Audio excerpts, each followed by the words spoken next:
Welcome back to All About Book Office. Today we are going to listen to the book named The Mountain Is You by Brianna Wiest. Introduction. Much like nature, life is very often working in our favor, even when it seems like we are only being faced with adversity, discomfort, and change. As forest fires are essential to the ecology of the environment, opening new seeds that require heat to sprout and rebuild a population of trees, our minds also go through periodic episodes of positive disintegration, or a cleansing through which we release and renew our self-concept. We know that nature is most fertile and expansive at its parameters, where climates meet, and we also transform when we reach our edge states, the points at which we are forced to step out of our comfort zones and regroup. When we can no longer rely on our coping mechanisms to help distract us from the problems in our lives, it can feel as though we've hit rock bottom. The reality is that this sort of awakening is what happens when we finally come to terms with the problems that have existed for a long time. The breakdown is often just the tipping point that precedes the breakthrough, the moment a star implodes before it becomes a supernova. Just as a mountain is formed when two sections of the ground are forced against one another, your mountain will arise out of coexisting but conflicting needs. Your mountain requires you to reconcile two parts of you, the conscious and the unconscious, the part of you that is aware of what you want, and the part of you that is not aware of why you are still holding yourself back. Historically, mountains have been used as metaphors for spiritual awakenings, journeys of personal growth, and of course, insurmountable challenges that seem impossible to overcome when we are standing at the bottom. Like so much of nature, mountains provide us with an inherent wisdom about what it will take to rise up to our highest potential. The objective of being human is to grow. We see this reflected back to us in every part of life. Species reproduce, DNA evolves to eliminate certain strands and develop new ones, and the edges of the universe are expanding forever outward. Likewise, our ability to feel the depth and beauty of life is capable of expanding forever inward if we are willing to take our problems and see them as catalysts. Forests need fire to do this. Volcanoes need implosions. Stars need collapse.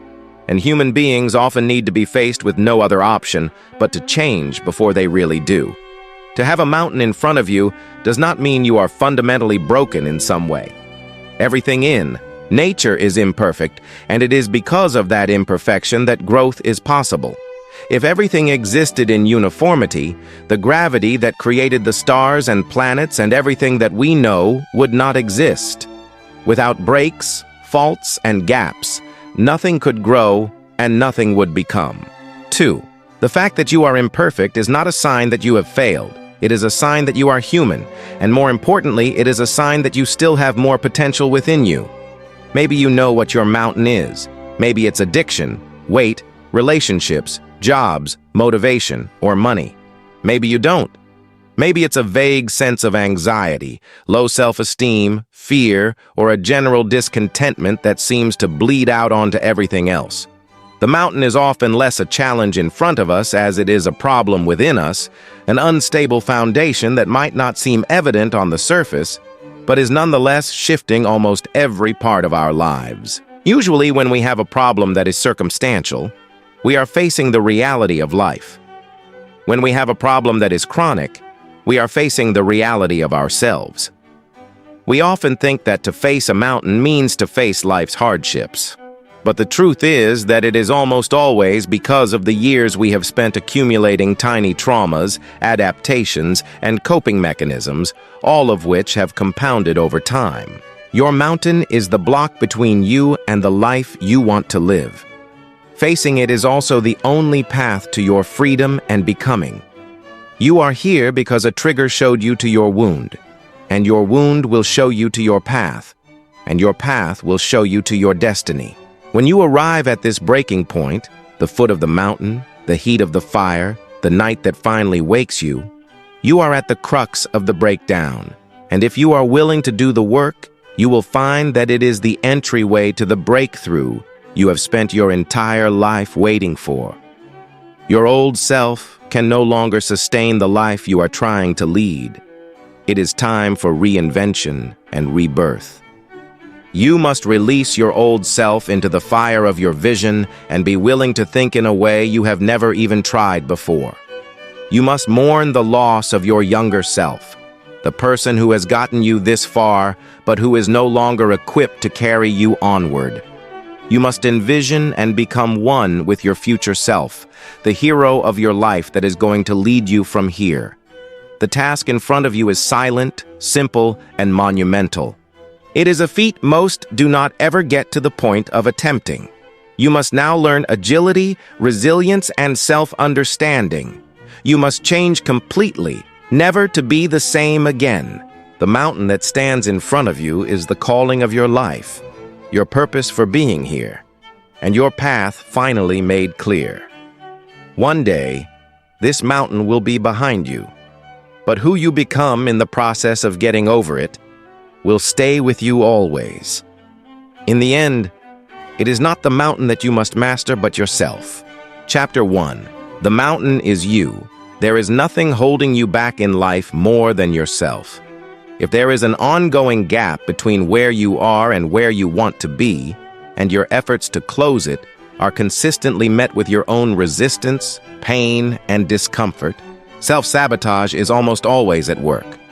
On the surface, self-sabotage seems masochistic. It appears to be a product of self-hatred, low confidence, or a lack of willpower. In reality, self-sabotage is simply the presence of an unconscious need that is being fulfilled by the self-sabotaging behavior. To overcome this, we must go through a process of deep psychological excavation. We must pinpoint the traumatic event, release unprocessed emotions, find healthier ways to meet our needs, reinvent our self-image, and develop principles such as emotional intelligence and resilience. It is no small task, and yet it is the work that all of us must do at one point or another. Self-sabotage is not always obvious at the onset. When Carl Jung was a child, he fell on the ground in school and hit his head. When he got hurt, he thought to himself, "Yes, maybe I won't have to go back to school now." Though he is known today for his insightful body of work, he actually didn't like school or fit in well with his peers. Shortly after his accident, Jung began experiencing sporadic and uncontrollable fainting spells. He unconsciously developed what he would call a neurosis, and ultimately came to realize that all neuroses are substitutes for legitimate suffering. In Jung's case, he made an unconscious association between fainting and getting out of school. He came to believe that the fainting spells were a manifestation of his unconscious desire to get out of class, where he felt uncomfortable and unhappy. Likewise, for many people, their fears and attachments are very often just symptoms of deeper issues for which they do not have any better way to cope. Self-sabotage coping mechanisms. Self-sabotage is what happens when we refuse to consciously meet our innermost needs, often because we do not believe we are capable of handling them. Sometimes we sabotage our relationships because what we really want is to find ourselves, though we are afraid to be alone. Sometimes we sabotage our professional success because what we really want is to create art, even if it will make us seem less ambitious by society's measures. Sometimes we sabotage our healing journey by psychoanalyzing our feelings because doing so ensures we avoid actually experiencing them. Sometimes we sabotage our self-talk because if we believed in ourselves, we'd feel free to get back out in the world and take risks, and that would leave us vulnerable. In the end, self-sabotage is very often just a maladaptive coping mechanism, a way we give ourselves what we need without having to actually address what that need is. But like any coping mechanism, it is just that, a way to cope. It's not an answer, it's not a solution, and it does not ever truly solve the problem. We are merely numbing our desires and giving ourselves a little taste of temporary relief. Self-sabotage comes from irrational fear. Sometimes, our most sabotaging behaviors are really the result of long-held and unexamined fears we have about the world and ourselves. Perhaps it is the idea that you are unintelligent, unattractive, or disliked. Perhaps it is the idea of losing a job, taking an elevator, or committing to a relationship. In other cases, it can be more abstract, such as the concept of someone coming to get you, violating your boundaries, getting caught, or being wrongly accused. These beliefs become attachments over time. For most people, the abstract fear is really a representation of a legitimate fear. Because it would be too scary to actually dwell on the real fear, we project those feelings onto issues or circumstances that are less likely to occur. If the situation has an extremely low likelihood of becoming reality, it therefore becomes a safe thing to worry about, because subconsciously, we already know it isn't going to happen. Therefore, we have an avenue to express our feelings without actually endangering ourselves. For example, if you are someone who is deeply afraid of being a passenger in a car, maybe your real fear is the loss of control or the idea that someone or something else is controlling your life. Perhaps the fear is of moving forward, and the moving car is simply a representation of that.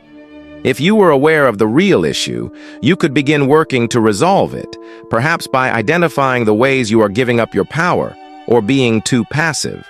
However, if you aren't aware of the real problem, you'll continue to spend your time trying to convince yourself to not be triggered and anxious while riding in the car and find that it only gets worse. If you try to fix the problem on the surface, you will always come up against a wall. This is because you're trying to rip off a Band-Aid before you have a strategy to heal the wound. Self-sabotage comes from unconscious, negative association. Self-sabotage is also one of the first signs that your inner narrative is outdated, limiting, or simply incorrect. Your life is defined not only by what you think about it, but also what you think of yourself. Your self-concept is an idea that you have spent your whole life building. It was created by piecing together inputs and influences from those around you. What your parents believed, what your peers thought, what became self-evident through personal experience, and so on. Your self-image is difficult to adjust because your brain's confirmation bias works to affirm your pre-existing beliefs about yourself. When we self-sabotage, it is often because we have a negative association between achieving the goal we aspire to and being the kind of person who has or does that thing. If your issue is that you want to be financially stable, and yet you keep ruining every effort you make to get there, you have to go back to your first concept of money. How did your parents manage their finances? More importantly, what did they tell you about people who had it and people who didn't? Many people who struggle financially will justify their place in life by disavowing money as a whole. They will say that all rich people are terrible. If you grew up with people who told you your entire life that people who have money are this way, guess what you're going to resist having? Your anxiety around the issue that you're self-sabotaging is usually a reflection of your limiting belief. Maybe you associate being healthy with being vulnerable, because you had a parent who was perfectly healthy when they suddenly fell ill. Maybe you aren't writing your magnum opus because you don't really want to write. You just want to be seen as successful, because that will get you praise, which is typically what people revert to when they want acceptance but haven't gotten it. Maybe you keep eating the wrong foods because they soothe you, but you haven't stopped to ask what they have to keep soothing you from. Maybe you aren't really a pessimist, but don't know how to connect with the people in your life other than by complaining to them. In order to reconcile this, you have to begin to challenge these pre-existing ideas and then adopt new ones. You have to be able to recognize that not everybody with money is corrupt, not by a long shot. Even more importantly, given that there are people who use their money in selfish ways, it is even more important that good people with great intentions are fearless in pursuit of acquiring this essential tool to create more time, opportunity, and wellness for themselves and others. You have to recognize that being healthy makes you less vulnerable, not more. And that criticism comes with creating anything for the public and isn't a reason to not do it. You have to show yourself that there are many different ways to self-soothe that are more effective than unhealthy food choices, and that there are far better ways to connect with others than through negativity. Once you begin to really question and observe these pre-existing beliefs, you begin to see how warped and illogical they were all along, not to mention distinctly holding you back from your ultimate potential. Self-sabotage come from what's unfamiliar. Human beings experience a natural resistance to the unknown because it is essentially the ultimate loss of control. This is true even if what's unknown is benevolent or even beneficial to us. Self-sabotage is very often the simple product of unfamiliarity, and it is because anything that is foreign, no matter how good, will also be uncomfortable until it is also familiar. This often leads people to confuse the discomfort of the unknown with being wrong or bad or ominous. However, it is simply a matter of psychological adjustment. Gay Hendricks calls this your upper limit, or your tolerance for happiness. Everyone has a capacity for which they allow themselves to feel good. This is similar to what other psychologists refer to as a person's baseline, or their set predisposition that they eventually revert back to, even if certain events or circumstances shift temporarily. Small shifts, compounded over time, can result in permanent baseline adjustments. However, they often don't stick because we come up on our upper limits. The reason we don't allow those shifts to become baselines is because as soon as our circumstances extend beyond the amount of happiness we're accustomed to, we find ways both conscious and unconscious to bring ourselves back to a feeling we're comfortable with. We are programmed to seek what we've known. Even though we think we're after happiness, we're actually trying to find whatever we're most used to. Self-sabotage comes from belief systems. What you believe about your life is what you will make true about your life. That's why it's so crucial to be aware of these outdated narratives and have the courage to change them. Maybe you have gone through the majority of your life believing that a standard $50K per year salary at a decent company is the most you'll ever be capable of. Maybe you've spent so many years telling yourself, "I am an anxious person." You started to actually identify with it, adopting anxiety and fear into your belief system about who you fundamentally are. Maybe you were raised in a closed-minded social circle or an echo chamber. Maybe you did not know that you could question or arrive at new conclusions about politics or religion. Maybe you never thought you were someone who could have great style, feel content, or travel the world. In other cases, your limiting beliefs might come from wanting to keep yourself safe. Maybe that's why you prefer the comfort of what you've known to the vulnerability of what you don't, why you prefer apathy to excitement, think that suffering makes you more worthy, or believe that for every good thing in life, there must also be an accompanying bad.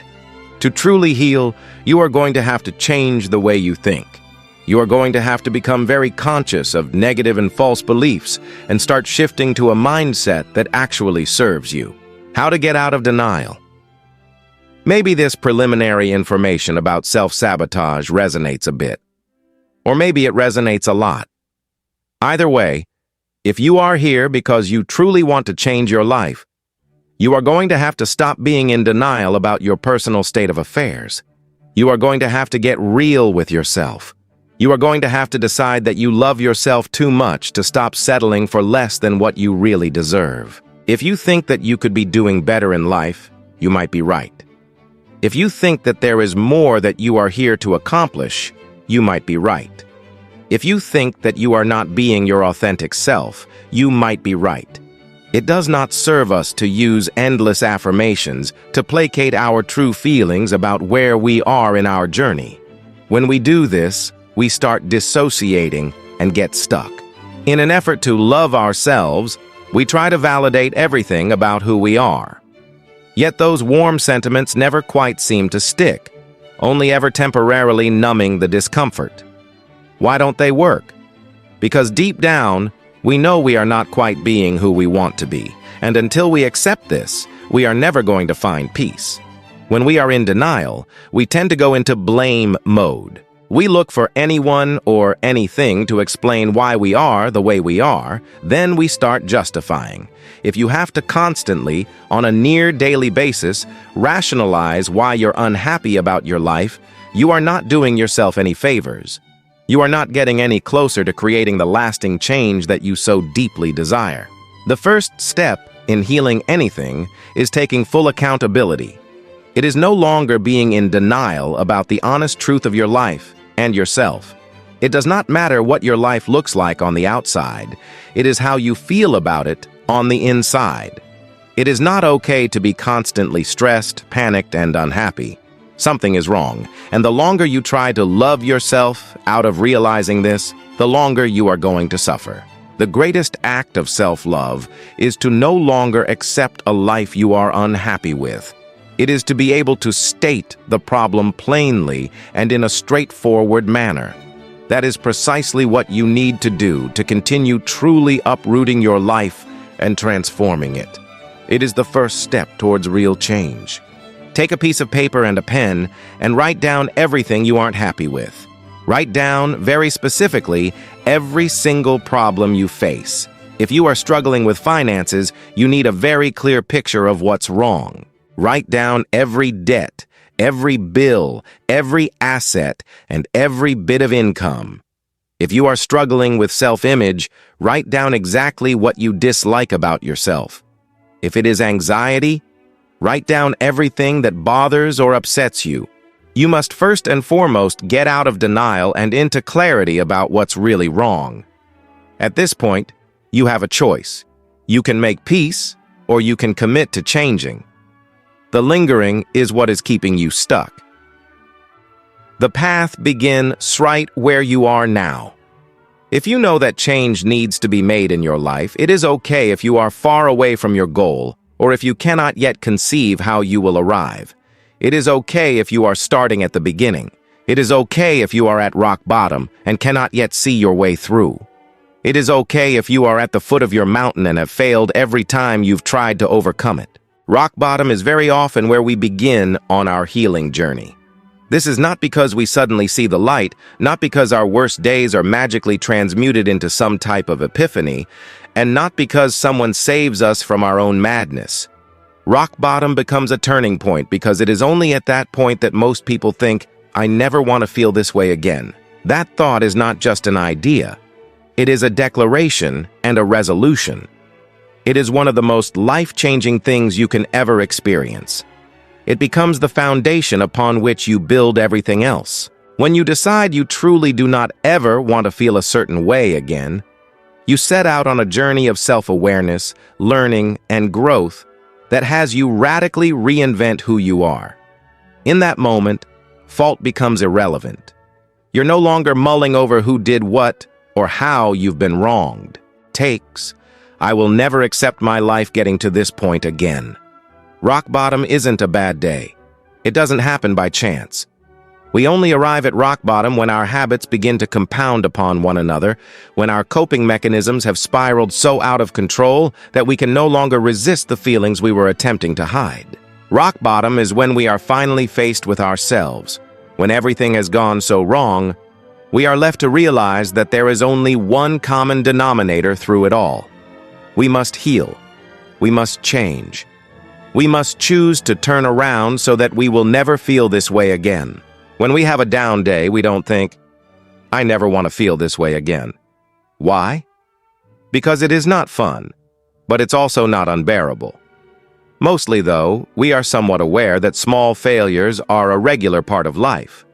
We are imperfect, but trying our best, and that vague discomfort will pass eventually. We don't reach a breaking point because one or two things go wrong. We reach a breaking point when we finally accept that the problem isn't how the world is, it is how we are. This is a beautiful reckoning to have. Ayodeji Awosika describes his own like this. You must find the purest form of being fed up. Make it hurt. I literally screamed, I'm not going to fucking live like this anymore. Human beings are guided by comfort. They stay close to what feels familiar and reject what doesn't, even if it's objectively better for them. Be this as it is, most people do not actually change their lives until not changing becomes the less comfortable option. This means that they do not actually embrace the difficulty of altering their habits until they simply do not have another choice. Staying where they are is not viable. They can no longer even pretend that it is desirable in any way. They are, quite honestly, less at rock bottom and more stuck between a rock that's impinging on them and an arduous climb out from beneath it. If you really want to change your life, let yourself be consumed with rage, not toward others, not with the world, but within yourself. Get angry, determined, and allow yourself to develop tunnel vision with one thing and one thing only at the end, that you will not go on as you are.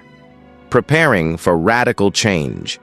One of the biggest reasons that people avoid doing important internal work is that they recognize if they heal themselves, their lives will change, sometimes drastically. If they come to terms with how unhappy they are, it means that they will have to temporarily be more uncomfortable, ashamed, or scared while they start all over. Let's be clear about something. To put an end to your self-sabotaging behavior absolutely means that change is on the horizon. Your new life is going to cost you your old one. It's going to cost you your comfort zone and your sense of direction. It's going to cost you relationships and friends. It's going to cost you being liked and understood. It doesn't matter. The people who are meant for you are going to meet you on the other side. You're going to build a new comfort zone around the things that actually move you forward. Instead of being liked, you're going to be loved. Instead of being understood, you're going to be seen. All you're going to lose is what was built for a person you no longer are. Remaining attached to your old life is the first and final act of self-sabotage, and releasing it is what we must prepare for to truly be willing to see real change. Chapter, There's No Such Thing as Self-Sabotage. When you habituate yourself to do things that move your life forward, you call them skills. When they hold your life back, you call them self-sabotage. They are both essentially the same function. Sometimes it happens by accident. Sometimes we just get used to living a certain way and fail to have a vision for how life could be different. Sometimes we make choices because we don't know how to make better ones, or that anything else is even possible. Sometimes we settle for what we're handed because we don't know we can ask for more. Sometimes we run our lives on autopilot for long enough that we begin to think we no longer have a choice. However, most of the time it's not accidental at all. The habits and behaviors you can't stop engaging in, no matter how destructive or limiting they may be, are intelligently designed by your subconscious to meet an unfulfilled need, displaced emotion, or neglected desire. Overcoming self-sabotage is not about trying to figure out how to override your impulses. It is first determining why those impulses exist in the first place. Self-sabotage is often misunderstood to be a way in which we punish, deride, or intentionally hurt ourselves. On the surface, this seems true enough. Self-sabotage is committing to a healthier diet and finding yourself pulling up to the drive-thru a few hours later. It's identifying a market gap, conceiving an unprecedentedly brilliant business idea, then getting distracted and forgetting to begin working on it. It's having strange and terrifying thoughts and allowing them to paralyze you in the face of important life changes or milestones. It is knowing you have so much to be grateful for and excited about, and yet worrying anyway. We often misattribute these behaviors to a lack of intelligence, willpower, or capability. That is usually not the case. Self-sabotage is not a way we hurt ourselves. It's a way we try to protect ourselves. What is self-sabotage? Self-sabotage is when you have two conflicting desires. One is conscious, one is unconscious. You know how you want to move your life forward, and yet you are still, for some reason, stuck. When you have big, ongoing, insurmountable issues in your life, especially when the solutions seem so simple, so easy, and yet so impossible to stick with, what you have are not big problems, but big attachments. People are pretty incredible in the fact that they basically do whatever they want to do. This is true of everything in human life. Regardless of the potential consequences, human nature has revealed itself to be incredibly self-serving. People have an almost superhuman way of doing whatever they feel compelled to do, regardless of whom it could hurt, what wars it could spawn, or what future would be put at risk. When you consider this, you begin to realize that if you're keeping something in your life, there has to be a reason you want it there. The only question is why. Some people can't figure out why they can't seem to motivate themselves enough to create a new business to facilitate their goal of becoming significantly wealthier.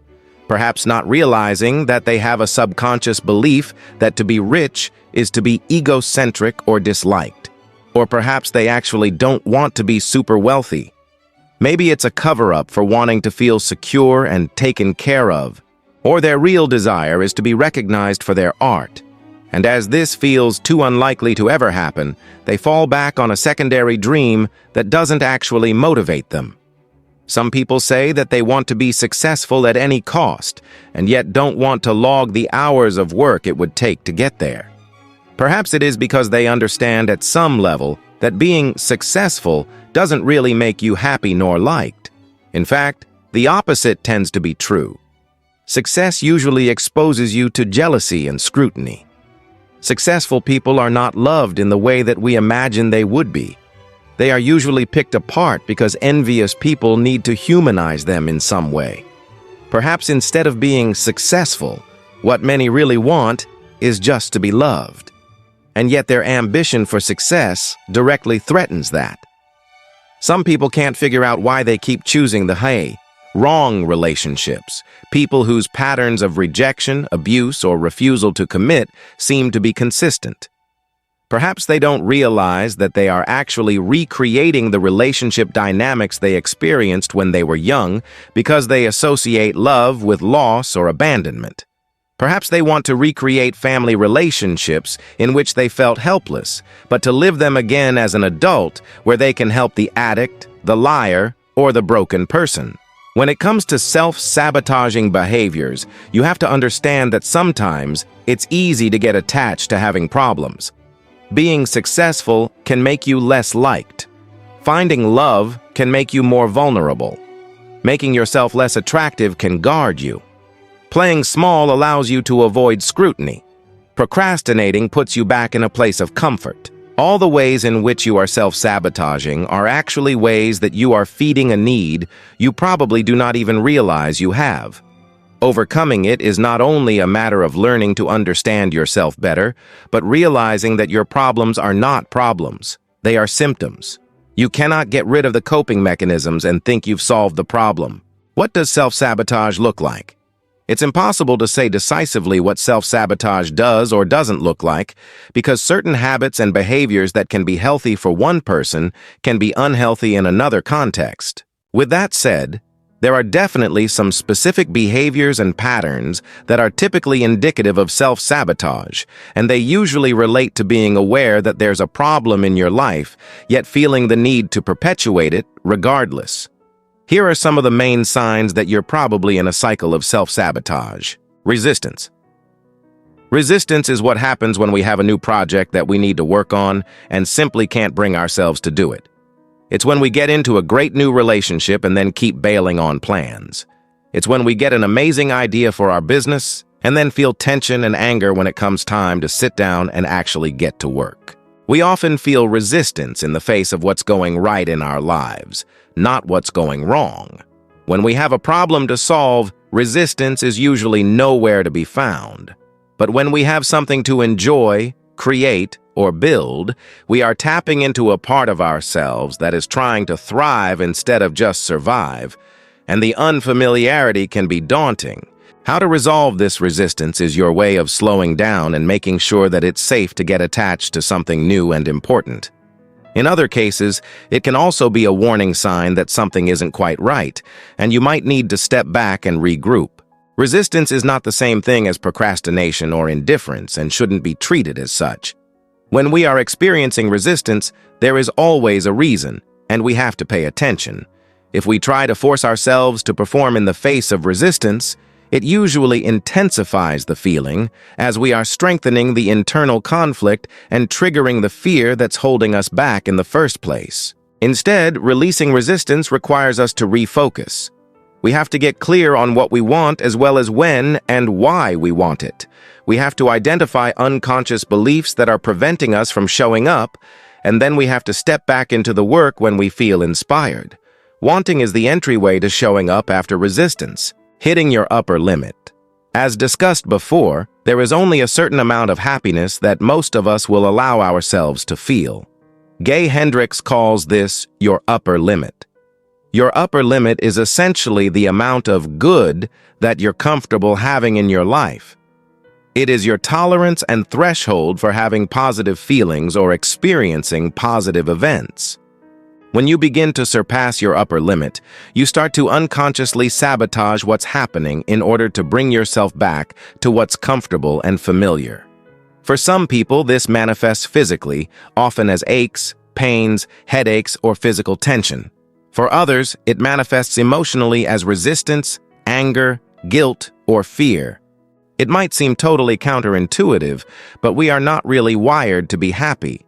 We are wired to be comfortable, and anything that is outside of that realm of comfort feels threatening or scary until we are familiar with it. How to resolve this? Hitting your upper limit is a really great sign. It means that you're approaching and surpassing new levels of your life, and that is first and foremost something to congratulate yourself for. The way you resolve an upper limit problem is by slowly acclimating yourself to your new normal. Instead of shocking yourself into big changes, allow yourself to slowly adjust and adapt. By taking it slow, you are allowing yourself to gradually reinstate a new comfort zone around what you want your life to be. Over time, you gradually shift your baseline to a new standard. Uprooting. Uprooting happens when someone finds themselves jumping from relationship to relationship or changing their business website again and again when they really need to focus on confronting relationship issues when they arise or taking care of clients they already have. In uprooting, you are not allowing yourself to blossom. You are only comfortable with the process of sprouting. It might be constantly needing a fresh start, which is often the result of not having healthy ways to deal with stress or struggling with conflict resolution. Uprooting can be a way of diverting attention from the actual problems in your life, as your attention must go toward re-establishing oneself at a new job or in a new town. Ultimately, uprooting means you are always just beginning your new chapter, but never really finishing it. Despite your efforts to keep moving on, you end up more stuck than ever before. How to resolve this first? Recognize the pattern. One of the primary symptoms of uprooting is not realizing that one is doing it. Therefore, the most important step is to become aware of what's happening. Trace back your steps over the past few years. How many places have you moved or worked? Then figure out what is driving you away from each new thing you find. Next, you need to get clear on what you really want. Sometimes, uprooting occurs because we step too quickly toward what we think we want, only to find that we didn't think it through and don't really want that thing very much. Clarity is key because you're thinking long-term now. What would it look like to choose one place to live, then build connections there? What would it look like to work at the same place and move up in your position or build your business? Remember that healing from an uprooting pattern is not about settling for something you don't want, nor is it about staying in an unsafe or unhealthy situation because you don't want to move again.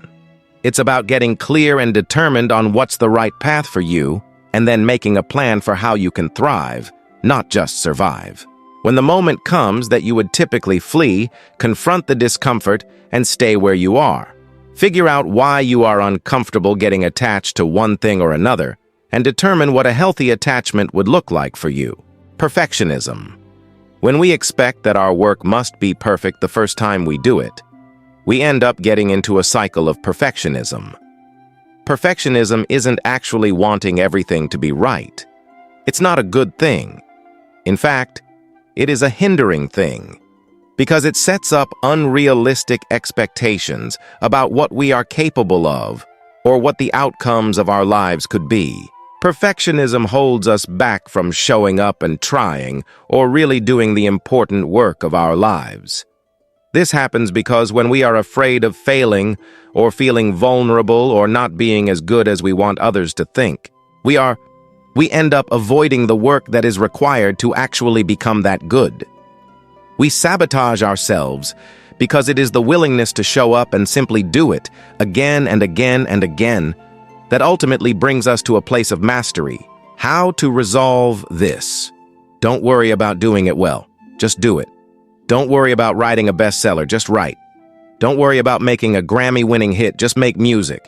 Don't worry about failing, just keep showing up and trying. At first, all that matters is that you do what you really want to do.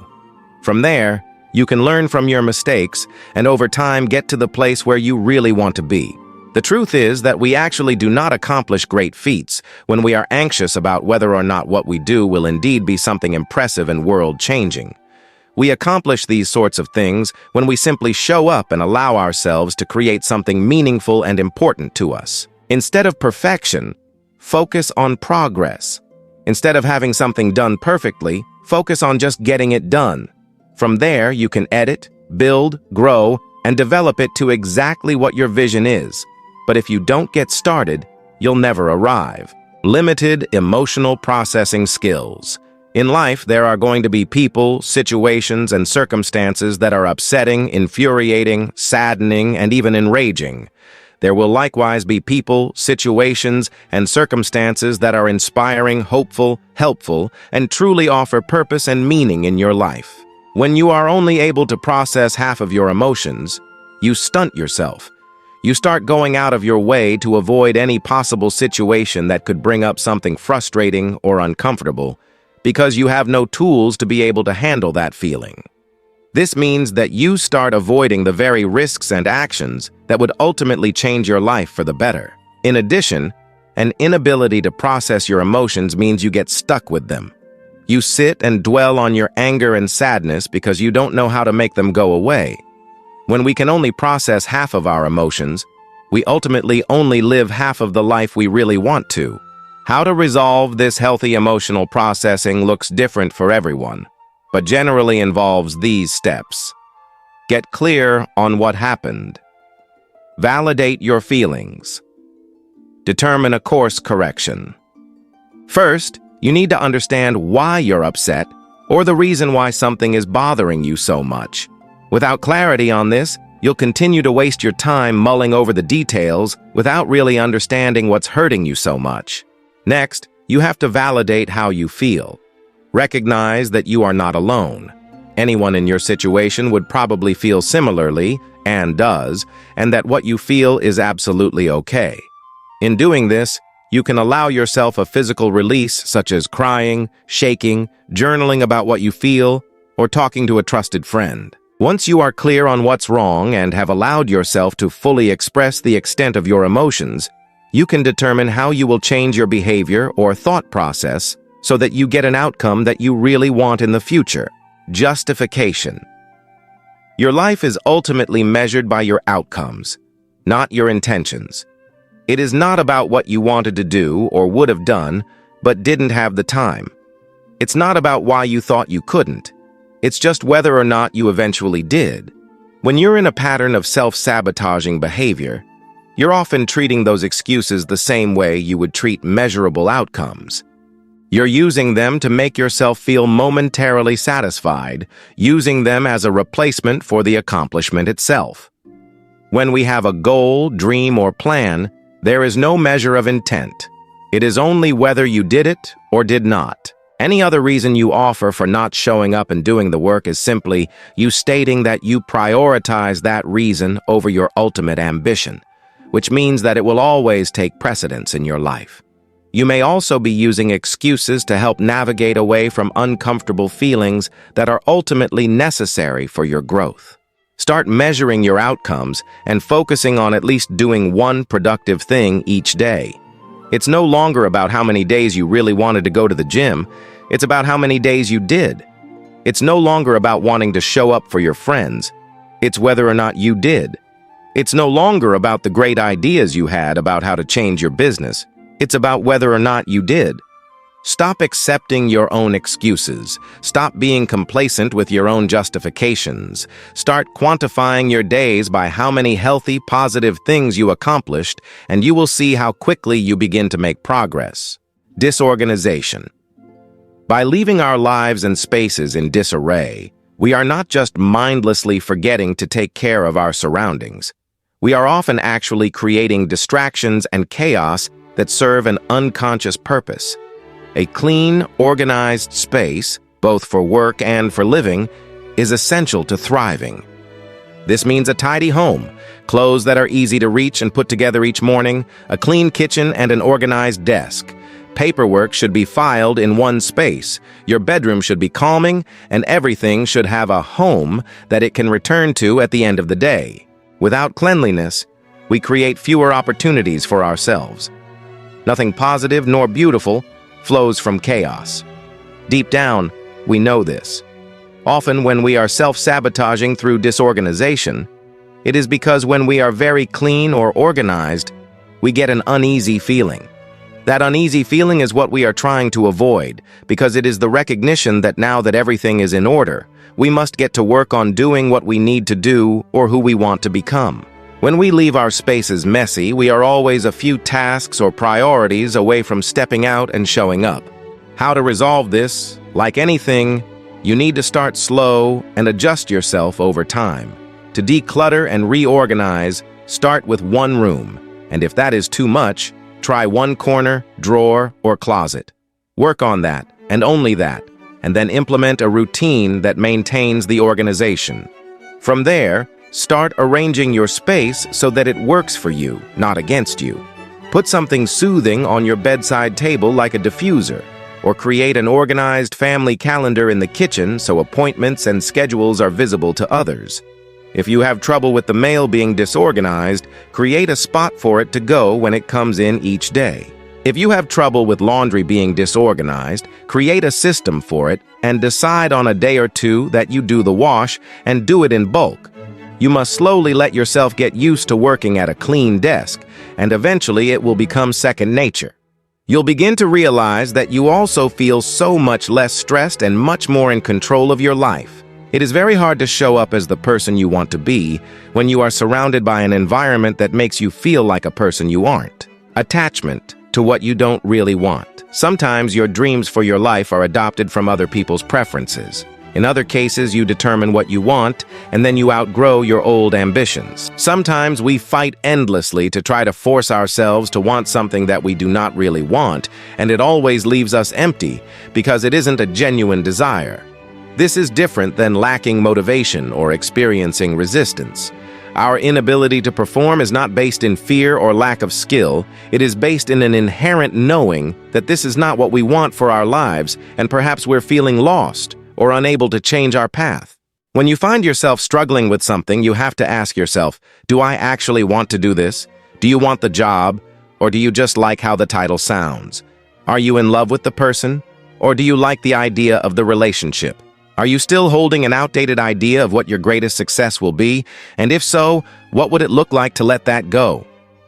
At the end of the day, self-sabotage sometimes functions to show us that we aren't quite on the right path yet, and that we need to reevaluate to determine what would feel best for our lives, even if that means we disappoint some people or even our younger selves. We do not have to live the rest of our lives trying to achieve some measure of success we thought was ideal when we were too young to understand who we even were. Our only responsibility is to make decisions for the person we have become. How to resolve this? Be willing to accept that maybe your success story doesn't look the way that you once thought it might. Maybe the kind of success you're really hungry for is to feel at peace each day, or making your life about travel instead of work. Maybe it's about having thriving friendships or a happy relationship. Maybe the business you got into 10 years ago isn't the business you want to be in forever. Maybe the work you thought you'd love isn't coming as naturally to you as you'd hoped. When we let go of what isn't right for us, we create space to discover what is.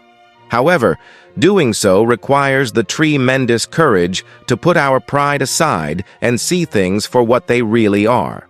Judging others.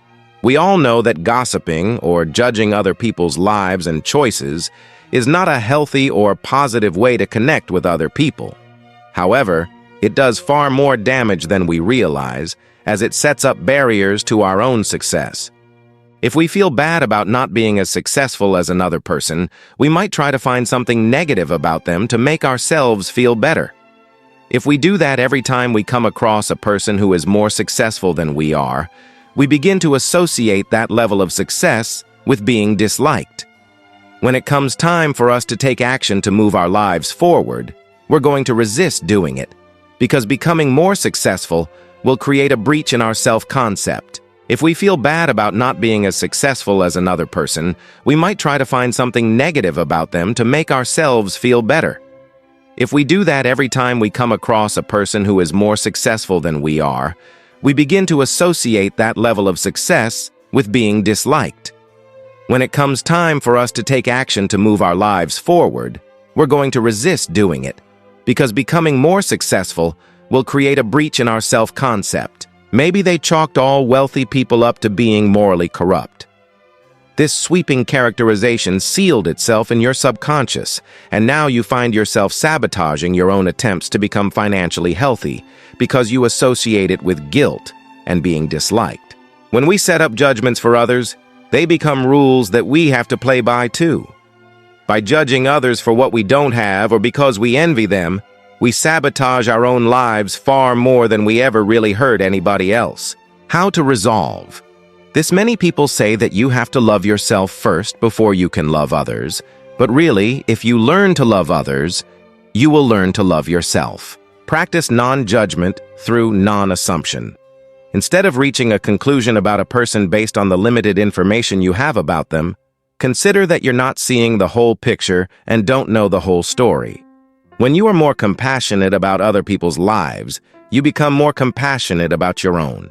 When you see someone who has something you want, congratulate them, even if it feels hard at first. It will extend back and open you up to receiving it as well.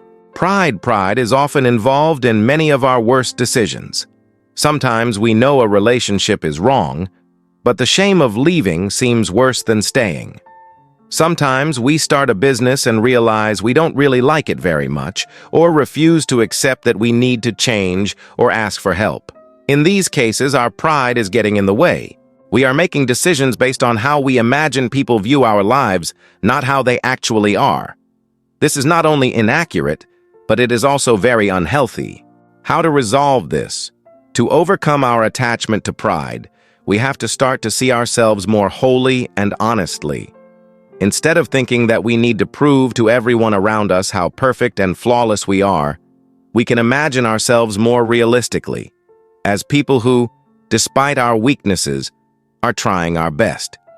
In the end, it looks far worse to hold on to what's wrong because you care about what others think than it is to let go because that's what's right for you. People will respect you far more if you can acknowledge that you are an imperfect person, like everyone else, learning, adapting, and trying your best. In reaching this mindset, you also open yourself up to learning.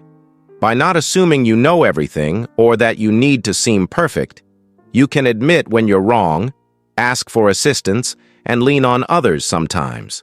Basically, you open yourself back up to growth, and your life is better for it over the long term. Guilt of succeeding.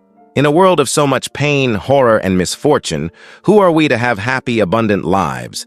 That's the thought process that so many people go through. One of the biggest mental barriers people face is the guilt that comes with finally having enough or more than one needs.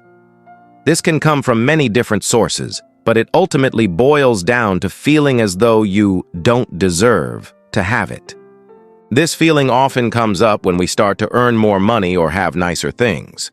Often, people will sabotage their higher incomes with reckless discretionary spending or by being less vigilant about their clientele or workload because they are not quite comfortable having more than the basic necessities, and so they put themselves back into a comfortable feeling of lack. When it comes to success, guilt is an unfortunately common emotion, especially for good-hearted people who want to do the right thing and live authentic lives. How to resolve this? Please realize that most extremely successful people have no guilt whatsoever. In fact, this feeling usually only comes up when you're stepping between not having enough and finally having enough. What you have to realize is that money and success are tools.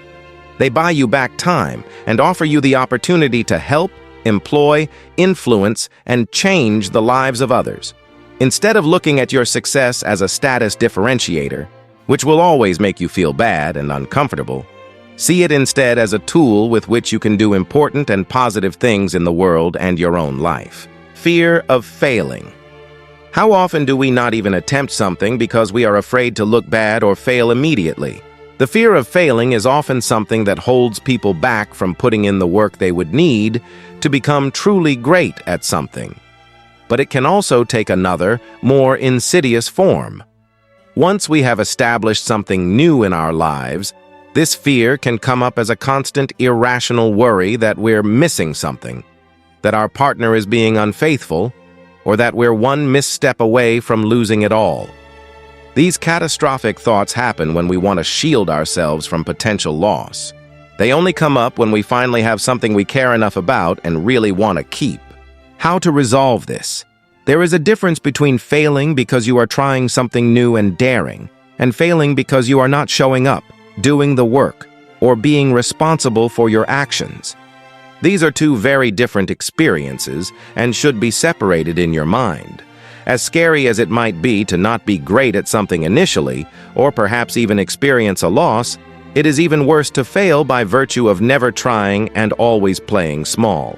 Failure is inevitable, but you have to make sure it's happening for the right reasons. When we fail out of negligence, we take a step back. When we fail because we are attempting new feats, we take one step closer to what will work. Downplaying. When we downplay our successes in life, we are either trying to make ourselves seem less impressive so others do not feel threatened and therefore like us more, or we are trying to avoid the sense that we have made it because we are afraid of peaking. Though so many of us long for the moment when we feel as though we have finally arrived and achieved the measures of success we so deeply desire, we often receive them only to then feel as though they aren't that great, impressive, or that they don't make us feel as good as we thought they would. This happens because of downplaying. The idea of having made it makes us afraid that we are reaching the pinnacle and therefore will fall off of it. If we acknowledge that we've arrived, what goals remain? It is a feeling akin to death, so we instead find another measure to work toward. Likewise, when we are around other people, we do not stand firmly in our pride because we are taught it is a bad thing, and when done in an unhealthy way, it is. What we are sensing is the feeling of being better than others because we have achieved something. This makes us uncomfortable because we know it's both untrue and unkind. How to resolve this? We can all acknowledge and appreciate other people's diverse accomplishments and talents while still being happy about our own. Instead of shrugging off a compliment, we can respond by saying, "Thank you. I worked very hard, and I'm happy to be here." If the fear is that we are peaking too soon, we have to reform our idea of progress. We do not get better only to get worse again. We do not achieve one thing only to lose it and return to what we were before. That instinct is a self-sabotaging behavior, one that wants to keep us within our old comfort zone. Instead, we can acknowledge that when one part of our life improves, it radiates out to everything else. When we achieve one thing, we are better equipped for the future. Life tends to gradually get better as we keep working on it. It only gets worse if we accomplish something then shut down because we are intimidated by our own power. Unhealthy habits. This is the most common way that people sabotage their own success, by maintaining habits that are actively keeping them away from their goals. This is when someone declares that they want to be in better shape but doesn't change anything they do each day to facilitate that. Or when they want to make a change professionally but find ways to make it difficult, if not impossible, for them to actually do it. At the core of all these behaviors is the fact that one part of our psyche understands that we should be evolving and moving forward with our lives, and another part is intimidated by the potential discomfort it would bring. Usually, this culminates in so much inner tension and frustration that a breaking point is reached and changes are made from there. However, the goal is to not have to get to a crisis point in your life before you can become aware of the ways you're holding yourself back from living peacefully and comfortably. How to resolve this?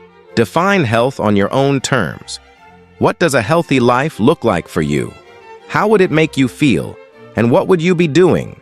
It is difficult to look solely to anyone else's definition of healthfulness, particularly because we are all different people with varying needs, preferences, and schedules. Instead, figure out what makes you feel best.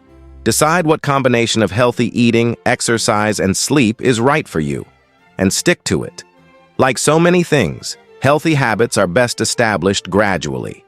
Instead of trying to force yourself to take an hour at the gym at 6 a.m., try instead to do 15 minutes or perhaps swap out with a class you really enjoy, or go at a time that works better for your schedule. Make it easy for yourself to succeed. Prep your meals or keep water by your desk so you can sip it throughout the day. Gradually recondition yourself to prefer healthy habits, ones that actually work for your lifestyle. Being busy. Another very common way that people sabotage is by distracting themselves to the point of being completely phased out of their lives. People who are constantly busy are running from themselves. Nobody is busy unless they want to be busy, and you will know that because so many people with extremely hectic schedules would never describe themselves that way. This is because being busy is not a virtue. It only signals to others that you do not know how to manage your time or your tasks. Being busy communicates importance. It often makes you seem a little untouchable to others. It also overwhelms the body so that it can only focus on the tasks at hand. Being busy is the ultimate way to distract ourselves from what's really wrong. How to resolve this? If your schedule is unmanageable, you're never going to be as effective or productive as you could be. If this is the case, your first job has to be to streamline and prioritize your tasks in order of importance, outsource whatever else you can, and then let go of the rest. If your issue is that you intentionally create chaos and busyness in your day when there is no need for it, you have to get comfortable with simplicity and routine. Start with writing down your top 5 tasks that need to be done each day, and then focus on doing those and only those. You might also need to confront the sense of protection that being busy gives you. Does it make you feel more important than others? Does it give you an excuse to say no to plans or to avoid some people? You need to find healthier and more productive ways to cope with these feelings, such as finding genuine self-confidence in what you do by creating something you're proud of, or getting better at calmly but clearly stating your boundaries and needs in relationships. Spending time with the wrong people. It's true that so much of our lives is shaped by the people we spend them with, and the company you keep is another common way that people self-sabotage. Certainly, you can think of some people in your life who stress you out, make you feel insecure, and yet keep you coming back for more. These relationships exist at the lighter end of the toxicity spectrum, but they are self-defeating nonetheless. If you find yourself preoccupied with a certain friendship or relationship that is making you feel almost addicted to the feeling of being less than or jealous of, you need to gradually phase out of it. You don't need to be mean, rude, or even cut anyone out of your life. You do, however, need to understand that the people you spend the most time with will shape your future irrevocably, and so you must choose them wisely. How to resolve this work on building a circle of people who support and inspire you, who have similar goals and enjoy spending time with you. You should leave a get-together feeling energized and inspired, not exhausted and angry. It takes time to find your group of friends, and you may not discover that all at once.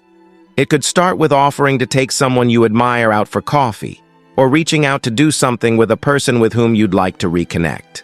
Slowly but genuinely rebuild your connections, and then foster and care for them as much as you can. Worrying about irrational fears and least likely circumstances.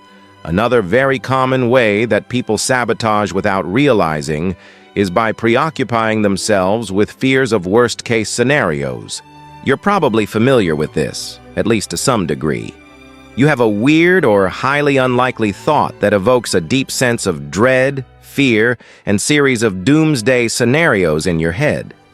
You then keep coming back to it to the point that it even controls some part of your life. Irrational fears, especially the kind that are least likely to become reality, are often what we project real fears onto. These irrational fears are safe because deep down we know they aren't going to happen. They are placeholders, a way for us to express the feeling we really have onto something we know isn't going to happen. When you find yourself in a fear cycle, constantly repeating some strange, random, or unimportant one-off circumstance or situation that has a very low probability of becoming reality, Ask yourself if you have any feelings about something related that is actually valid. For example, if you get anxious about being a passenger in a car, consider if your fear is of moving forward or being out of control. Or if you're anxious about being fired from your job, the fear might really be the idea that you aren't worthy of another job or being humiliated by a higher-up. How to resolve this?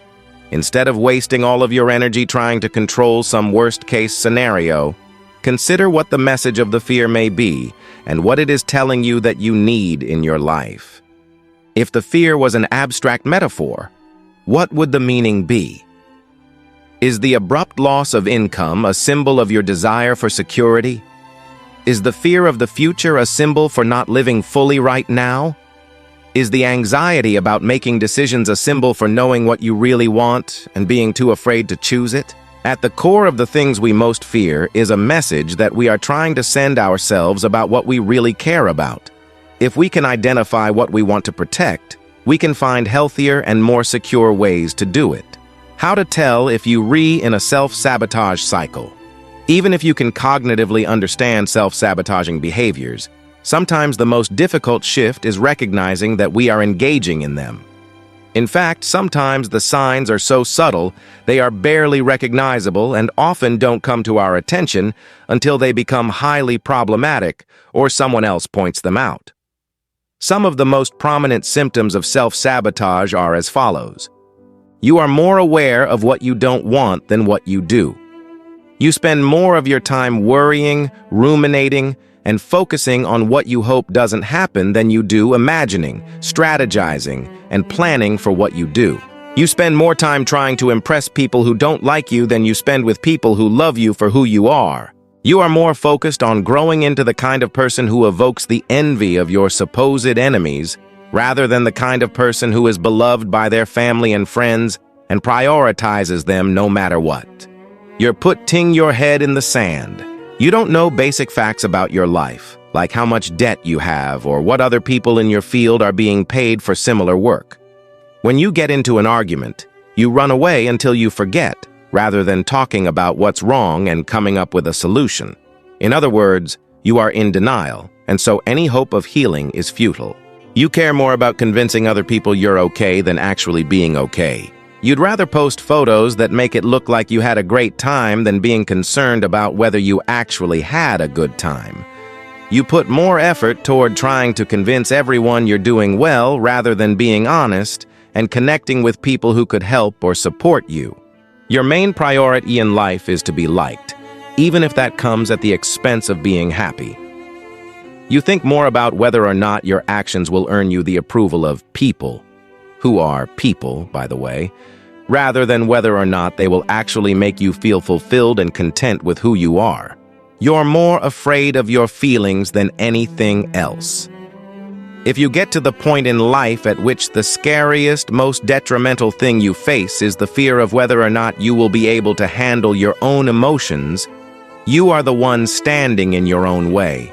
Nothing else is. You're blindly chasing goals without asking yourself why you want those things. If you are doing everything you are supposed to be doing, and yet you feel empty and depressed at the end of the day, the issue is probably that you're not really doing what you want to be doing. You've just adopted someone else's script for happiness. You're treating your coping mechanisms as the problem. Instead of trying to incite war on yourself to overcome your overeating, spending, drinking, sexing, whatever it is you know you need to improve, ask yourself what emotional need that thing is filling. Until you do, you will battle it forever. Will battle. You value your doubt more than your potential. Negativity bias makes us believe that bad things are more real than good, and unless we keep that inclination in check, it can leave us believing that everything we fear to be true is more real than the good things that are actually true. You are trying to care about everything. Your willpower is a limited resource. You only have so much in a day. Rather than using it to try to become good at everything, decide what matters most to you.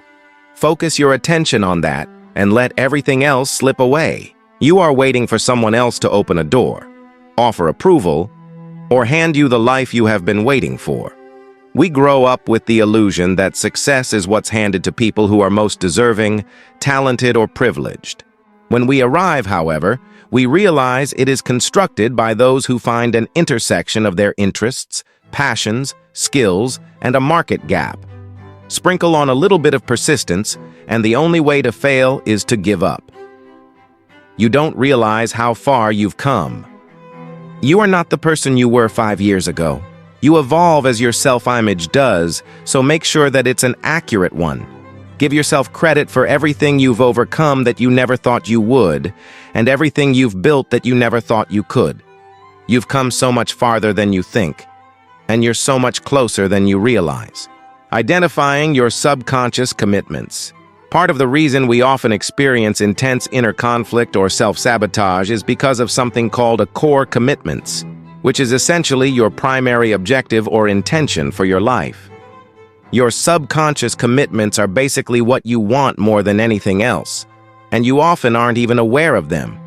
You can identify your core commitments by looking at the things that you struggle with most and the things you are most driven by. If you can peel back the layers of your motivations toward each, you'll find a root cause. When you find the same root cause for everything, you found a core commitment. People only seem irrational and unpredictable until you understand what they are fundamentally committed to. For example, if someone has a core commitment to feel free, they may find themselves sabotaging work opportunities in order to achieve that. If someone's core commitment is to feel wanted, they could find themselves in a series of relationships in which they have intense connections but refuse to make commitments out of fear that the spark will fade.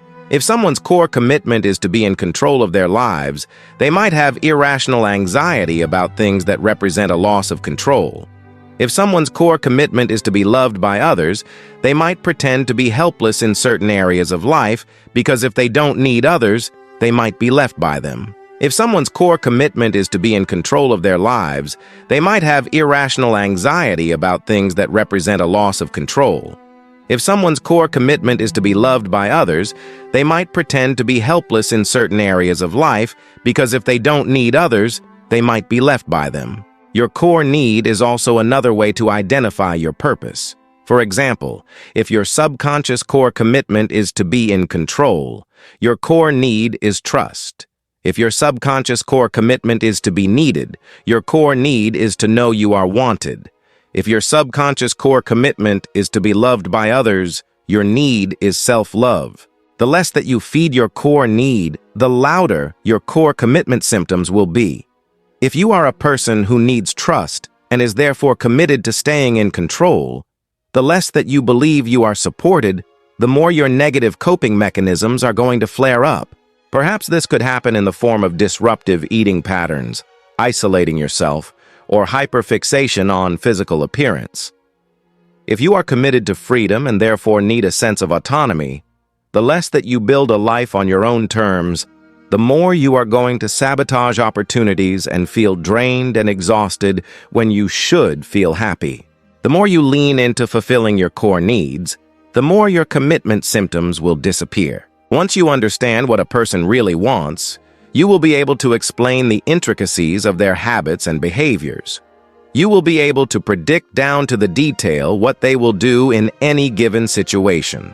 More importantly, once you start asking yourself what you really want, you'll be able to stop battling the symptoms and start addressing the only issue that has ever really existed in your life, which is living out of alignment with your core needs and, therefore, your core purpose. Confronting repressed emotions and taking action. There is a difference between understanding why we self-sabotage and the act of no longer self-sabotaging.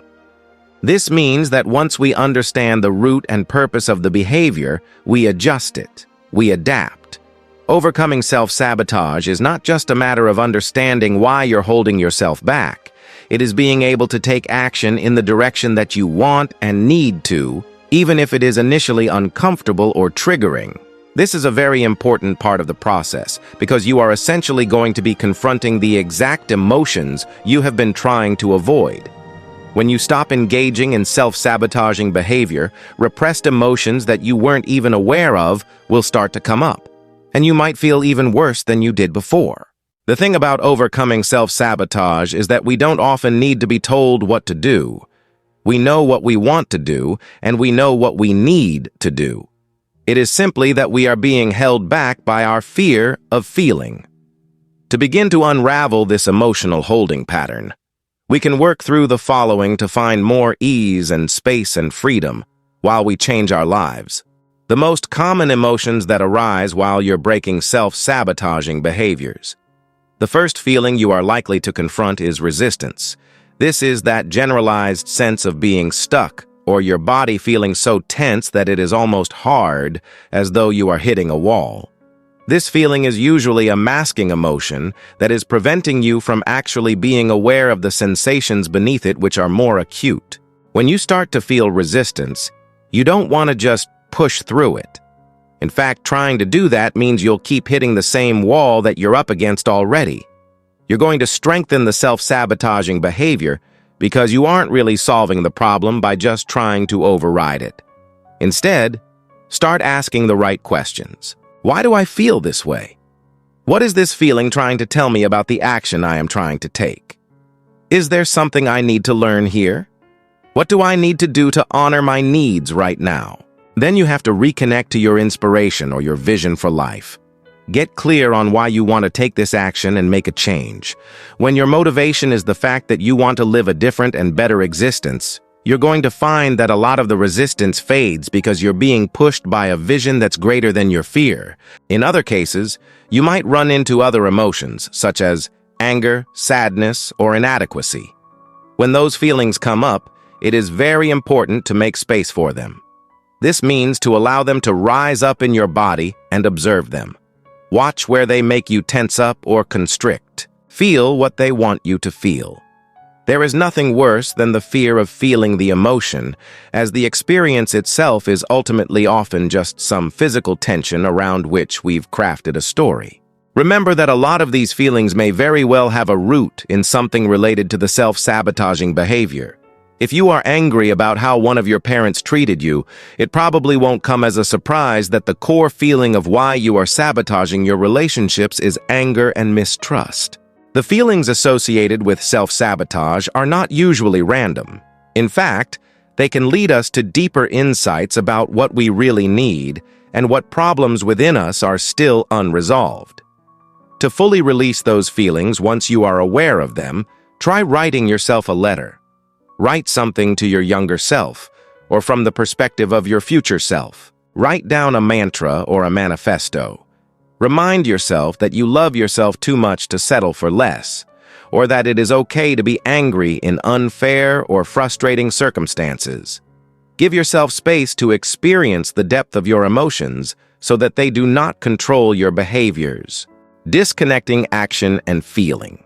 The final and most important lesson to overcome self-sabotage is to learn to disconnect action from feeling. We are not held back in life because we are incapable of making change. We are held back because we don't feel like making change, and so we don't. The truth is that you can have a vision of what you want, know that it is undoubtedly right for you, and simply not feel like taking the action required to pursue that path. This is because our feelings are essentially wired as comfort systems. They produce a good feeling when we are doing what we have always done, staying in familiarity. This to our bodies registers as safety. In other cases, the accomplishments or changes that we are very happy about are those that we also perceive to offer us a greater measure of safety. If the achievement potentially puts us at risk in any way or exposes us to something unfamiliar, we aren't going to be happy about it initially, even if it is a net positive for our lives. However, we can actually train ourselves to prefer behaviors that are good for us. This is how we restructure our comfort zones. We begin to crave what we repeatedly do, but the first few times we do it, we often feel uncomfortable. The trick is being able to override that initial hesitation so we are guiding our lives with logic and reason, not emotionality. Though your emotions are always valid and need to be validated, they are hardly ever an accurate measure of what you are capable of in life. They are not always an accurate reflection of reality. All your feelings know is what you've done in the past, and they are attached to what they've drawn comfort from. You may feel as though you are worthless, but you most certainly are not. You may feel as though there is no hope, but there most certainly is. You may feel as though everyone dislikes you, but that is probably a gross over-exaggeration. You may think everyone is judging you, but that is a misperception. Most importantly, you may feel as though you cannot take action when you most certainly can. You simply do not feel willing because you are not used to it. By using logic and vision to guide ourselves, we are able to identify a different and better life experience. When we imagine this, we feel peaceful and inspired. To rise up to meet this version of our lives, we must overcome our resistance and discomfort. We will not feel happy initially, no matter how right for us those actions are. It is essential that you learn to take action before you feel like doing it. Taking action builds momentum and creates motivation. These feelings will not come to you spontaneously. You have to generate them. You have to inspire yourself. You have to move. You have to simply begin and allow your life and your energy to reorient itself to prefer the behaviors that are going to move your life forward, not the ones that are keeping you held back. Chapter 3. Your triggers are the guides to your freedom.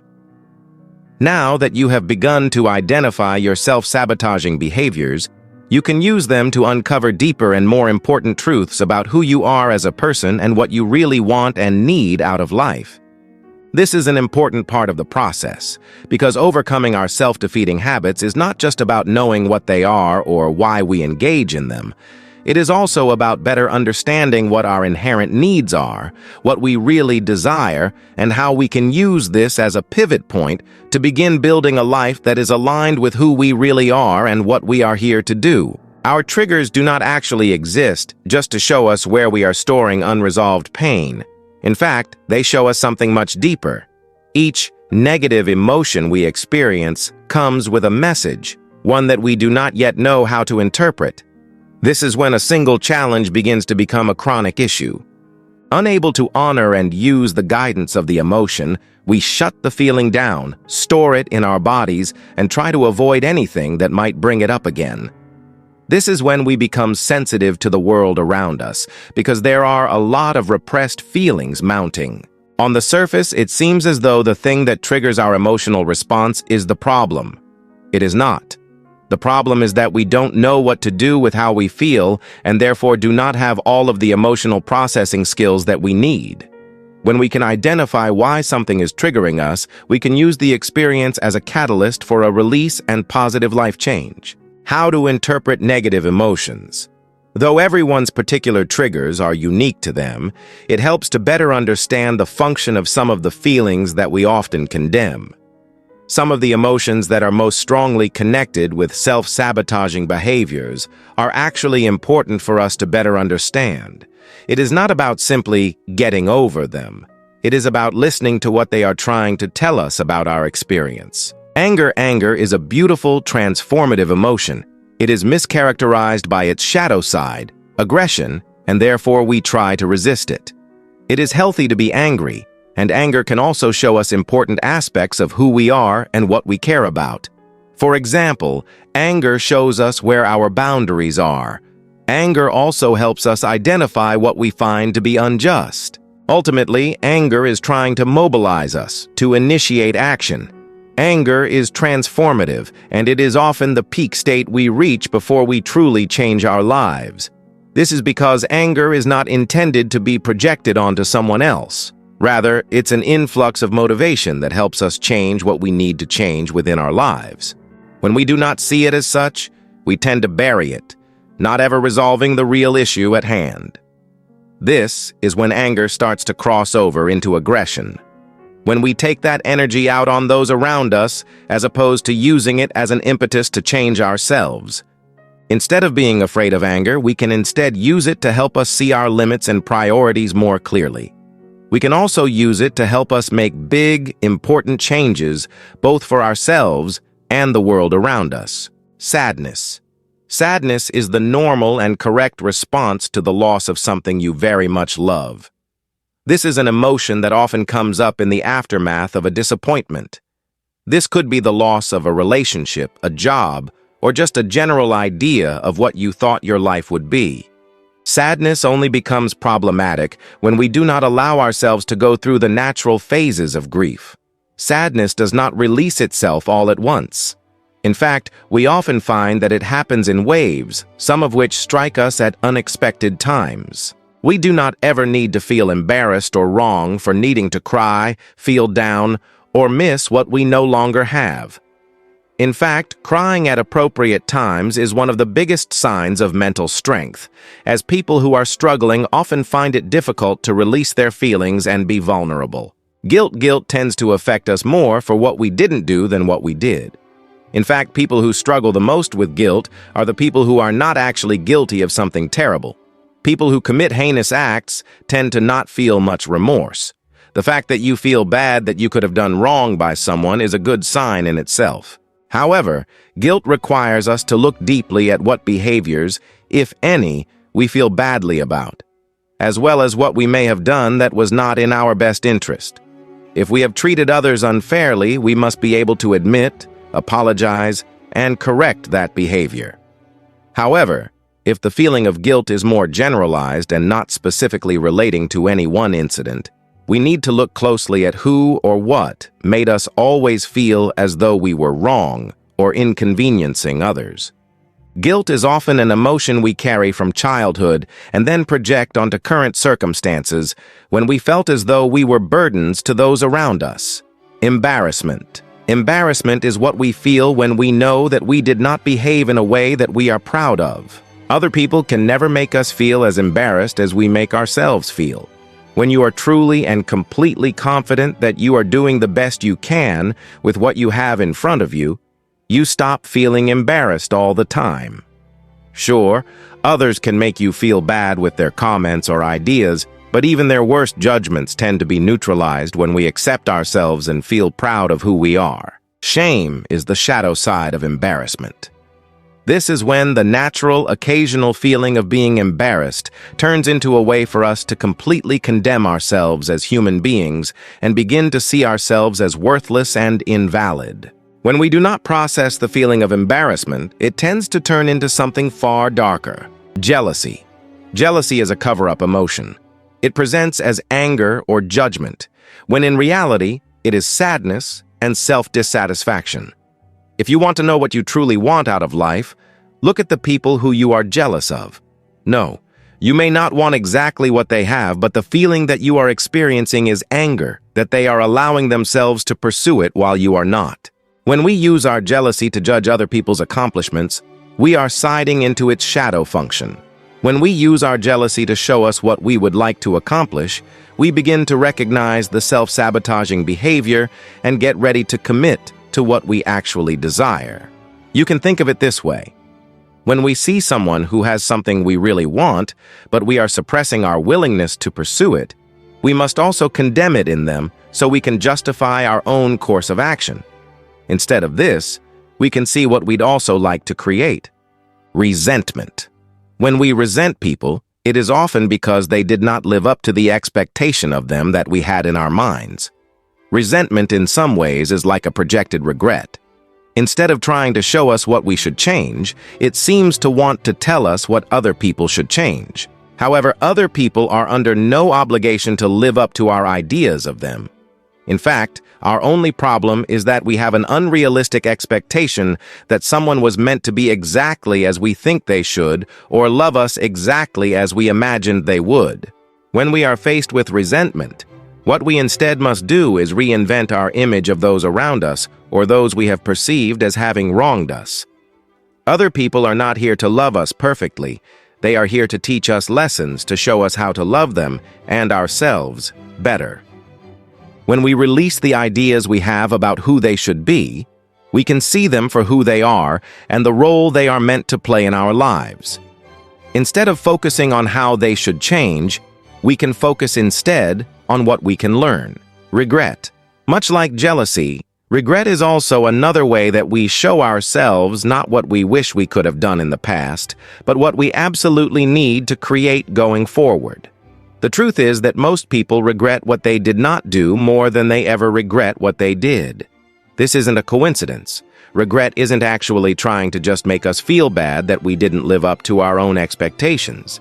It is trying to motivate us to live up to them going forward. It is trying to show us what it is absolutely imperative to change in the future and what we really care about experiencing before we die. Didn't travel when you were young? Regret is showing you that you should do it now. Didn't look as nice as you wanted to? Regret is showing you that you should try harder. Made choices that didn't reflect your best self? Regret is showing you that you should make different ones now. Didn't love someone while you had them? Regret is showing you that you should appreciate people now. Chronic fear. When we cannot stop returning to fearful thoughts, it is not always because there is an actual threat in front of us. Often it is because our internal response systems are underdeveloped or sidelined by trauma. When we are in a state of fearful thinking, it doesn't matter what we are afraid of. The thought process follows us from problem to problem. Often there's a metaphor encoded within it. For example, we may be afraid of an ultimate loss of control or some external force coming in and unraveling our progress. Regardless, chronic fearful thinking often comes back down to feeling the need to focus our energy and attention on a potential threat so we can protect ourselves from it. We imagine that if we are worried, anxious, or angry about it, it will remain within our awareness and therefore cannot surprise us. We can retain some control over it. The very act of holding these fearful thoughts within our minds is exactly how the fear is controlling us in the first place. It is derailing our lives right now because we are channeling our energy into something that is outside of our control, as opposed to using it for everything that is actually within our control. The habits, actions, and behaviors that would actually move our lives forward. In this sense, what we are afraid of is really a projection of what's already happening. The only true way to get over chronic fear is actually to get through it. Instead of trying to battle, resist, and avoid what we cannot control, we can learn to simply shrug and say, and if that happens, it happens. The second we are able to shrug, laugh, or even just throw our hands up and say, whatever, it will be fine, we instantly take back all of our power. What keeps the fire of fear raging is the idea that if we accept what we are afraid of, we are giving in to the worst potential outcome. The truth is that when we stop being afraid of what we cannot control and know instead that nothing can possibly ruin our lives more than we are ruining them with our negative, distracted, and irrational thinking and focus, we are completely freed. When we are in full acceptance, fear leaves our consciousness and becomes a non-issue. It is at this point we realize that it always was. Our internal guidance systems whisper until they scream. The things that are bothering you most right now are not external forces trying to torture you for the sake of it. They are your own mind identifying what in your life can be fixed, changed, and transformed. If you continue to not take action, the siren will only get louder. And if you never learn to listen to it, you will probably just disassociate from it and then be a victim to it. You already have the answers. You already know what you're here to do. You are here to create everything that would make you happier than you can imagine. It is only a matter of quieting your mind enough so you can feel all of the unlimited potential that is begging you to be used. There's no such thing as self-sabotage because the behaviors that you think are holding you back are really just meeting your needs. It's not a matter of trying to push yourself beyond them. It's a matter of seeing them for what they are and then finding better, healthier ways to fulfill them. Though we live in an age where people tend to tell us that we should be entirely self-sufficient, and to want or need another person's presence, validation, or company is a sign of self-insufficiency, that is not an accurate portrayal of what it means to be human, and it severely overlooks the reality of human nature and connection. Though many people are codependent and lean far too heavily on others to give them a sense of safety and self, leaning too far the other way, where you believe that you don't need anyone or anything and that you can do everything yourself, is not healthy either. They are two opposite manifestations of the same wounds, which are mistrust and the inability to connect. Your need to feel validated is valid. Your need to feel the presence of another person is valid. Your need to feel wanted is valid. Your need to feel secure is valid. Often, the first reason we start neglecting our essential needs is because we think we are weak for having them. We only believe this because when we were young, we did have to rely almost entirely on others to meet our essential needs. Eventually, this fails us, because another person cannot fulfill us entirely, nor are they responsible for it. As we grow up, we learn self-sufficiency. In fact, reliance on oneself for the foundation of our basic needs is an important part of a person's development. In the same way, it is also important that we recognize we cannot meet every single one of our needs on our own. Human beings are hardwired for connection to others and to a group. This is why we exist in subsets, like communities and families, and generally feel happiest and most fulfilled when we are doing things that serve the greater good. This is a fundamental and healthy part of who we are, and it is not a sign of weakness. In other cases, your need to feel financially secure is healthy. It is not always a product of you being greedy or ill-intentioned. Your need to be validated for the work that you do is healthy, and it is not always a product of you being vain. Your need to live in a space and area that you enjoy being in is healthy, and it is not always a product of you being ungrateful for what you have. Your subconscious mind is trying to communicate with you.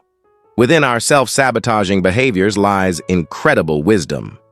Not only can they tell us how and what we have been traumatized by, they can also show us what we really need. Embedded within each self-sabotaging behavior is actually the key to unlock it, if only we can understand it first. These are a few brief examples of how your subconscious mind might be trying to communicate with you through your behaviors. The way you are self-sabotaging. Going back to the same person who broke you in a relationship. This could be a platonic friend, but is most commonly a former romantic partner. What your subconscious mind might want you to know.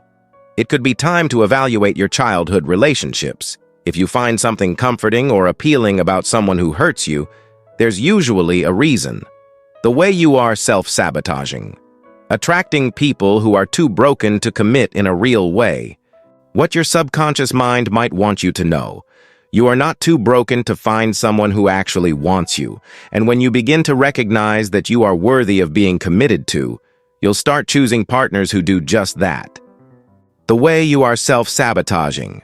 Feeling unhappy, even if nothing is wrong, and really you've gotten everything you've wanted in life. What your subconscious mind might want you to know. You are probably expecting outside things to make you feel good rather than relying on changing how you think and what you focus on. No outward accomplishment is going to give you a true and lasting sense of inner peace, and your discomfort, despite your accomplishments, is calling your attention to that. The way you are self-sabotaging, pushing people away. What your subconscious mind might want you to know. You want people to love and accept you so much that the stress of it all makes you isolate yourself from the pain, effectively creating the reality you're trying to avoid. Alternatively, needing solitude too often usually means there is a discrepancy between who you pretend to be and who you actually are. When you show up to your life more authentically, it becomes easier to have people around you as it requires less effort. The way you are self-sabotaging. Automatically believing what you think and feel is true. What your subconscious mind might want you to know. You want to worry because it feels comfortable and therefore safer. The more you blindly trust every random thought or feeling that passes through you, the more you are going to be at the whim of what's happening around you. You must learn to steady yourself in clarity, truth, and groundedness, and to be able to mentally discern between what is helpful and what is not. The way you are self-sabotaging, eating poorly when you don't want to. What your subconscious mind might want you to know. You are doing too much, or you're not giving yourself enough rest and nourishment. You are being too extreme. This is why your body is requiring that you continue to fuel it. Alternatively, it could be that you are emotionally hungry, and because you are not giving yourself the true experiences you crave, you are satisfying your hunger another way. The way you are self-sabotaging, not doing the work you know, would help move your career forward. What your subconscious mind might want you to know. You might not be as clear as you think you are on what you want to be doing. If it isn't flowing, there is a reason. Instead of trying to push through and continually hitting the same wall over and over again, take a step back. Maybe it's time to regroup, re-strategize, or seriously think about why you're trying to take the steps you are. Something needs to change, and it's probably not just your motivation. The way you are self-sabotaging, overworking. What your subconscious mind might want you to know. You do not have to prove your value. You do, however, have to stop running from the discomfort of being alone with your feelings, which is very often the reason that people overwork. There is a difference between being passionately committed to something and feeling obligated to outperform everyone else. One is healthy. The other is not. The way you are self-sabotaging. Caring too much about what other people think. What your subconscious mind might want you to know. You are not as happy as you think you are. The happier you are with something, the less you need other people to be. Instead of wondering whether or not someone else will think you are enough, stop and ask yourself, is my life enough for me? How do you really feel about your life when you aren't looking at it through the eyes of others? The way you are self-sabotaging, spending too much money. What your subconscious mind might want you to know. Things will not make you feel more secure. You will not be able to purchase your way into a new life or identity.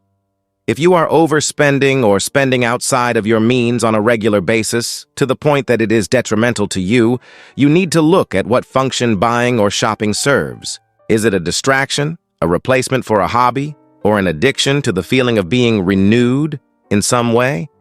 Determine what your needs really are, and then go from there. The way you are self-sabotaging. Dwelling on past relationships or continually checking up on exes.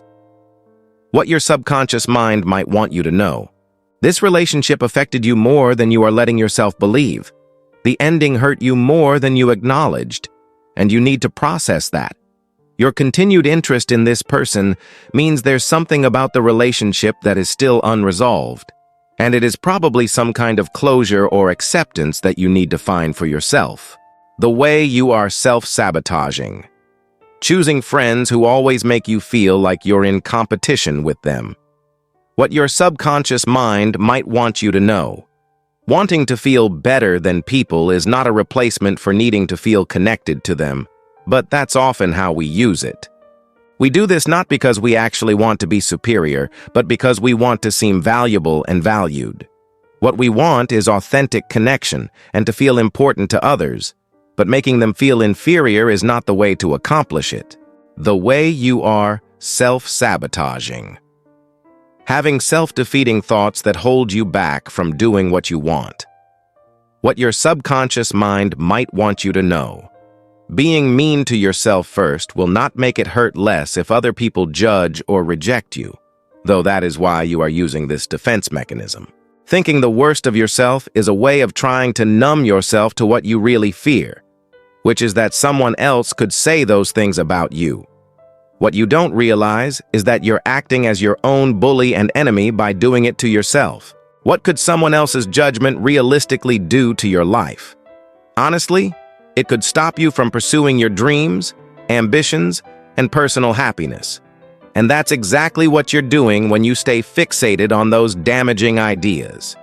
It's time to get out of your own way. The way you are self-sabotaging. Not promoting your work in a way that would help move you forward. What your subconscious mind might want you to know. You're not creating the best possible work you can, and you sense it.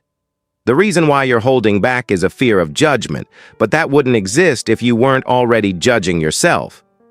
You have to create things you are proud to share, and when sharing them in a positive way that helps grow your business or career, feels natural and authentic, you will know that you are doing the work that is at the best of your ability or potential. The way you are self-sabotaging.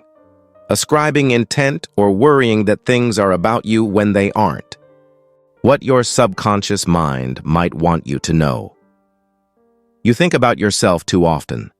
Other people's lives do not revolve around you, nor do their thoughts. They are busy thinking about themselves in the same way that you are thinking about yourself. Remember that patterns in your life are indicative of your own behaviors, but imagining that every time someone cuts you off in traffic is a personal attack, you're going to severely hold yourself back because you'll always be the victim of something. The way you are self-sabotaging, staying in a city or town you claim to dislike. What your subconscious mind might want you to know. Home is where you make it, not where you find it. Is this an issue of you being unable to move, or are you simply unwilling? Usually when we stay in the same place, there's a reason. There's something we love about it, and it's where we want to spend our lives. The resistance comes in because of the judgment we imagine others may think if they know we don't live in the coolest, biggest, or the best area. You might also fear that people will judge you for not having progressed enough. The truth is that you are judging yourself, and you need to make peace or take pride in why you choose to live where you do. The way you are self-sabotaging, mindlessly scrolling through social media as a way to pass the time. What your subconscious mind might want you to know. This is one of the easiest ways to numb yourself because it is so accessible and addictive. There is a world-altering difference between using social media in a healthy way versus as a coping mechanism. Mostly, it has to do with how you feel after you're finished. If you don't put the phone down feeling inspired or relaxed, you're probably trying to avoid some kind of discomfort within yourself, the very discomfort that just might be telling you that you need to change. Learning to listen again. Now that you're starting to pay attention to your internal cues, it is important to understand how to listen to yourself and respond in real time. You are in the situation you are in now because you did not know how to understand or meet your needs in the moment. If you do not want to constantly have to be fixing your choices and behaviors, you have to learn how to process and interpret your feelings in real time. This will be done by a process of building emotional intelligence, which will be primarily done in the next chapter. However, this is where we begin, by understanding how to listen to our instincts. How to follow your gut without getting scared of the future. One of the most essential tenets of modern wisdom is the idea that deep down, you know the truth about everything in your life, and by extension, your future. The idea is that you are an oracle unto yourself, and your feelings are apertures into not only what's happening now, but what's going to happen soon. We're not to blame for believing this.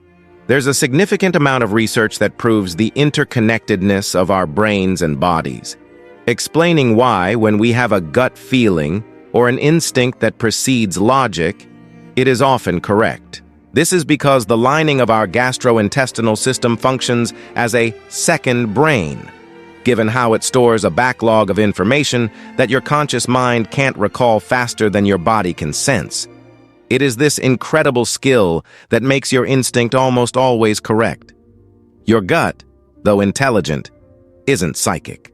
If you want to tune into yourself more, follow your heart, pursue your passion, find your soul, whatever it is, the first thing that you have to understand is that your gut instinct can only respond to what's happening in the present.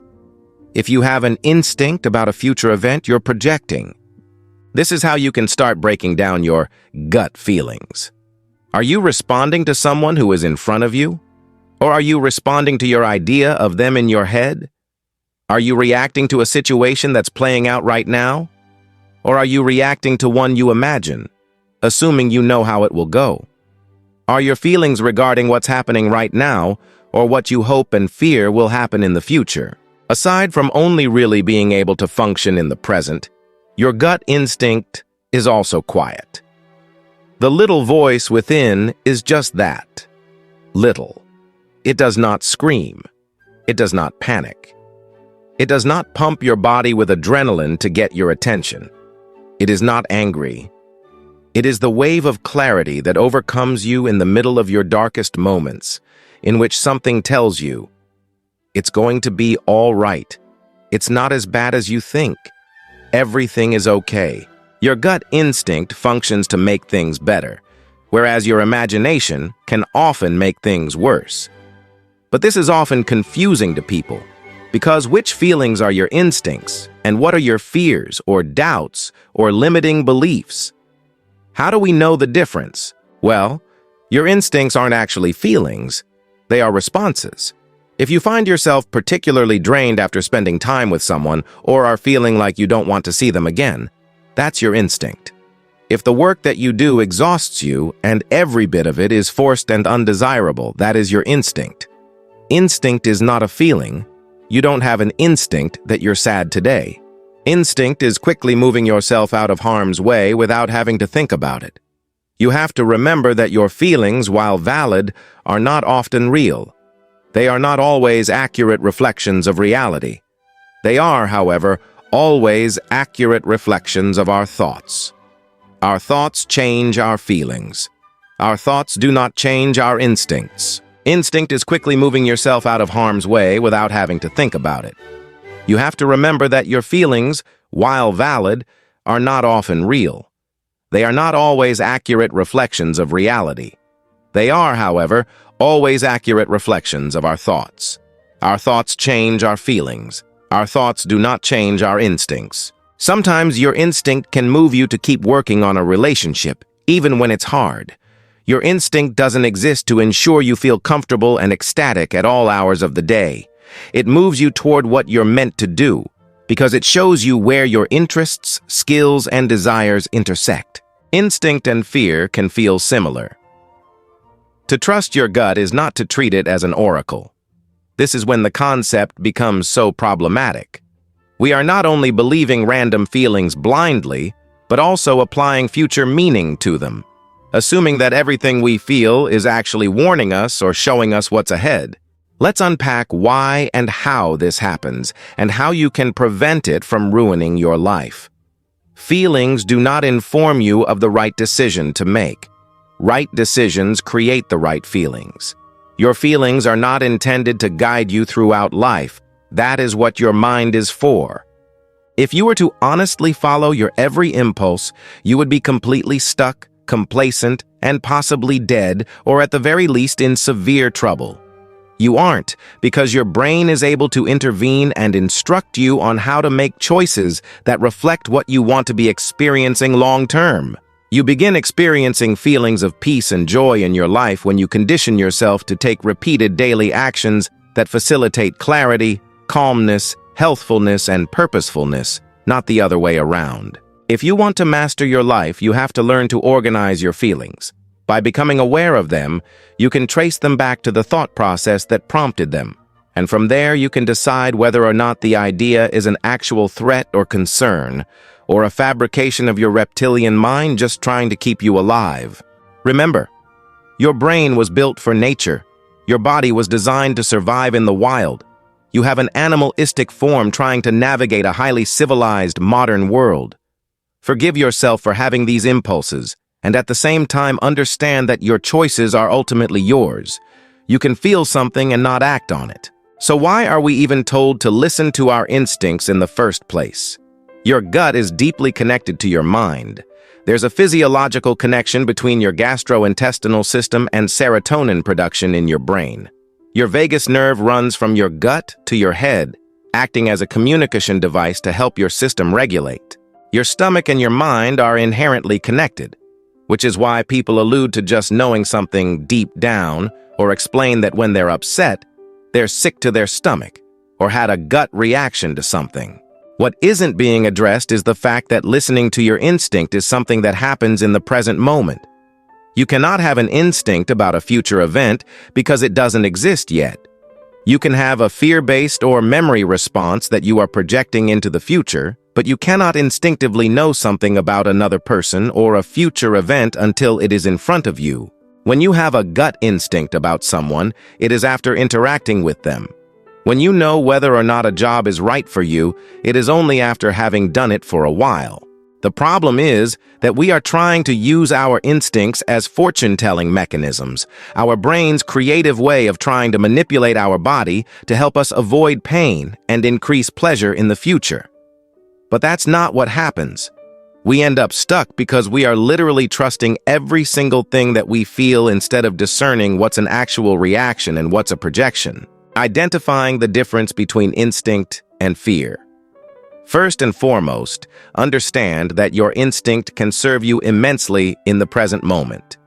Your first reaction to something is very often the wisest reaction, because your body is using all of the subconscious information you have logged away to inform you about something before your brain has an opportunity to second-guess it. You can use this to your advantage by staying in the moment and asking yourself what is true right here and right now. What is true when you are with another person, activity, or behavior? What is the deep gut instinct that you get when you're presently engaging with something? Does it differ from what you think and feel about it when you are just imagining it, making guesses about it, recalling details of it, or imagining what it will be like? Typically, those projections are fear, and your present reaction is your honest instinct. Overall, your honest gut instinct won't ever frighten you into panic. Your gut is always subtle and gentle, even if it's telling you that something isn't for you. If your gut wants you to know not to see someone or to stop engaging in a relationship or behavior, the impulse will be quiet. That's why it's called the little voice within. So easy to miss, so easy to shout over. Intuitive nudges versus intrusive thoughts. When you start listening to yourself, you might find it hard to tell the difference between thoughts that are helpful and intuitive and thoughts that are damaging and intrusive. They both function similarly. They are immediate, reactive, and offer some kind of previously unseen insight, and yet they function so completely differently in practice. This is how to start telling the difference between thoughts that are informed by your intuition and thoughts that are informed by fear. Intuitive thoughts are calm. Intruding thoughts are hectic and fear-inducing. Intuitive thoughts are rational. They make a degree of sense.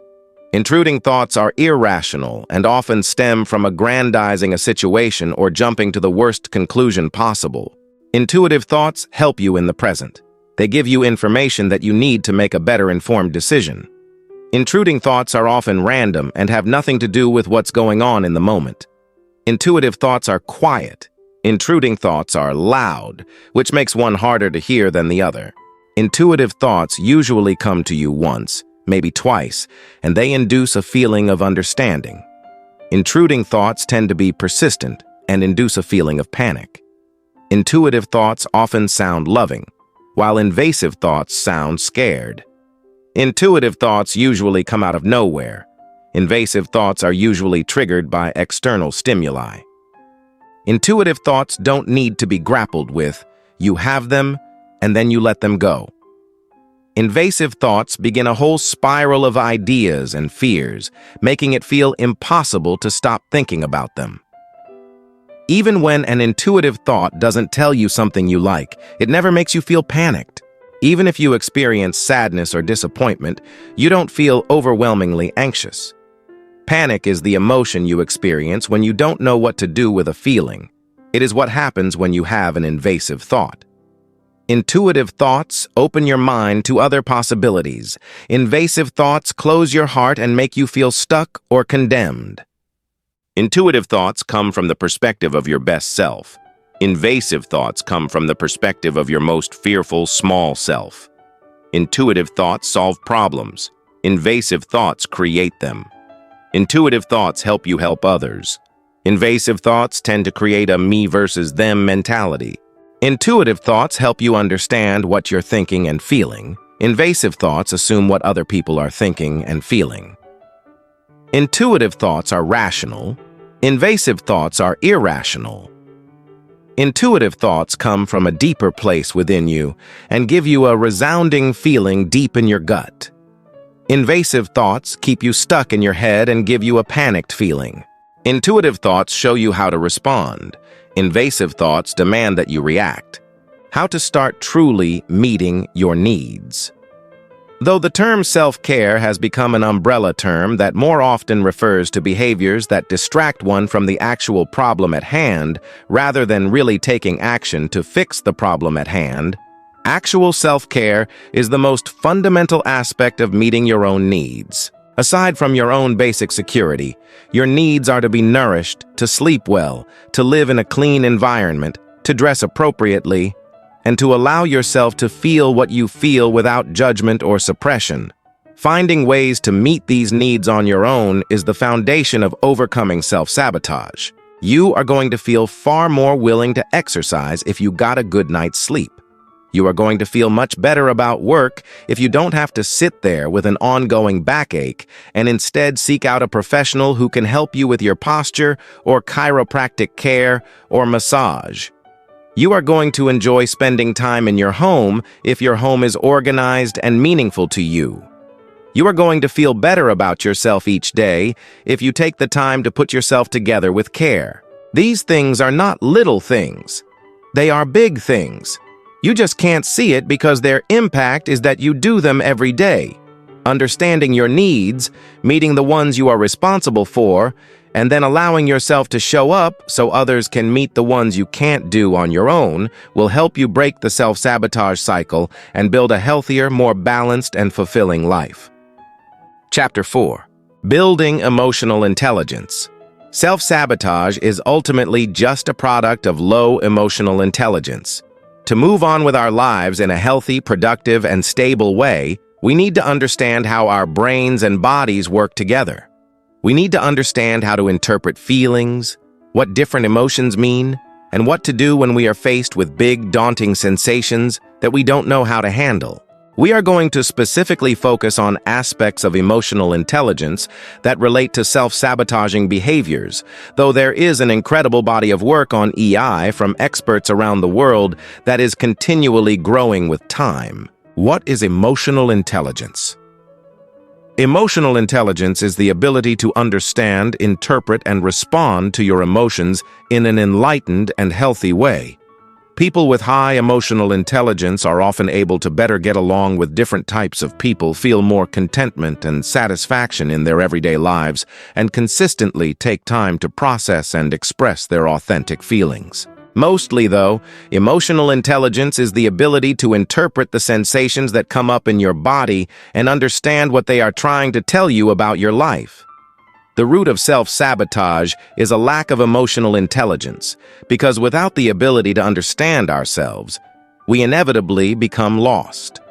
These are some of the most misunderstood aspects of our brains and bodies that inevitably leave us stuck.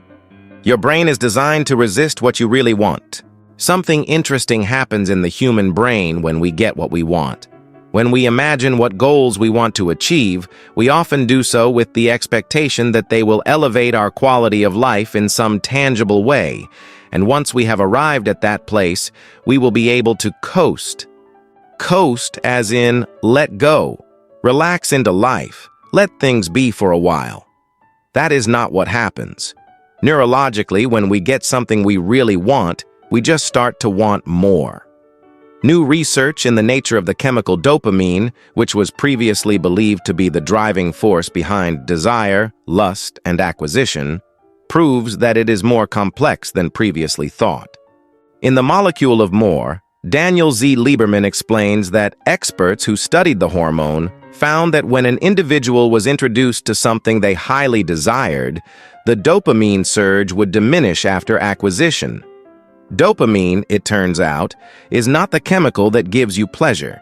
It's the chemical that gives you the pleasure of wanting more.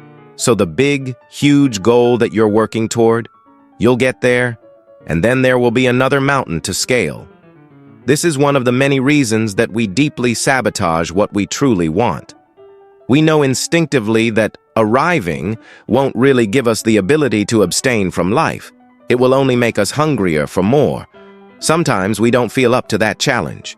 So, while we're on the way, a toxic cocktail of neurological biases start piling up on one another, and we start to resent, judge, and even vilify the object of our greatest desire. What happens when we start to chase what we really want? We resist doing the work that it takes to actually get it because we are so afraid of not having it.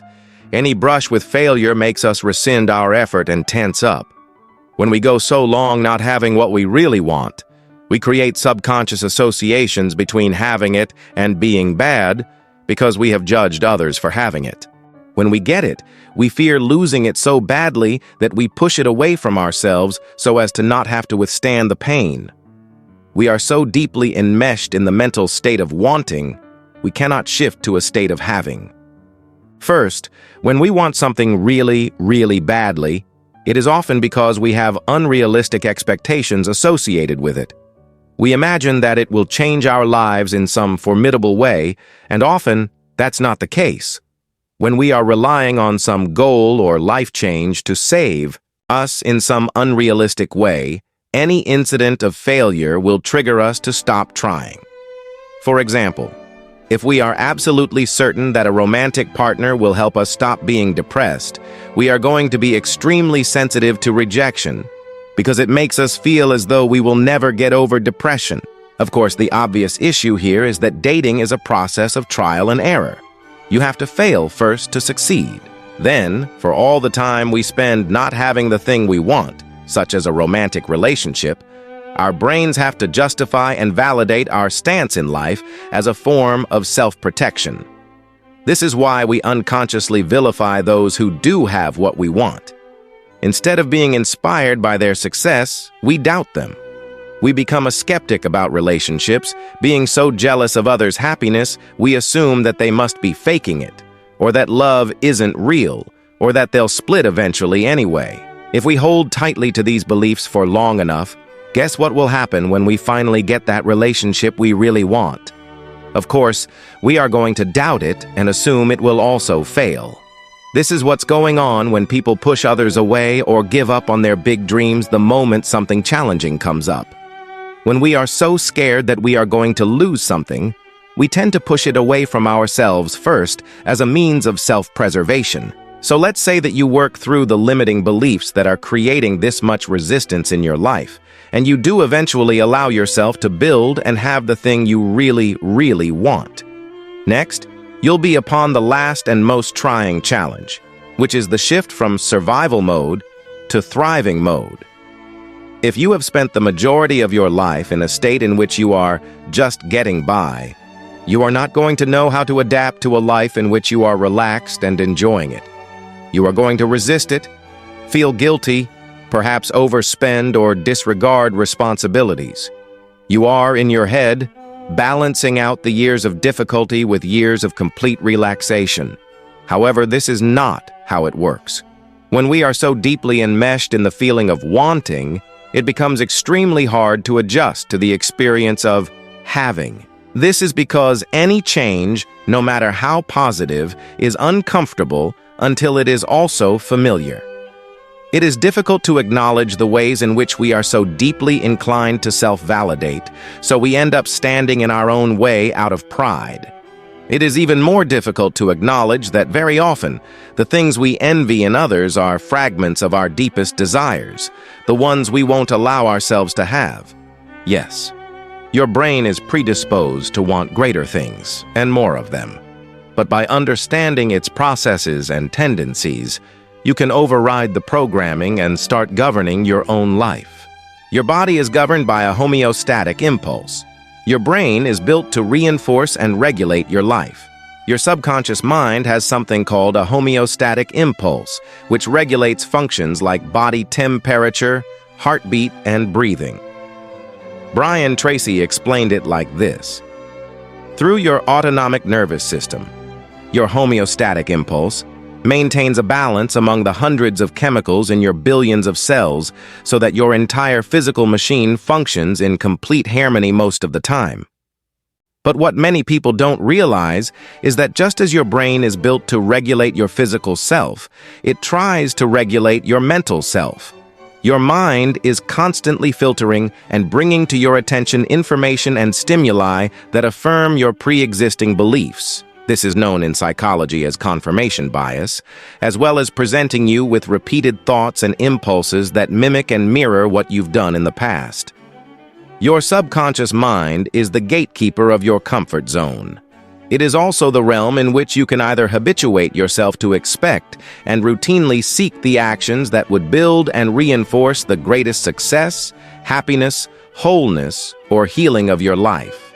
What this teaches us is that when we are going through a healing or changing process in our lives, we have to allow our bodies to adjust to their new sense of normalcy.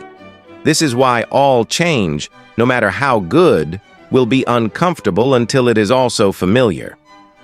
This is also why we can get stuck in self-destructive habits and cycles. Even though they feel good, that does not mean they are good for us. We have to use our minds to practice discernment. We have to use our supreme intelligence to decide where we want to go, who we want to be, and then we have to allow our bodies to adjust over time. We cannot live being governed by how we feel. Our emotions are temporary and not always reflective of reality. You don't change in breakthroughs, you change in micro shifts. If you're stuck in life, it's probably because you're waiting for the big bang, the breakthrough moment in which all your fears dissolve and you're overcome with clarity. The work that needs to happen happens effortlessly. Your personal transformation rips you from complacency, and you wake up to an entirely new existence. That moment will never come. Breakthroughs do not happen spontaneously. They are tipping points. Revelations occur when ideas that were sitting in the margins of your mind finally get enough attention to dominate your thoughts. These are the clicking moments.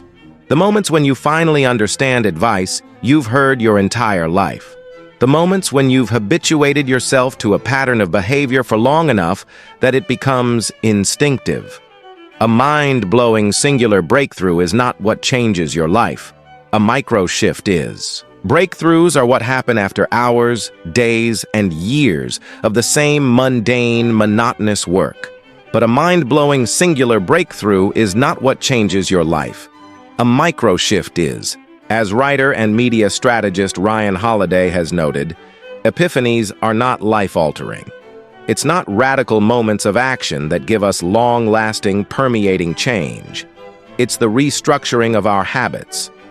The idea is what science philosopher Thomas Kuhn dubbed a paradigm shift. Kuhn suggested we don't change our lives in flashes of brilliance, but through a slow process in which assumptions unravel and require new explanations. It's in these periods of flux that micro-shifts happen and breakthrough-level change begins to take shape. Think of micro-shifts as tiny increments of change in your day-to-day life. A micro-shift is changing what you eat for one part of one meal just one time.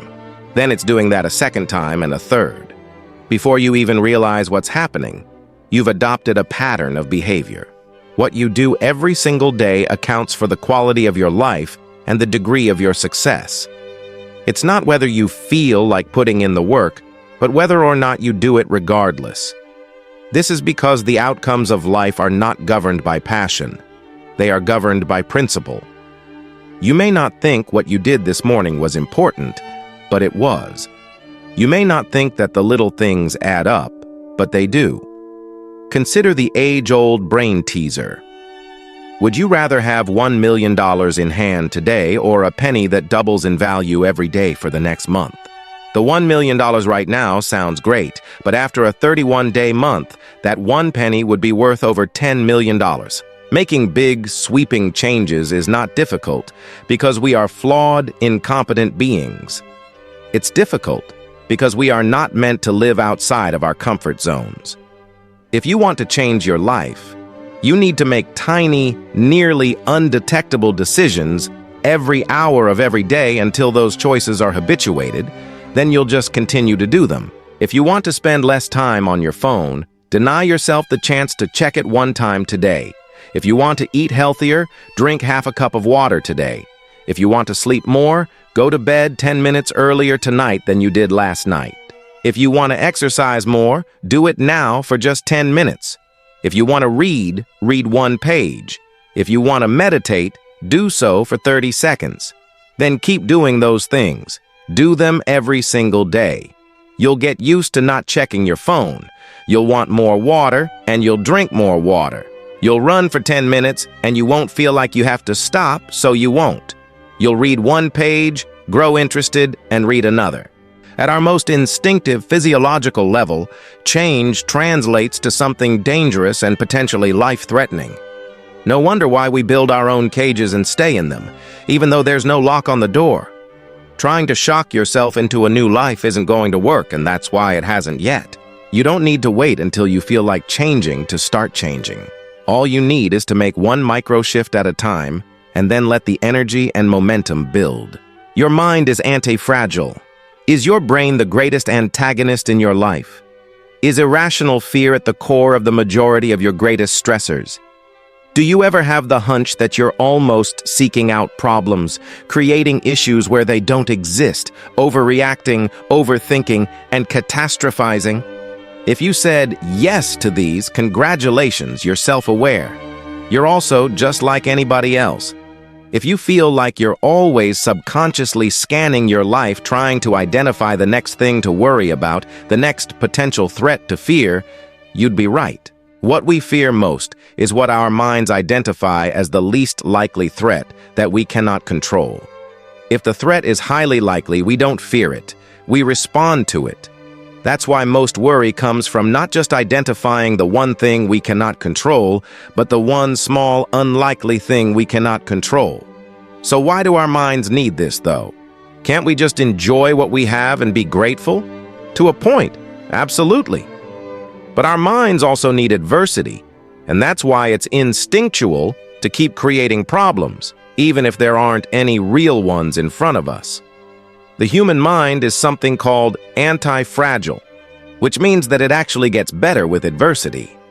Like a rock that becomes a diamond under pressure or an immune system that strengthens after repeated exposure to germs, the mind requires stimulation in the form of a challenge. If you deny and reject any kind of real challenge in your life, your brain will compensate by creating a problem to overcome.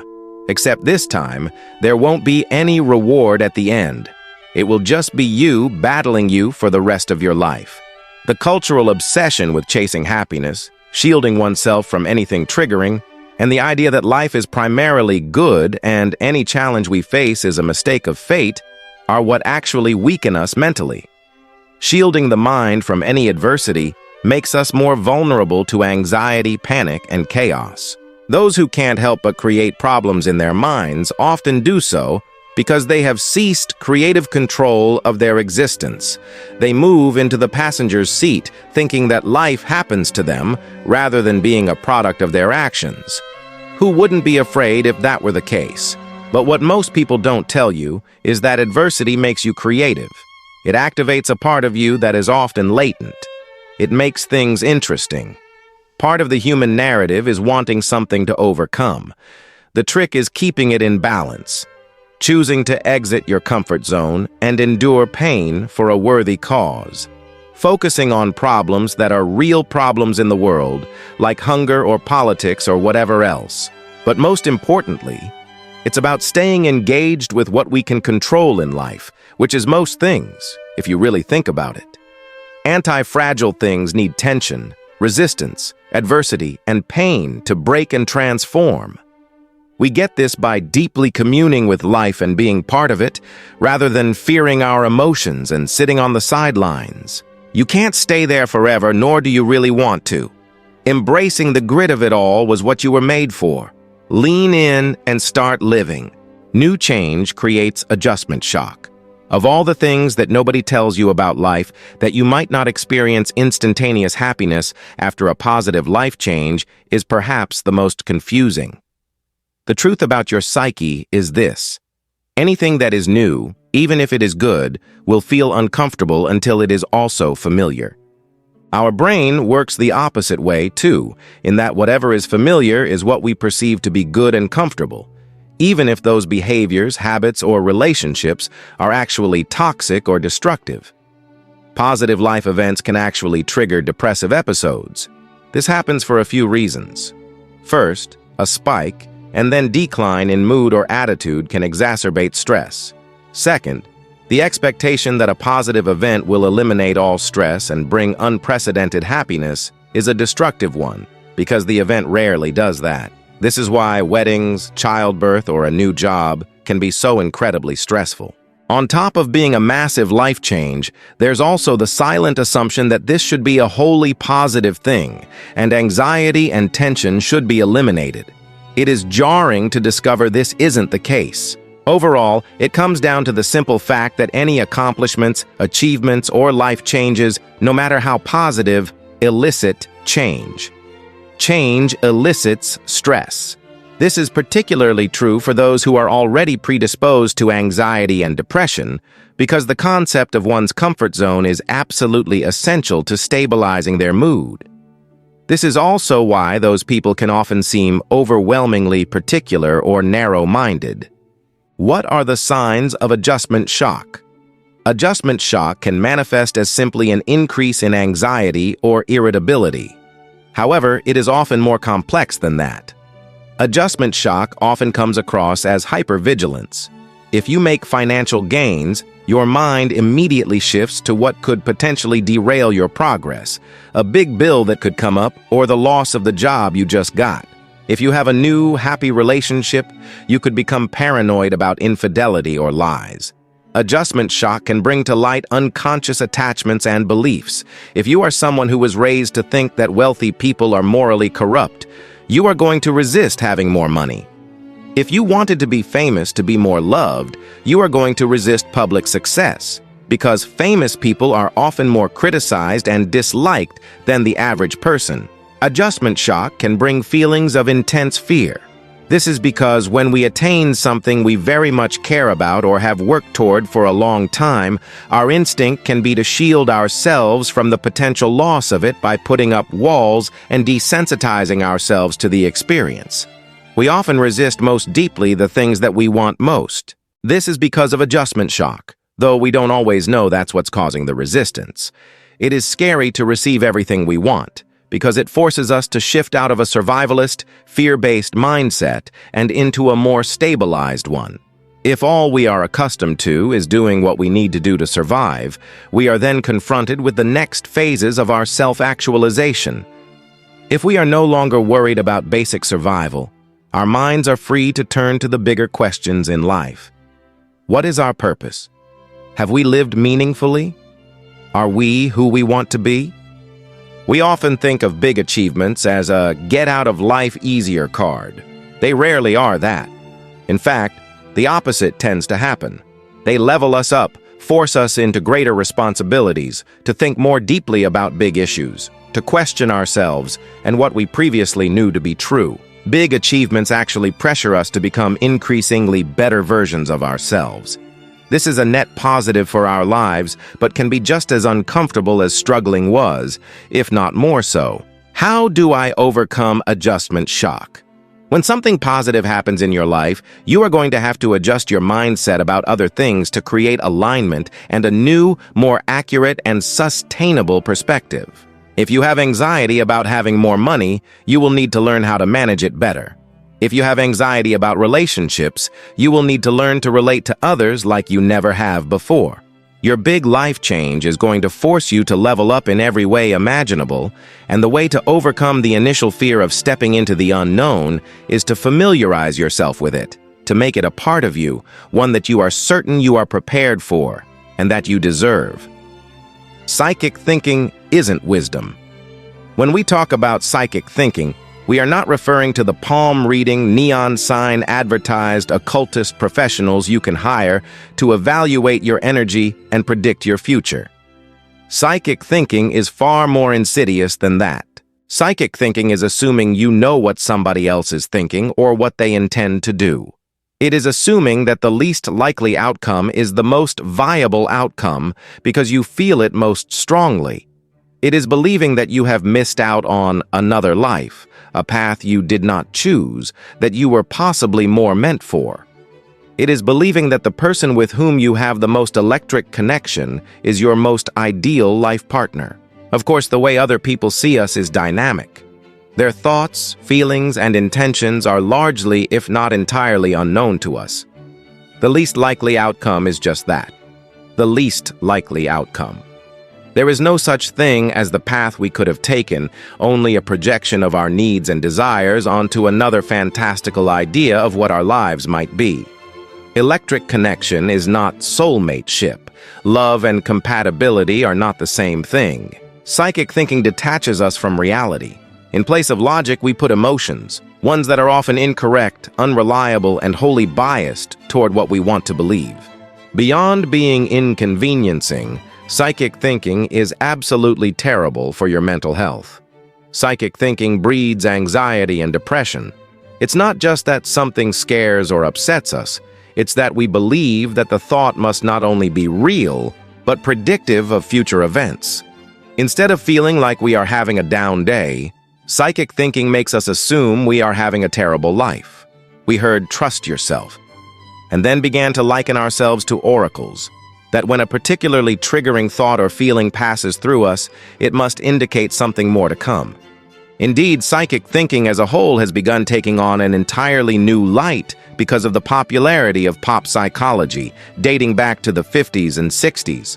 Trust yourself, the gurus tell you. Deep down, you know the truth. This is valid. Your intestines are literally connected to the stem of your brain. The bacteria in your stomach respond to subconscious intelligent awareness faster than your mind can. This is why your gut is indeed correct on instinct.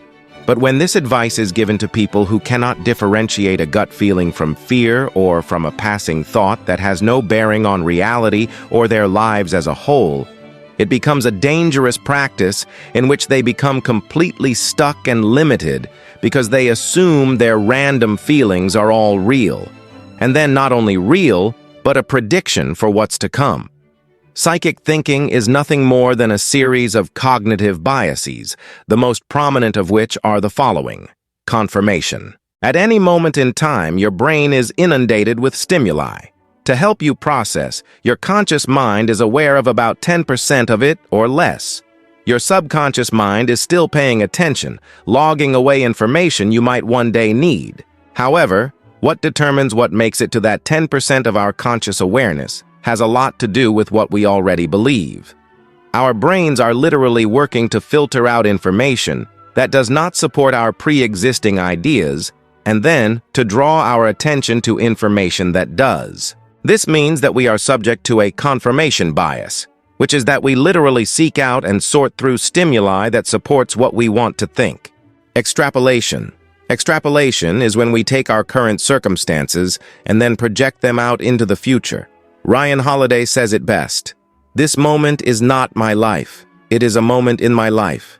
Extrapolation makes us think that we are the sum of our past or current experiences, that whatever stressors or anxieties we are currently experiencing are ones that we will grapple with for the rest of our lives. Unable to see through the problem at hand, we assume it will never resolve itself. Unfortunately, this can become a self-fulfilling prophecy. If we are so easily defeated and exhausted by the idea that we will never get over our problems, then we make it more likely that we will hang on to them instead of logically trying to resolve them for a lot more time than is necessary. Spotlighting. Everyone thinks that the world revolves around them. You are thinking about you and your own interests all day, every day. It can be challenging to forget that others are not thinking about us with such intensity. They are thinking about themselves. The spotlight effect is what happens when we imagine that our lives are performative or on display for others to consume. We remember the last 2 or 3 embarrassing things we have done and imagine that others are thinking about them actively as well. Can you recall the last 2 or 3 embarrassing things someone else did? Of course you can't, because you aren't paying attention. Spotlighting gives us the false impression that the world is all about us when it is not. These biases plus others, when combined with psychic thinking, or the idea that our assumptions and feelings about the world will transpose into reality, are harmful and mostly incorrect. Instead of trying to predict what will happen next, our energy is better used when it's focused intently on the moment, the infinite now, the mystics would say, because the truth is that the past and future are illusions in the present, and all we have is the present. Instead of trying to use your intelligence to hack what's next, try to get better at where you are currently. That's what's really going to change the outcomes of your life. Logical lapses are giving you profound anxiety. Most of the anxiety you experience in life is the result in inefficient critical thinking skills. You might assume that because you are anxious, you are an overthinker, someone who obsesses about unlikely and scary outcomes more than is reasonable. The reality is that you are an underthinker. You're missing a part of your reasoning process. Let's start at the beginning. Anxiety is a normal emotion that every person experiences at some point in their lives, typically when circumstances are stressful, tense, or scary. When anxiety is chronic and begins to interfere with day-to-day functioning, it becomes a clinical disorder. We understand the importance of speaking about mental health with the same degree of legitimacy as physical health. However, in the same way that we'd question what someone keeps tripping over if they repeatedly sprain their ankle, a lot of anxiety is similarly circumstantial, as many illnesses are. Specifically, anxiety tends to be the result of an inability to process acutely stressful and ongoing circumstances. If we want to heal, we have to learn to process. This applies to everyone, not just those with a diagnosis. One of the hallmarks of anxiety is rapid thinking. Because you are focusing on some issue so deeply and for so much time, you assume that you are also thinking through the issue thoroughly and arriving at the most likely conclusion. However, the opposite is happening. You're experiencing a logical lapse. You're jumping to the worst-case scenario because you aren't thinking clearly, and then you are engaging your fight-or-flight response because the worst-case scenario makes you feel threatened. This is why you obsess about that one terrifying idea. Your body is responding as though it's an immediate threat, and until you defeat or overcome it, your body will do its job, which is to keep you in defense mode, which is really a heightened state of awareness to the enemy. What is a logical lapse? Think of something that you aren't afraid of, maybe something that other people might find scary. Maybe you aren't afraid of flying in an airplane. Many people are. Maybe you aren't afraid of being single. Many people are. Maybe you aren't afraid of commitment. Many people are. Surely you can think of at least one thing in your life that you are truly unafraid of. Why aren't you afraid of it? Because you don't have a logical lapse there. You can visualize yourself going on an airplane and successfully getting off without freaking out. You can visualize yourself being happily single or happily committed. Even if the worst were to happen, you can think a situation through in its entirety, from exposition to climax to conclusion. You know what you would do. You have a plan. When you experience a logical lapse, the climax becomes the conclusion. You imagine a situation, you figure that you would panic. And then, because you're scared, you never think through the rest of the scenario. You never think about how you'd get through it, what you'd do to respond, and how you'd eventually move on with your life afterwards. If you were able to do this, you wouldn't be scared of it because you wouldn't think it had the power to end you. This is why exposure is the most common treatment for irrational fear. By reintroducing the stressor into your life in a safe way, you are able to reestablish a line of thinking that is healthier and calmer. Basically, you prove to yourself that you will be okay even if something scary does happen, which most of the time it does not. Either way, mental strength is not just hoping that nothing ever goes wrong. It is believing that we have the capacity to handle it if it does. Maybe you don't have that self-belief yet. That's okay. It's not something you're born with. It's something you build slowly and over time. It's something you develop with practice, by addressing small problems and then learning healthy coping mechanisms and effective reasoning skills. The thing is that there are millions of scary things that can happen to us in our lives. That is true for everyone. When we are hung up on one scary thing over another, it's not because it's a more imminent or likely threat. It's because we are less convinced we would be able to respond to it. To heal, we don't need to avoid it. We need to develop logic to see situations for what they are and respond appropriately to them. So often in life, our biggest anxiety comes not from what's actually happening, but how we think about what is happening. In that, we reclaim our emotional freedom and power. Faulty inferences are holding you back from success. If you're familiar with body typing, you'll probably be familiar with the terms endomorph, mesomorph, and ectomorph. though everyone actually falls somewhere within the spectrum of these, meaning that everyone has varying degrees of each. The traits you default to are typically your primary body type. If you've studied these types, you'll know that endomorphic bodies are often associated with increased fat retention. The assumption here is that these people have the worst metabolisms, but that is false.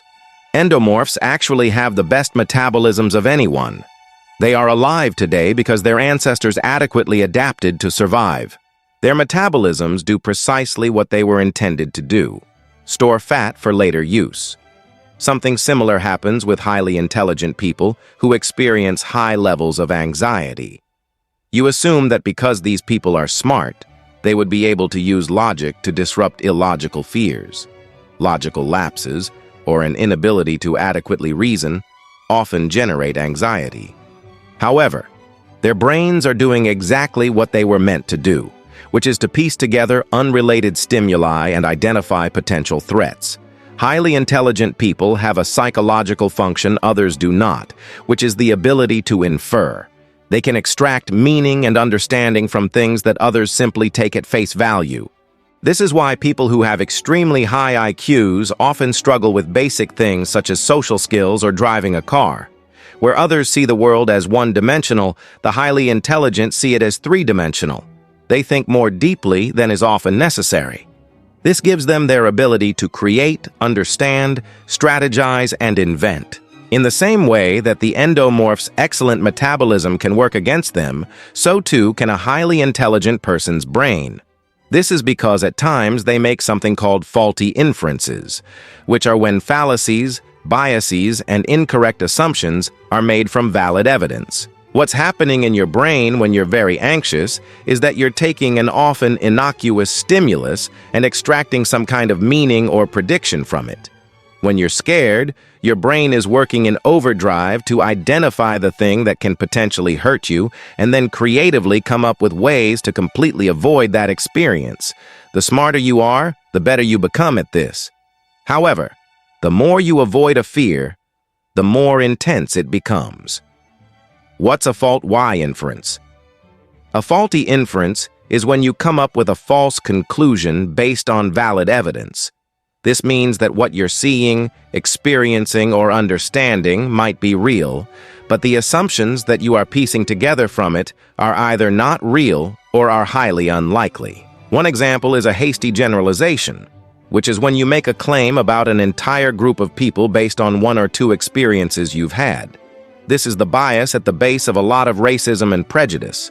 Another example is post hoc ergo propter hoc, which is what happens when you assume that because two things happened around the same time, they must be related, even if they aren't. A false dichotomy happens when you assume that there are only two possibilities that could be valid, when in reality, there are far more that you simply aren't aware of. An example of this is when your boss calls you to a private meeting, and you assume you must either be getting a promotion or getting fired. A slippery slope to play off of that example is another false inference in which you assume that one event will set off a series of others, even if they certainly will not. These are just some of the myriad ways your brain can, in a sense, betray you. Though it intends to keep you alert and aware, sometimes the threat becomes overinflated. Unable to decipher the difference, your body responds regardless. How do I correct this? Correcting faulty inferencing begins with first being aware that you're doing it. In the majority of cases, once you realize that you're thinking in a false dichotomy or making a hasty generalization, you stop doing it. You understand what it is and you let it go. Training your brain to stop doing it automatically takes time. Think of your mind like a search engine that auto-fills your terms. If it's something you've input many times over the years, it's still going to come up for a while. You have to work on consistently adding new thoughts, options, and stimuli to shift what it comes up with naturally. This is not only possible, it's inevitable. What you consistently do is what you adapt to.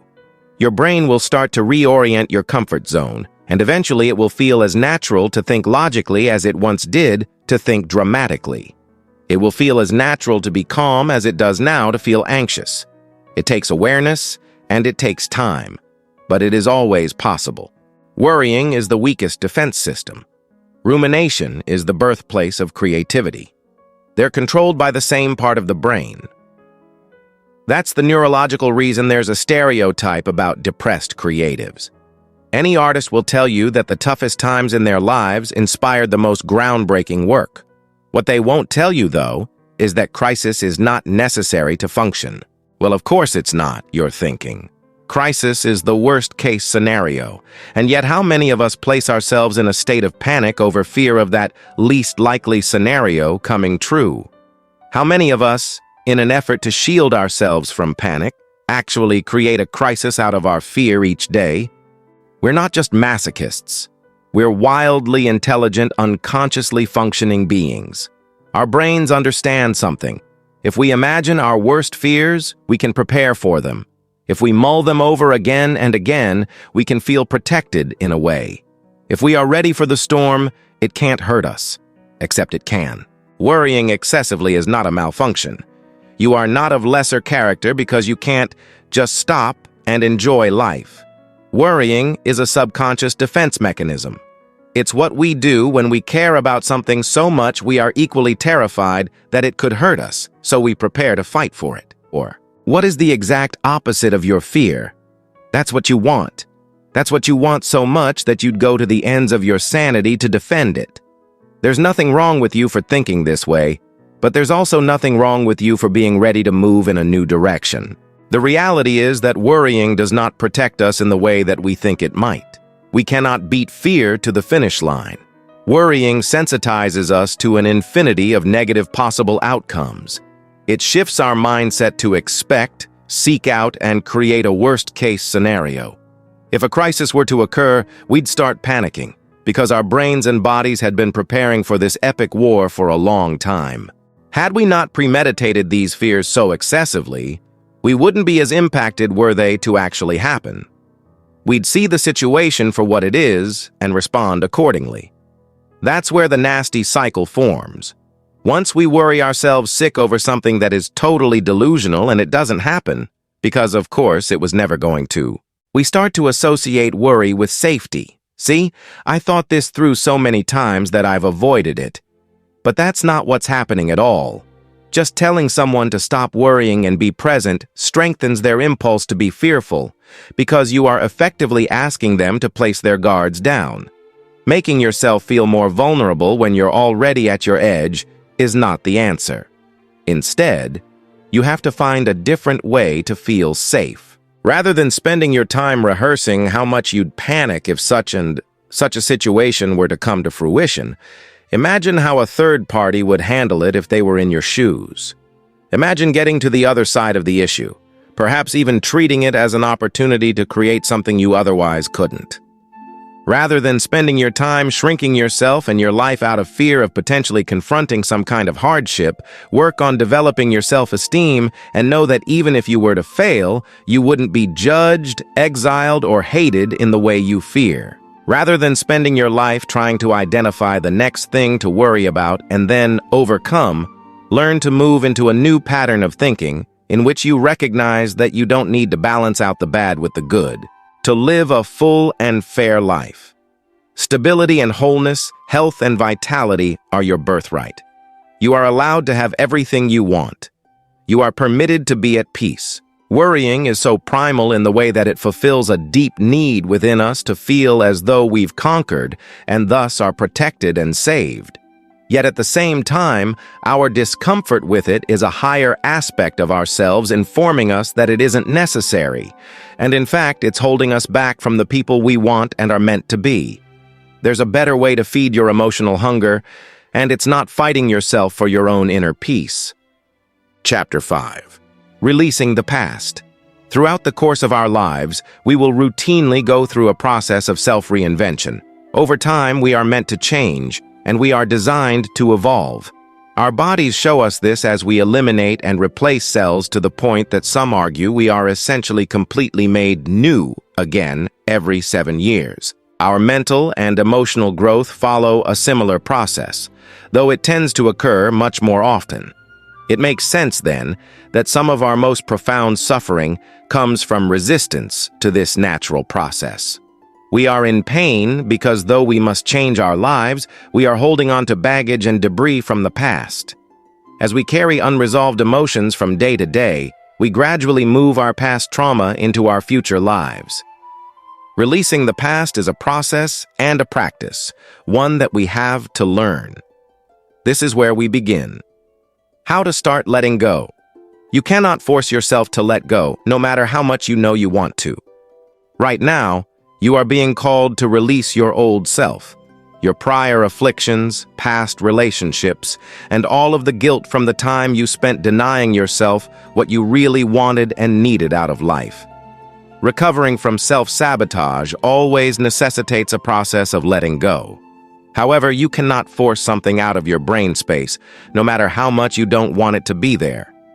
You cannot simply loosen your grip, relax a little, and will yourself to stop thinking entirely about something around which your entire world used to orbit. This is not how it goes. You are not going to let go the moment someone tells you to move on, the day you realize you have to admit certain defeat, the heart-dropping second it occurs to you that hope is, indeed, futile. You do not let go by simply willing yourself not to care anymore. This is something that people who have never been really hung up on something would assume. This is something that people who have never been deeply attached to something for a sense of safety and security and love and their future believe. There is nothing wrong with you because you almost get angry when people tell you to just let go so nonchalantly, as though they couldn't fathom the storms in your head and heart. How can you become so passive about something you have spent so much of your time in your life actively working to maintain and then restore? You can't, and you don't. You start to let go on the day you take one step toward building a new life and then let yourself lie in bed and stare at the ceiling and cry for as many hours as you need. You start to let go on the day you realize that you cannot continue to revolve around a missing gap in your life, and going on as you were before will simply not be an option. You start to let go at the moment you realize that this is the impetus, this is the catalyst, this is that moment the movies are made about and the books are written around and songs are inspired by. This is the moment you realize that you will never find peace standing in the ruins of what you used to be. You can only move on if you start building something new. You let go when you build a new life so immersive and engaging and exciting, you slowly, over time, forget about the past. When we try to force ourselves to let go of something, we grip onto it tighter and harder and more passionately than ever before. It's like if someone tells you to not think of a white elephant, that's the only thing you'll be able to focus on. Our hearts work the same way as our minds in this regard. As long as we are telling ourselves that we must let go, the more deeply we feel attached. So don't tell yourself to let go. Instead, tell yourself that you can cry for as long as you need, that you can fall to pieces and be a mess and let your life collapse and crumble. Tell yourself that you can let your foundation fall through.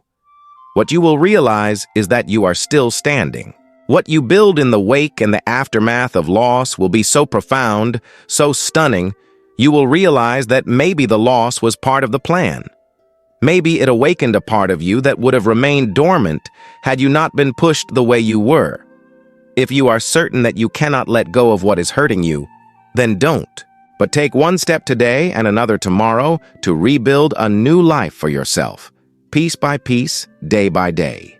Because sooner or later you're going to go an hour and realize you didn't think about them or it. Then a day, then a week, and then years and swaths of your life drift by, and everything you thought would break you becomes a distant memory, something you look back at and smile. Everything you lose becomes something you are profoundly grateful for. With time, you see that it was not the path. It was what was standing in your way. The psychological trick to release old experiences. Just because an experience has ended doesn't mean it's over. We store unfinished and unresolved emotional experiences within our bodies. Cognitively, we often find that we are stunted by the time in our lives in which we were damaged or traumatized. We got scared, we never got over the fear, and as a result, we stopped growing. Often what we don't realize is that the experiences that hurt us most aren't usually the ones that we are indifferent about. There is something within them that we deeply wanted or still desire. We weren't broken by a breakup. We were broken by wanting love that wasn't right for us. We weren't devastated by a loss. We were devastated because we wanted so badly for that person or thing to remain in our lives. We mentally become trapped in these places from which we still crave an experience. What we don't realize is that we have to sort of free ourselves from it so that we can go forth and create it in real time. Instead of accepting the ways we think life did not work out, we have to be able to see what was at the core of our desire and figure out a way to still give ourselves that experience now. If you truly want to let go of a past experience, you have to re-enter it through your memory. Close your eyes and find the feeling in your body that is uncomfortable. This is your portal to its root. Follow the feeling and ask it to show you where it started. You'll remember a time, place, or experience. Sometimes, the memory is fresh enough that you don't need to do this, and you can simply re-enter the memory by imagining that you are back where it all began. Now what you have to do is to superimpose a narrative to your younger self. You need to imagine that you, your healed and happy older self, is imparting some wisdom. Imagine sitting next to your younger self as they got their heart broken and giving them very specific instructions about why this is absolutely for the best, and although they cannot know it yet, there is another relationship out there that is far, far better. Imagine sitting next to your younger self when they felt really down and giving them the exact instructions regarding what they need to do to feel better, who they need to call, where they need to go, what they need to begin doing, and what they need to stop doing. Most importantly, imagine telling your younger self that absolutely everything, yes, everything, is going to be okay, that their fears are largely unfounded, that good things are coming, and that life will turn out well in the end. You have to do this to release the old attachment and allow that part of yourself to reattach to the present moment and what exists within it. Though you cannot change what happened in the past, by shifting your perspective of it, you can change how you are right now. You can change the story, and you can change your life. You can stop holding on to the old life in which you were required to be someone you inherently are not. The truth is that when we are unhealthily attached to something in the past, our perspective of it is often distorted. We aren't seeing reality for what it was, and we need to assist ourselves in being able to broaden our mindset and open up to the truth. Instead of longing for what we didn't get then, we have to release ourselves from the past and start putting our energy into building that experience right now. When we do this, we become free to step into the field of infinite potential. We become free to be who we always wanted, to create what we always wanted, and to have what we always wanted. The time is now, and the place is here. Ruminating over the past doesn't mean you want to return to it. Not being able to forget what happened doesn't mean you're content to keep reliving it again and again, even though right now, you very much are. The wildest thing about life is how unassumingly it keeps moving. You lose the person closest to you, and the world affords you a few days of grieving, and then you're expected to just keep going.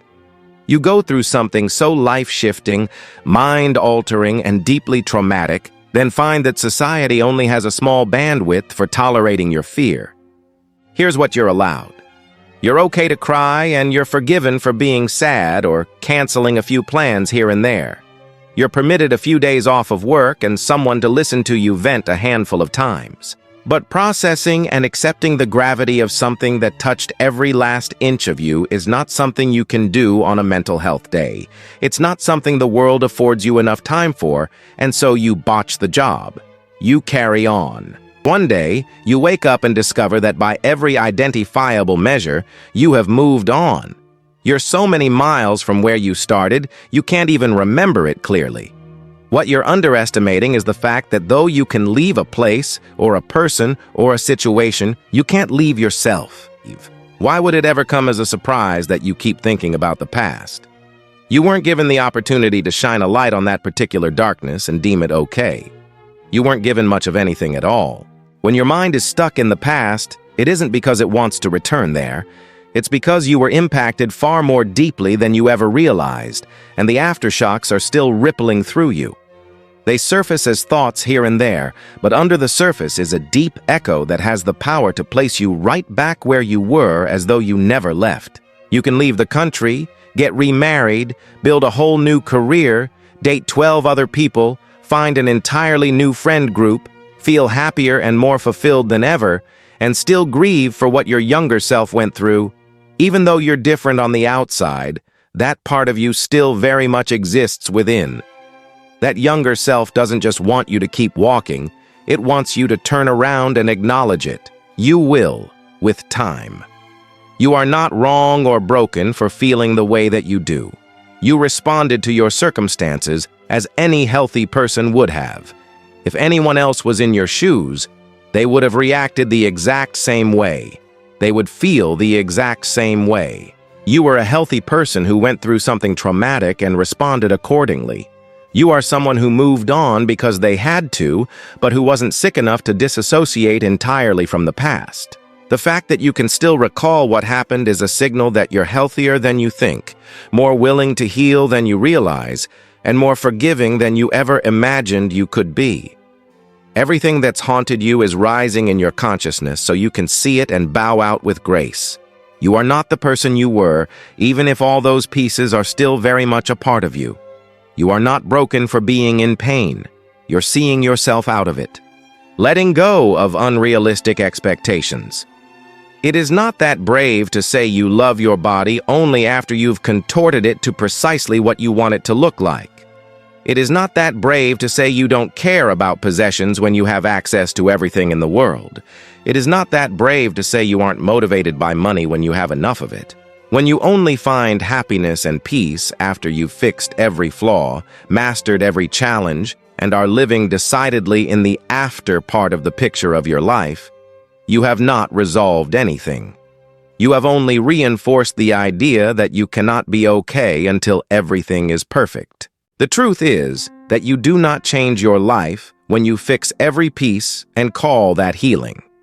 You change your life when you start showing up exactly as you are.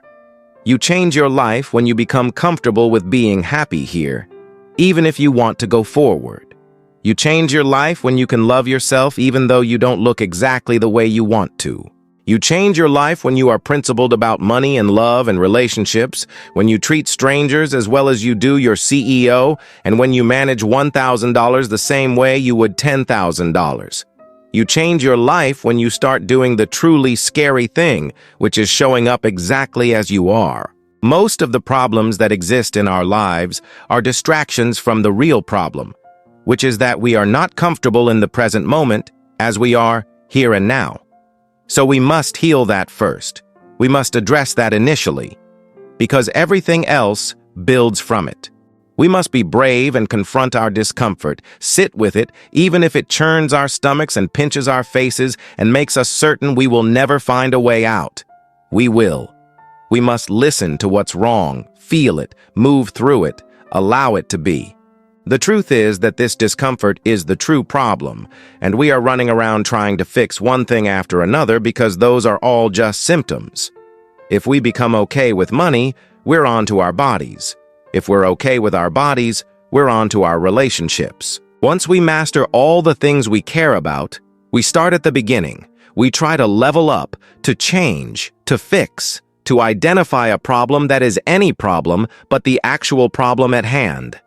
When you start showing up as exactly who you are, you start radically changing your life. You start receiving authentic love. You start doing your best and most profitable and effortless work. You start laughing. You start enjoying things again. You start realizing that you just needed anything to project all this fear onto, so you chose the most vulnerable and common issues in life. When you start showing up exactly as you are, you cut the bullshit. You declare to the world that you will not only love yourself when it sees you as worthy. You will not only have values when you have everything you could ever need. You will not only be principled once you get where you want to be. You will not only be happy once someone loves you. When you show up as you are, you disrupt this pattern. The goodness of life is no longer reserved for some version of you that you'll probably never be. This was always a game for you to explain to yourself why it is you didn't feel good naturally before you knew how to start showing up and allowing your feelings. When you still lived in the darkness, you had to suppress that and project it onto other issues. No longer. You are showing up as you are today and taking what's yours, not what belongs to some imaginary version of yourself, not what you think the world thinks you're worthy of. You, here, now. That is the true healing. In fact, the universe does not allow perfection. Without breaks and gaps, there would be no growth. Nature depends on imperfection. Fault lines make mountains, star implosions become supernovas, and the death of one season creates the rebirth of the next. You are not here to live up to the exact expectation that you've mustered up in your head. You are not here to do everything precisely right and precisely on time. To do so would require stripping your life of spontaneity, curiosity, and awe. What leaves the path is clearing the path. There is nothing that you can do to win someone or something that is not meant to be yours.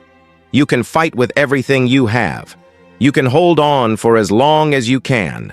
You can force yourself into mental gymnastics to pick apart signs. You can have your friends read into texts and emails. You can decide that you know what's best for you and right for you. Mostly, you can wait. You can wait forever. What isn't right for you will never remain in your life. There is no job, person, or city that you can force to be right for you if it is not, though you can pretend for a while. You can play games with yourself. You can justify and make ultimatums. You can say you'll try just a little longer, and you can make excuses for why things aren't working out right now. The truth is that what is right for you will come to you and stay with you and won't stray from you for long. The truth is that when something is right for you, it brings you clarity, and when something is wrong for you, it brings you confusion. You get stuck when you try to make something that's wrong for you, right? When you try to force it into a place in your life in which it doesn't belong. You get split. You breed this internal conflict which you cannot resolve. The more it intensifies, the more you mistake it for passion. How could you ever feel so strongly about something that isn't right? You can because you can use your mind to get attached. You can fall in love with potential as opposed to reality. You can orchestrate and choreograph dances of how you'll live out your days when things finally settle into their rightful place. You can hinge on a fantasy life in which everything you think you want has taken root in your everyday life. But if it isn't showing up, it's just that, a fantasy. And when we start to deeply believe in an illusion, it becomes a delusion. And a delusion can be a really compelling thing. The truth is that what is not right for you will never remain with you. Though you might want to pretend that you don't know if this is the case, you do. You can feel it. It's why you have to grip so hard and with so little give. The things that are right for you can be free from you. You don't have to convince them that they are right. You don't have to line up the evidence as though you're pleading your case. Sometimes we get lost in old dreams. We get lost in the lives others wanted us to have. We get stuck on what we thought we should be, what we assumed we would have. We get derailed by all the ideas floating around our heads about what it could be and should be if only things were different, if only everything would click. That's why life gives us this kind of insurance. Sometimes it pulls away from us what is wrong for us when we are not willing to see it for ourselves. Because the truth is that we do not want what is not right for us. We are simply attached to it. We are simply afraid. We are simply stuck in the assumption that nothing better will replace it, that its absence will open up a well of endless, infinite suffering for which there will be no solution. We do not want what is not right for us. We are just scared to let go of what we believe will make us secure. The funny part is there is nothing that makes us more insecure than hanging around what isn't right for us. There's nothing that will collapse faster. There's nothing that will bring us inner turmoil quite like it. What is not right for you will never remain in your life, and not because there are forces beyond us navigating the minutiae of our everyday lives. What is not right for you will not remain with you because deep down, you know it's not right.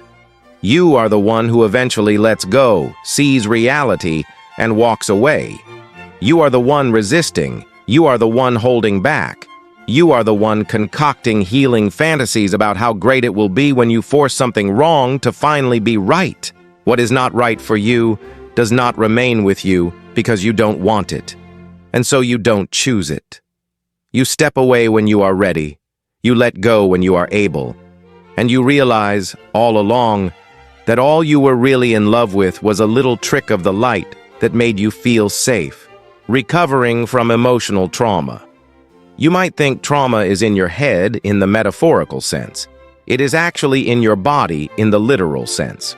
Trauma is what happens when something scares you and you do not get over that fear. If you do not resolve or defeat it, you get into and remain in a sustained state of fight or flight, which is essentially the human panic response for survival. Trauma is the experience of disconnecting from a fundamental feeling of safety. Unless you are able to re-establish that connection, a particularly destructive bias distorts your worldview. You become hypersensitive, which means that you will ascribe intent, overthink, overreact, become triggered by innocuous stimuli, personalize neutral situations, and remain in a mental combat mode. After experiencing trauma, your brain will rewire itself temporarily to seek out the potential threat in anything, which makes it very difficult to both move on from the initial problem and then not to develop a victim complex. After all, your brain is literally trying to show you every imaginable way the world could be out to get you. This is why exposure is so effective as a treatment for fear or anxiety. By gradually reintroducing the stressor into someone's life and showing them that they are able to handle it, the brain is able to return to a neutral state because a feeling of control and security is being reestablished. This is also why people who have stronger social ties and mental resilience prior to a traumatic event are more likely to use the event as a catalyst for self-reflection, growth, compassion, and healing as opposed to self-destruction. They had multiple ties to that essential feeling of safety. So even if one was eroded or severed, others still were there to support them. What happens to your brain after a traumatic event? Neurologically, we process stress in 3 parts of the brain. The first is the amygdala, the second is the hippocampus, and the third is the prefrontal cortex. Individuals suffering from post-traumatic stress disorder, PTSD, have a smaller hippocampus, the center of emotion and memory, increased amygdala function, the center of rumination and creativity, and decreased medial prefrontal anterior cingulate function, the center that governs complex behaviors like planning and self-development. It becomes clear then why trauma tends to have the following impact on us. Our brains stop processing memory fully, leaving us with fragments of what happened, sometimes contributing to the feeling of disassociation. Our ability to manage a range of emotions decreases. We become stifled and stuck, have trouble planning for the future, and our self-development and actualization come to a halt. When we enter a state of fight or flight, our body literally ceases any advanced function that is not necessary for our survival. The body's main receptors become extremely sensitive and reactive to stimuli. This is a beautiful and essential part of being human. It's kept us alive as a species. However, it is not a state that is meant to be sustained. Centuries ago, when we were at the lower rung of actualization, or the bottom of Maslow's hierarchy, what concerned us most was physical survival. Today, our focus is primarily on self-actualization and meaningfulness, and trying to feel safe through social acceptance, money, or mental acuity. With all of this gray area, it seems obvious that more people would be mentally and emotionally struggling than they did prior, despite having more physical challenges to overcome. Recovery comes down to something very simple, which is restoring the feeling of one's safety. However, the most important part of this restoration is that you must re-establish a feeling of safety in the exact area of life that traumatized you.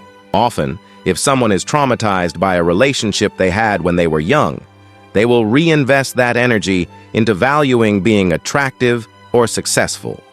To them, they believe that if they are good enough, they can never be denied or rejected again. However, we all know this is not how this works. It actually makes us have unhealthy and destructive attachments to these things. If we are traumatized by a relationship, we restore the feeling of safety by working on other healthy, safe relationships.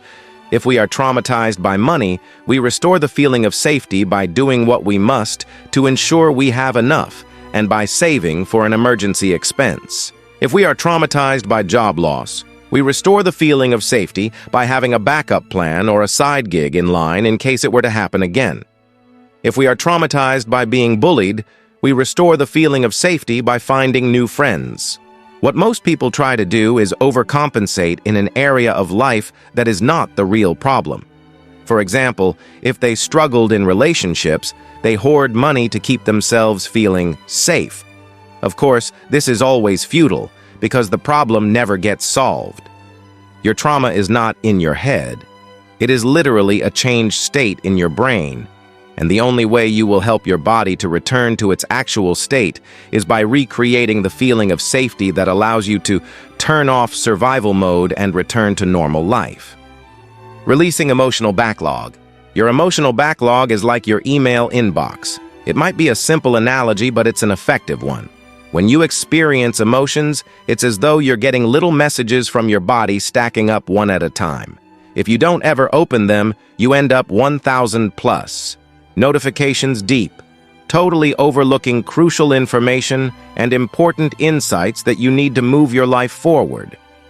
At the same time, you can't sit around all day and respond to every message just as it comes up. You'd never get anything done. It is a mistake to assume that emotions are optional experiences. They are not. But we are masters of avoiding our feelings, and we do it in so many ways. Often, we rely on substances that physically numb us, projections and judgments that place the attention on someone else's faults as opposed to our own, all kinds of other worldly pursuits, and on the most basic level, tensing our bodies up so efficiently that we are rendered incapable of feeling. Psychologically, you probably know that this doesn't work for long. The backlog starts to jam eventually. You are forced to sit and be still and sleep and cry and feel it all. I wish there were some poetic, mystical truth to share here, but there isn't. There is only your anatomy, the physiology of what's happening inside you when you feel. Emotions are physical experiences. We flush our bodies of everything, and regularly so. We defecate, we sweat, we cry, we literally shed our entire skin once a month. Feelings are no different. They are experiences that must likewise be released. When not felt, emotions become embodied. They become literally stuck in your body. This is because they have something called a motor component, which means that the minute they begin, before you can suppress or ignore them, they create a micromuscular activation.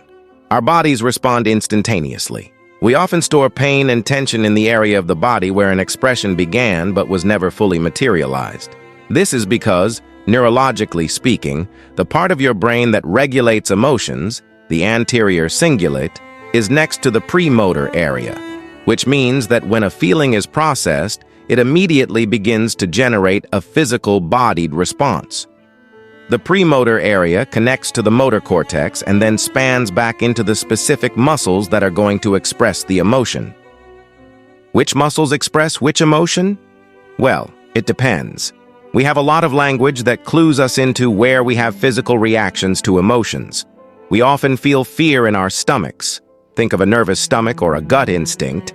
And heartache in our chests. That's where the whole broken heart thing comes from. Stress and anxiety in our shoulders.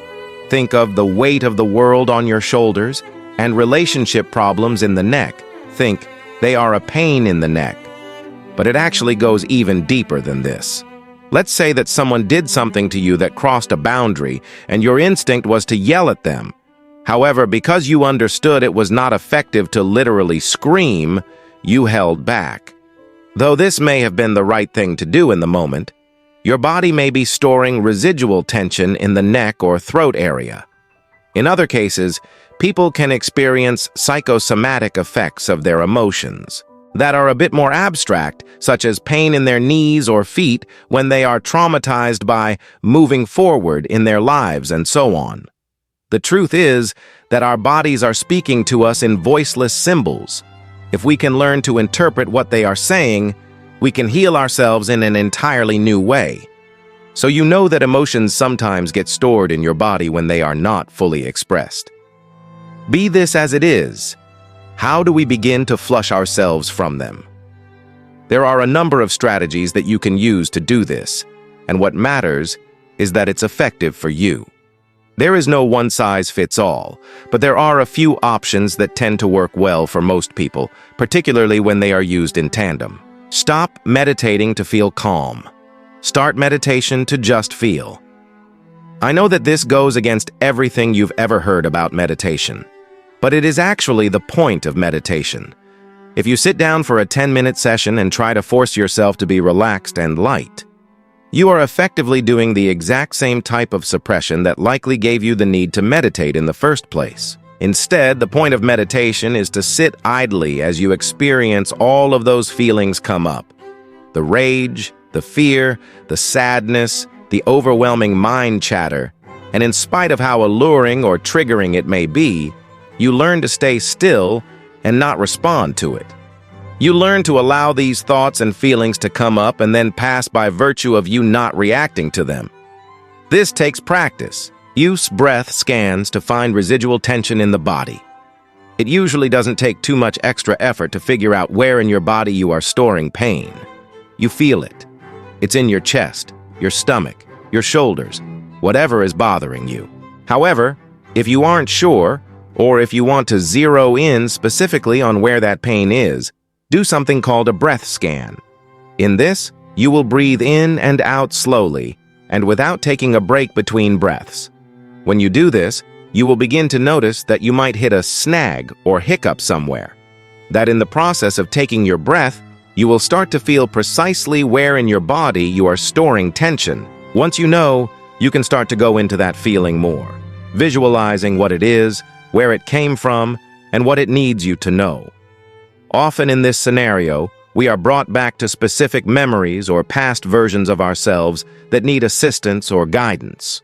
Use a journal to write down what you experience and see, and remember that the body often speaks in metaphors, so don't necessarily take everything literally. Sweat, move, cry. The last, the hardest, and the most important part of releasing your emotions is really the only thing you have to do. You have to feel them. Sometimes, this means allowing yourself to feel like total shit. Sometimes this means pushing yourself through a workout, yoga, stretching, walking, or confronting triggering thoughts and letting yourself cry out what's bothering you. Remember that emotional health is not the experience of being perpetually calm and happy all of the time. It is the experience of allowing a range of emotions, both good and bad, and not getting too stuck on either one. Similarly, mental health and self-mastery is the ability to see and feel and experience a thought without responding to it. The response, or lack thereof, is where we regain our power and reclaim our lives. You were not born to be perfect. You were not born to be happy all of the time.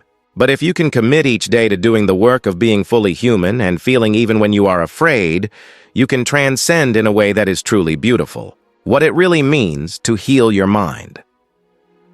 Healing your mind is not the same thing as healing your body. When you're physically wounded, you often go through a progressive linear repair. You get better until one day you are nearly back to where you were before. Healing your mind is completely different because you aren't returning to what you were before. You are gutting yourself and becoming someone entirely new. If that seems a little bit violent and harsh, it should. Healing is not a lovely ascension into comfort and wellness to be experienced once and forevermore. Healing yourself is the most uncomfortable, disruptive, important thing you will ever do. Healing yourself is returning to your most natural state, which is hungry for personal freedom, irreverent to the suffocating opinions of others, creates without doubt, shows up without fear, and loves without stipulations and agreements and conditions. Who you truly are is at once the best version of yourself you might not have ever imagined, and the most essential version of yourself that you have always been. And getting to that place? It requires a lot. Healing requires you to take an honest inventory of your grudges and aggressions and the wells of longing and fear you've been ignoring all this time. It requires you to take stock of precisely what is wrong with your life so you can work to make it right. It requires you to be completely honest about how you really feel, and then it requires you to actually feel it. Healing requires you to feel the deep heartache lingering in you instead of subconsciously recreating the experience so you have an outlet to release it. Healing is no longer trying to sanitize your experience, to cleanse it until it is made perfect. Healing requires you to go through the full expression of every emotion that you cut off and buried when you decided you were no longer comfortable with it. Healing requires you to face every ounce of darkness within you, because just beneath what appears to be an impermeable barrier is complete, radical, total freedom. When you are no longer scared to feel anything, when you no longer resist any one part of your life, something magical happens, you find peace. Let's be clear. You are not going to suffer forever. This is not going to hurt for long. But to trick yourself into thinking that healing is getting progressively better until you have unraveled all of your past experiences and can return to the version of yourself you were before you got hurt, well, that is to miss the point entirely. We are meant to go through these periods of what some refer to as positive disintegration. It is when we must adapt our self-concept to become someone who can handle, if not thrive, in the situation that we are in. This is healthy. This is normal. This is how we are supposed to respond. But we cower because it will be uncomfortable. It will not immediately give us the virtues of what we are taught is a worthwhile life, comfort and ease, and the illusion that everything is perfect on the surface. Healing is not merely what makes us feel better the fastest. It is building the right life, slowly and over time. It is greeting ourselves at the reckoning, admitting where we've faltered. It is going back and resolving our mistakes, and going back within ourselves and resolving the anger and fear and small-mindedness that got us there in the first place. Healing is refusing to tolerate the discomfort of change because you refuse to tolerate mediocrity for 1 second longer. The truth is that there is no way to escape discomfort. It finds us wherever we are. But we are either going to feel uneasy pushing past our self-imposed limits, breaking boundaries and becoming who we dream of being, or we're going to feel it as we sit and mull over fears we fabricated to justify why we refuse to stand up and begin. Healing is going to be hard at first. It is going to mean looking at yourself honestly, maybe for the first time ever. It is going to mean stepping out of your comfort zone so you can leap toward the person you want to be. It is not what makes you more comfortable and idle. It is what conditions you to be more motivated by discomfort than you are scared of it, and inspired by your still moments more than you use them to forge the chains of worry. Healing is going to change everything, but it has to start with you being willing to feel what you are afraid to feel. Let's be clear about something. Becoming the best version of yourself is your natural inheritance. It is what you are born to do. Healing is simply releasing the sickness, that is the limiting beliefs and fears that are holding you back from doing exactly that. Healing is not about going back to exactly who you were before, because that person wasn't yet capable of seeing the storm before it hit, and that person didn't know how to shield themselves from it. You aren't supposed to go back to being naive, less jaded, or more unaware. You aren't meant to return to your blissful mindlessness, a life in which you didn't know about the contrasts, the pain, all of the good and bad that life can throw at you.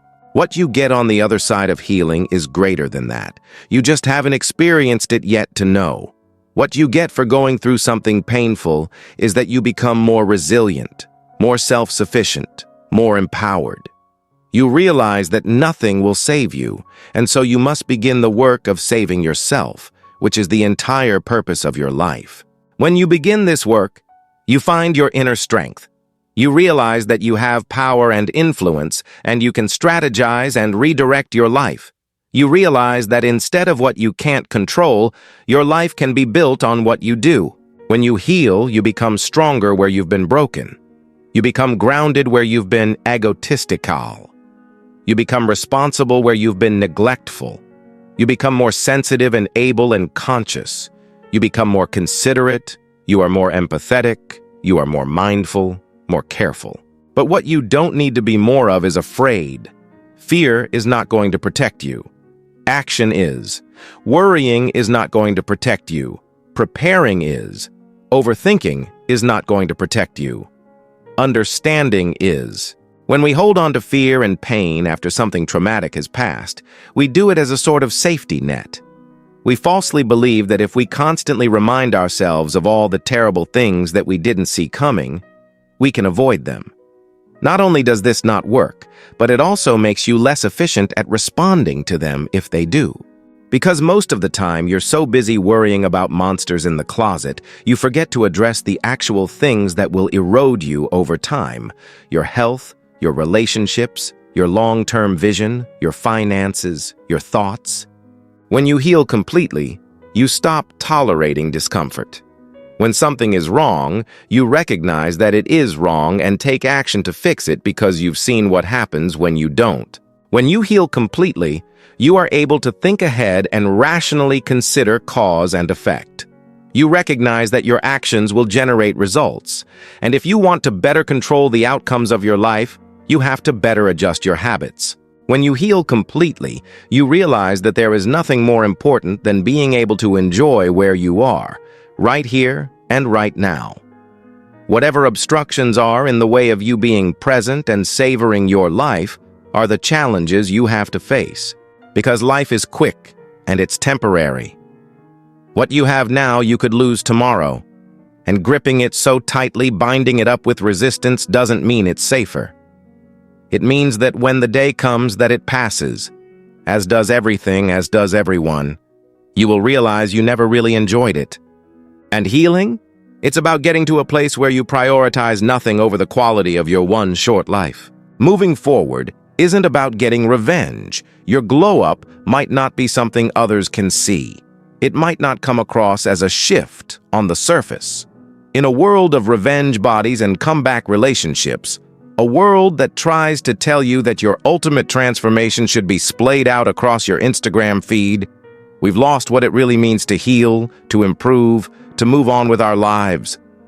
The real glow-up isn't proving the people from your past wrong. It is finally feeling so content and hopeful about your future that you stop thinking about them entirely. When you want to change your life so it looks different, and only that, you are still orbiting around the opinions of people who didn't love you and didn't have any intention to. You can always tell the difference too. People who have truly transformed are not concerned solely with how things appear.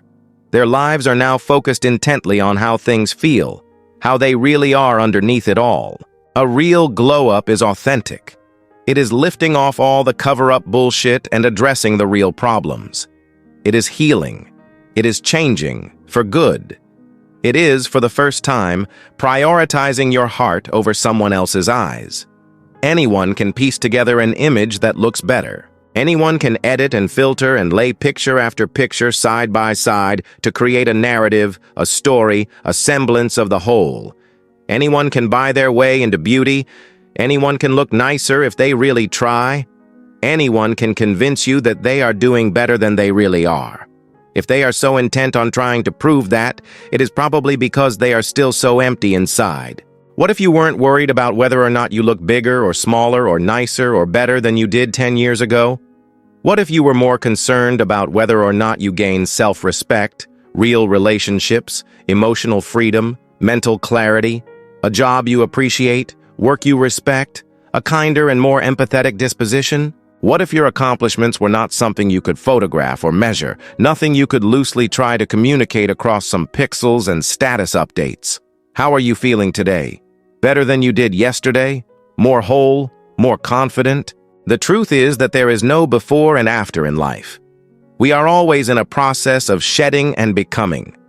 That snapshot moment you're waiting for, that instance in which someone dares to look you up again and sees finally that you are thriving, is a game for you, and you alone. Nobody is looking at you the way you think they are. Nobody is thinking about you the way you wish they would. They are looking at themselves. They are thinking about themselves. They are reading themselves. This isn't sad. It's freeing. This should be the crux of your ultimate liberation. The truth is that you have nobody to prove wrong but yourself. The people from your past probably didn't disapprove of you nearly as much as you feared they did. This closure is for you.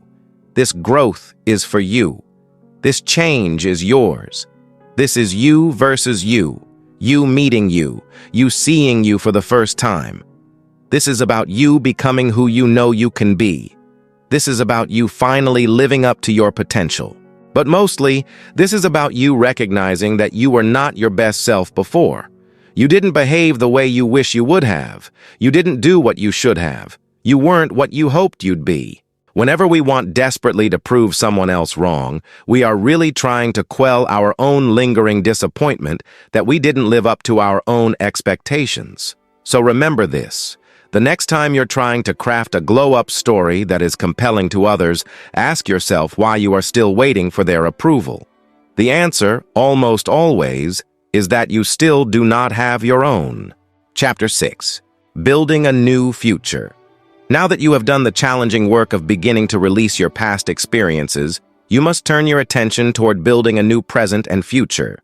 When we release, we are wiping the slate clean to create something better. One of the most common pitfalls of people who try but do not succeed in releasing their past is that their focus remains on just that, the past. The work now is to envision who you want to be, connect with the most powerful version of yourself, design your life through your daily routine, and uncover your true purpose for being, meeting your highest potential future self. A popular tool in psychotherapy is something called Inner Child Work 15, or the process of imagining and reconnecting with your younger self.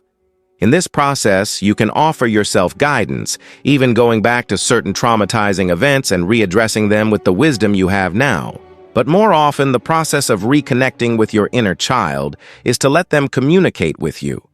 It is how you can rediscover your inherent desires, passions, fears, and feelings. The process is akin to reverse engineering, which is when you identify the end goals for your life and then work backwards to see what you need to do each day, week, month, and year to get there. However, it works the opposite way as well. You can use a visualization technique to connect to your highest potential future self. Step 1. Face the fear first. Sit down in a quiet place with a journal. Make sure you're doing it at a time when you feel relaxed and open to receive guidance. If you go into this with fear, you are going to get fear. Next, close your eyes and begin a meditation session. Take a few moments to breathe deeply and center yourself. Imagine sitting down at a comfortable table in a well-lit room, somewhere that you are happy and feel at peace. Then, invite your future self to come sit with you and talk. You can request that they are a certain age, but usually the age will just come to you when you see them. Specifically ask for the highest possible version of yourself to sit down. If you see anything scary at first, know that it is your fear of what could happen manifesting in your mind, not the truth of what will happen. Once you get past that, you can start receiving advice. Step 2. Notice how your future self looks. Aside from what you imagine this version of yourself telling you, pay attention to what they look like, how they behave, and what their facial expressions communicate. The point of doing future self-work is so that you can merge with this aspect of yourself.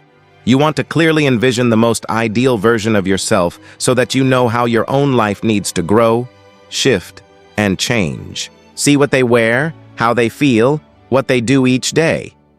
These will be the keys to your own becoming. Step 3. Ask for guidance. If you go into this process with a laundry list of scary, huge questions for your future self to answer, you're probably going to end up bound by panic rather than being open to receiving powerful guidance. Instead, keep yourself open to whatever this person wants to share with you.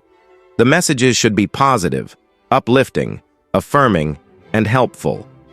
Even if they communicate something to you, such as, "You need to let go of this relationship," it should be done in a way that is so calming and reaffirming that you are confident and at peace with it. Step 4. Imagine them handing you the keys to your new life.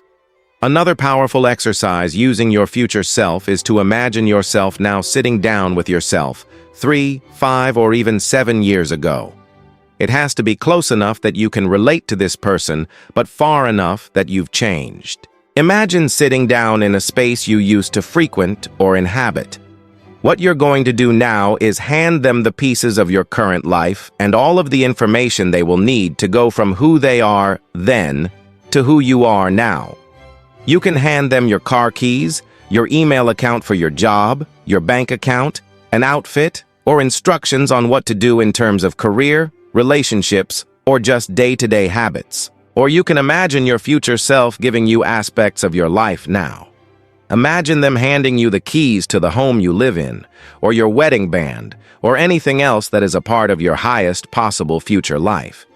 Remember, this process should make you feel calm, affirmed, and more self-assured, not the opposite. Fear is a hallucination, a trick of the mind and gut. Your future self can step in and remind you of all that is possible and empower you to live with certainty, clarity, and grace, releasing your past into the quantum field. When something happens that scares you, and then you do not ever get over that fear, you become traumatized.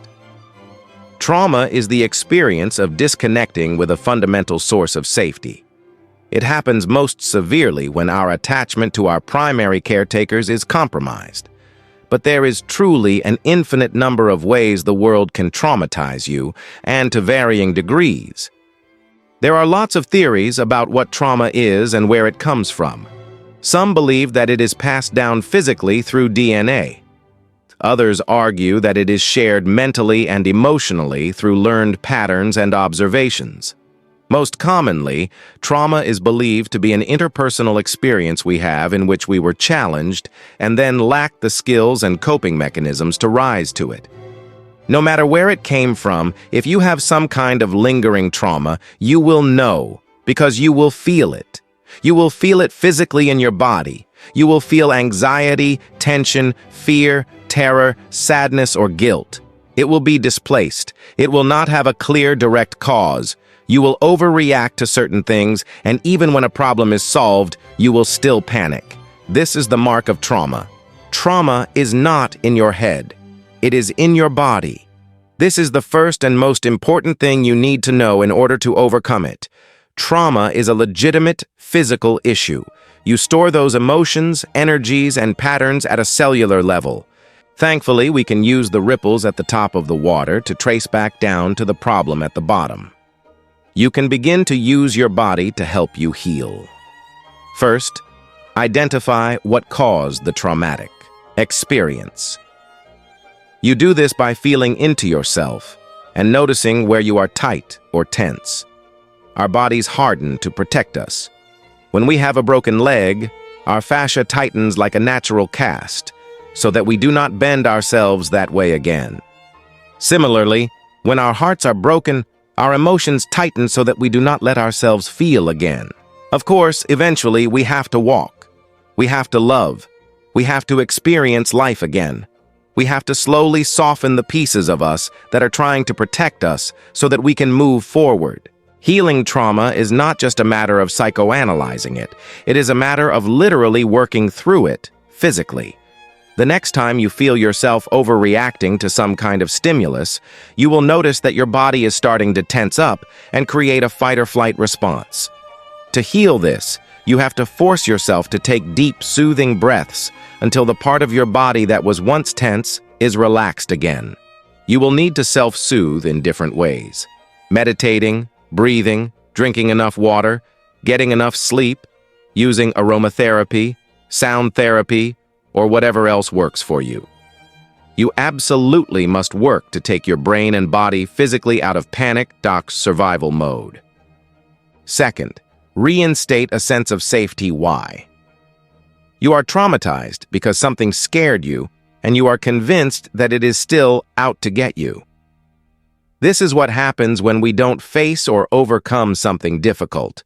We assume the threat lingers indefinitely. The psychological aspect of trauma healing is that you have to literally restore the connection that was severed in the exact same way that it was broken. If you are traumatized about relationships, you need to build healthy relationships. If you are traumatized about money, you need to get really good with money. If you are traumatized about traveling, you need to travel again. We do not find the resolution in avoiding these things forever. In fact, just underneath the fear, we often find that they are the things we really want more than anything else. Third, stop taking thoughts and feelings at face value. Last, to overcome trauma, you have to stop engaging in psychic thinking. You have to stop pretending you are able to predict what will happen, that you know other people's intentions, or that what you feel and think is absolute truth and reality. This kind of thinking is what takes a triggering feeling and turns it into a defeating spiral. You take one scary thing and make it into a prediction for what the future will hold. You are not an oracle. You do not know what's next, though you are always capable of choosing what you do now. Almost always, the thing you are most panicked about is a thing you do not know is happening for sure. It is usually an assumption, a projection, a fear turned into a terrifying potential reality. You might think that trauma is something that other, more damaged people have, but that is not true. Everyone is traumatized in one way or another, but it is how we respond to it, how we ultimately grow and develop self-mastery from it, that determines the course of our lives, becoming the most powerful version of yourself. Are you being the most powerful version of yourself? If you had to pause to think about it, the answer is probably no. Everybody has different facets of their personality, and we act on them based on the context we're in. It's a social adaptation tool. You are not the same person with your friends as you are with your parents. Moving through these easily is a sign of high psychological function. We are acquainted with the versions of ourselves that our current life requires. We know who we need to be at work, at home, or in love. But we are often unfamiliar with the person we need to be in order to move our lives forward. In inner child work, you visualize and address your younger selves, often down to a specific age, depending on which version of you was traumatized. You communicate with that inner child self, learn from them, protect them, or give them the guidance that they needed when they were young. This proves to be profoundly healing for people, mostly because we do not evolve past our former selves. We simply grow upon them. However, this practice can work the opposite way as well. You can also visualize and connect with your future self, the version of you that you are growing into, or the person you know you are meant to be. What would my most powerful self do today? The first step to becoming your most powerful self is to literally envision that person. Don't take yourself out of your current context either. Begin to ask yourself, what would the most powerful version of me do right now? What would they do with this day? How would they respond to this challenge? How would they move forward? How would they think? What would they feel? Your most powerful self needs to be the CEO of your life. It is the person making managerial decisions, governing everything else. This is the editor-in-chief, the matriarch or patriarch. You are working for your most powerful self. Once you have a clearer image of what your most powerful self is like, you then need to evaluate what habits, traits, and behaviors are actively holding you back from fully embodying that person. Be aware of your weaknesses. Powerful people are not delusional. They do not believe they are perfect all the time at everything. This is not what makes them mentally strong. Instead, powerful people are very aware of their varying strengths and weaknesses. In business, powerful people will often outsource the tasks at which they are less skilled. In life, powerful people know where their limits are and what their triggers might be. This allows them to move through their lives with more ease and to give themselves the time and space needed to work on their faults. The ability to say to yourself, I know I struggle a lot with this, so I'm going to take my time and work on it, is one of the most powerful things you can do. Be willing to be disliked. Powerful people are not the ones who are most universally liked. They are also not the ones vying for others' approval, and that's the key. To be a truly powerful person, you must be willing to be disliked. This is not to say that you behave in any way that's malicious, but it is to say that no matter what you do, others are going to judge you. Powerful people know this. There is no path in life that you can take that will be free of resistance from others, and so it is important that you not only become okay with being disliked, but you anticipate it and act anyway. Act on purpose. Powerful and purposeful are one and the same. To be a truly powerful person, you need to have complete, unwavering conviction about what you want to create. To do this, you have to shift from a live for the moment to a live for the legacy mindset. Your purpose is a dynamic, evolving thing. Most of the time, it is at the intersection of what you are interested in, what you are good at, and what the world needs. Having a clear vision of what you want to create and accomplish is essential to finding your inner power. You will not feel strongly about a dream that is not part of who you most essentially are. Do your inner work. This is perhaps the most important and yet most commonly overlooked, because it is the least comfortable. To do your inner work means to evaluate why something triggered you, why something is upsetting you, what your life is trying to show you, and the ways you could grow from these experiences. Truly powerful people absorb what has happened to them and sort of metabolize it. They use it as an opportunity to learn, to develop themselves. This type of inner mental and emotional work is non-negotiable if you want to be truly powerful. Powerful people are not the most aggressive. Aggression is usually a self-defense mechanism. Powerful people are the ones most unfazed by small disturbances and most willing to fully process and work through the big ones. Of course, this is the foundational stuff. Next, you have to work on simplifying your life, talking less about your ambitions, and showing more of your accomplishments once they are completed. Gradually make health improvements. Assume that everyone and everything has something to teach you. Become comfortable with vulnerability, as vulnerability precedes almost every significant part of your life, and intentionally design your daily routine. Through everything, you must be thinking as your most powerful self would. If you learn to see the world and your life through that lens, you can create a life that reflects the intentions of that side of you. It already exists. You just need to know how to tap into it. Learning to validate your feelings. If we want to be effective in therapy, in politics, in relationships, in teaching kids, in talking someone down from the edge, in keeping peace, making friends, fostering connection, and making progress, there's one technique we have to employ first. It's a little secret, and it's one that requires very little effort. But it disarms people. It opens them, makes them receptive, willing to listen and adapt. It is healing, it is mind-altering, but most importantly, it is the first step to progress. It is emotional validation. Validating someone's feelings doesn't mean you agree with them. It doesn't mean you concede that they are correct. It doesn't mean that those feelings are the healthiest. It doesn't mean they are informed by logic. Validating feelings does not mean you make them more true. It means you remind someone that it is human to feel things they don't always understand. How often do we just need a partner to stop trying to strategize and just say, "That must really suck"? How much of a weight is lifted off our shoulders when we think, "Yes, I really am stressed right now, and I deserve to be"? How light do we feel when we see another person's story splayed out across a screen, one that we can relate to and understand no matter how devastating it is? How much better do we feel when we simply allow ourselves to be aggrieved and pissed off and irrationally mad? When we let ourselves have it, the feeling, that is, something incredible happens. We no longer have to take it out on other people because we are no longer relying on their validation to get us through it. We can be aggrieved and pissed and mad and do our own processing without hurting anyone else. When people are crying out or acting out in their lives, they aren't just asking for help.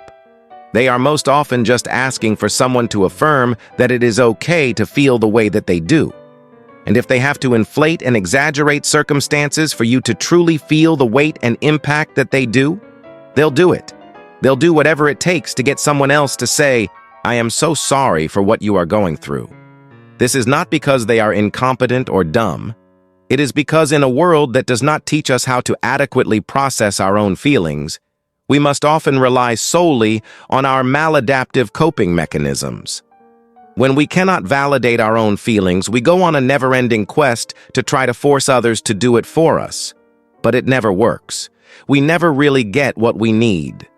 This looks like needing attention, affirmation, compliments, but it also looks like being dramatic, negative, and focusing disproportionately on what's wrong in our lives.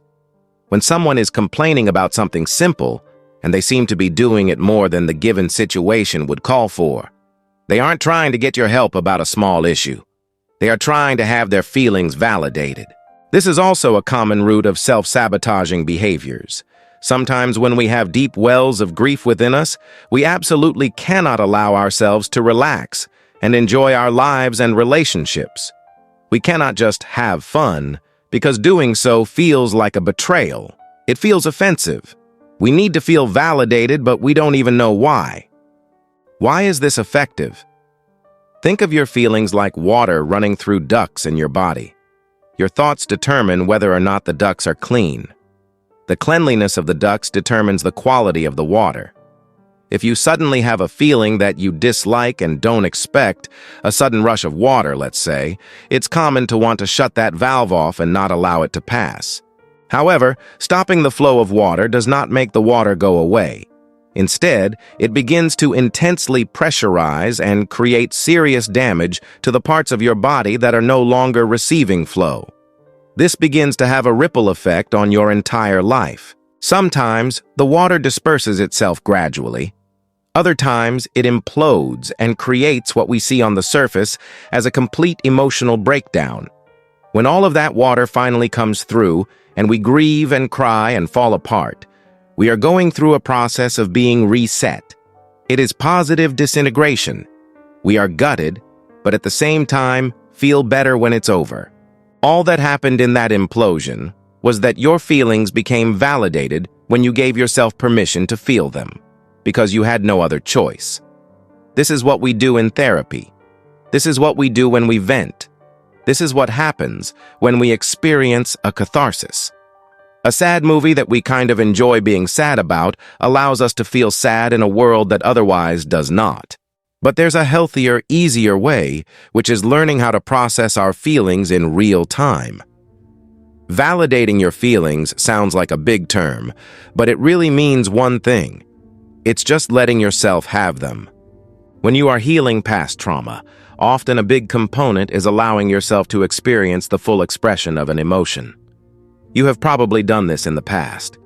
Think about the passing of a relative whom you loved but were not overly attached to. When you learned of their death, you were undoubtedly sad. But you didn't attend their funeral, cry for an hour, and then carry on with your life as though nothing happened. Instead, you probably experienced a bout of sadness then, and then maybe the next day, and then maybe a week later. The waves of grief came and went in varying intensity. When you didn't resist them, you cried and felt sad, or maybe took a nap, a hot bath, or a day off from work. And then, without much effort from you, the feeling passed, and you felt better. Once we have and acknowledge an emotion, it will often go away on its own. If there is no course of action to take, if all we really need to do is accept it, then we just have to let ourselves be there. The reason we don't do this more naturally is because obviously we can't burst into tears at our desks every time we feel bothered by something. Turning off the water valve is perfectly fine, as long as we can go home and let it out later. It is okay to control when and where we process, and in fact, it's better when we learn to do it in a more stable, safe space. This can look like taking a few minutes to junk journal each day, spending time by ourselves where we can simply experience how we feel, without judgment, and without trying to change them. It can be as simple as allowing ourselves to cry before we fall asleep. We often think of that as a sign of weakness, when really, the ability to cry freely is a huge signal of mental and emotional strength. It's when we can't cry about what's truly broken in our lives that we have a big problem. Validating the way someone else feels is an exercise in radial empathy. It is starting the conversation with, "It is okay to feel this way." Because when we point out how wrong someone is to feel the way they do, they shut down. And they shut down because they feel shame. They already know it's not right to feel the way they do. If you start the conversation by heightening someone's defenses or making them panic and suppress even harder, you make the situation worse. But if you start with reminding them that anyone in their situation would probably feel similar to how they do right now, and that it is very possible that they can have strong, overwhelming emotions that don't necessarily mean their lives are completely ruined, and that it is okay to feel devastated when devastating things are before us, we lighten their load. We know this because when we stop resisting feeling sad and just let ourselves be sad, we realize that it will not last forever. We see that sometimes the biggest problem isn't that we are devastated, but that in refusing to accept what is in front of us, we create so much more suffering than we would if we had just had a cry when we needed to have a really good cry. Validating other people teaches us how to validate ourselves. And when we learn how to validate ourselves, we become stronger. We see that our emotions are no longer threats but informants. They show us what we care about, what we want to savor, and what we want to protect. They remind us that life is fleeting and challenging and gorgeous. When we are willing to accept the darkness, it is only then that we find the light. Adopting your own principles. If you feel lost, or as though you don't know where you want your life to go next, or worse, fear that everything you have built could come crashing down, you don't need more inspiration. You don't need more positive thinking. When you have money problems, you need money principles. When you have relationship problems, you need relationship principles. When you have work problems, you need work principles. When you have life problems, you need life principles. More money does not solve money problems. Different relationships do not solve relationship problems. New work does not solve work problems. Your future life will not solve your life problems. This is because money does not make you good with money. Love does not make you love yourself. Relationships don't make you good at relationships. Work doesn't make you good at your job or capable of work-life balance. Problems don't inherently make you a stronger person unless you change and adapt. The variable here is you. The common denominator is whether or not you shift your foundational perspective on the world and how you behave within it. Let's be very clear. Someone who makes $500K can be as seriously in debt and struggling as someone who makes $50K. And in fact, this happens more often than you would ever think. People who make less money are required to learn how to manage it better. And people who make more think they can eschew principles because of the quantity they are attaining.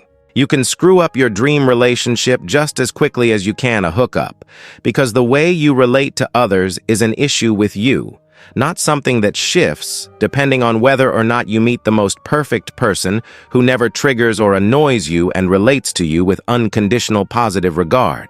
You can be just as unhappy in your ideal job, with your perfect hours, at your most desired pay rate, if you don't know how to ration your time, relate to others in your workplace, or move your career forward. People who are living their dreams and following their passion can be just as unhappy as people who are not. If you don't have principles, your life is not going to get better. Problems are only going to follow you and get bigger as your life does. The good things that happen to us in life are like a magnifier. They show us where we still need to grow. True love shows us to ourselves. Money shows us to ourselves. Dream jobs show us to ourselves. The good, the bad, the desperately needs to change right now. If you don't have principles now, you won't have them later. If you don't have the money principle of living beneath your means, you won't be able to do it when you have more money. If you don't have the relationship principle of not relying on others for your sense of self, it won't magically resolve itself when you meet the right person. you will only sabotage that relationship too. What is a principle? A principle is a fundamental truth that you can use to build the foundation of your life. A principle is not an opinion or a belief. A principle is a matter of cause and effect. Principles can be personal guidelines. Some examples of money principles are the following: keep overhead costs low, get out and stay out of debt, live beneath your means, or save for a rainy day. Many financial experts advocate prioritizing debt repayment as the beginning of financial health. This is because one day of accrued interest probably won't impact you that much, but 20 years will, to the tune of tens of thousands of dollars, if not more. In the same way, one day of gained interest in investments won't make a big difference, but 20 years will to an even more significant margin. The point of having principles is that it shifts you from short-term survival to long-term thriving. Most things in our lives are governed by principles. Stephen Covey explains this well. Principles are a natural law like gravity. It's different than a value. Values are subjective. Principles are objective. We control our actions, but the consequences that flow from those actions are controlled by principles, he says. This means that if we are committed to the principle of eating good food each day, we will inevitably reap the benefit of better or improved health. If we write a sentence each day for many, many years, we will inevitably write a larger piece of work. If we commit to paying off a portion of our debts each month, we will inevitably clear our balance. If we invest consistently and wisely, we will eventually see a return. Our lives are governed by principles, as Benjamin Hardy explains. Most people cram for tests while in college. But can you cram if you're a farmer? Can you forget to plant in the spring, slack off all summer, and then work hard during the fall? Of course not. A farm is a natural system governed by principles. The law of the harvest is always in effect. What you plant, you must harvest. Furthermore, what you plant consistently over time eventually yields a compounded or exponential harvest. You often don't experience the consequences of your actions immediately, which can be deceiving. If you smoked one cigarette, you probably wouldn't get cancer. If you spent $10 on coffee just one day, it probably wouldn't affect your financial life. However, over time, these habits have drastic outcomes. It turns out that $10 daily over 50 years at 5% compounding interest becomes $816,000. 19. When you make an investment, you don't expect to see a return that day. In the same way, you can go to sleep feeling accomplished, knowing that you chipped away at your future just by adhering to your principles. Little things, done repeatedly and over time, become the big things. Why is inspiration ineffective here?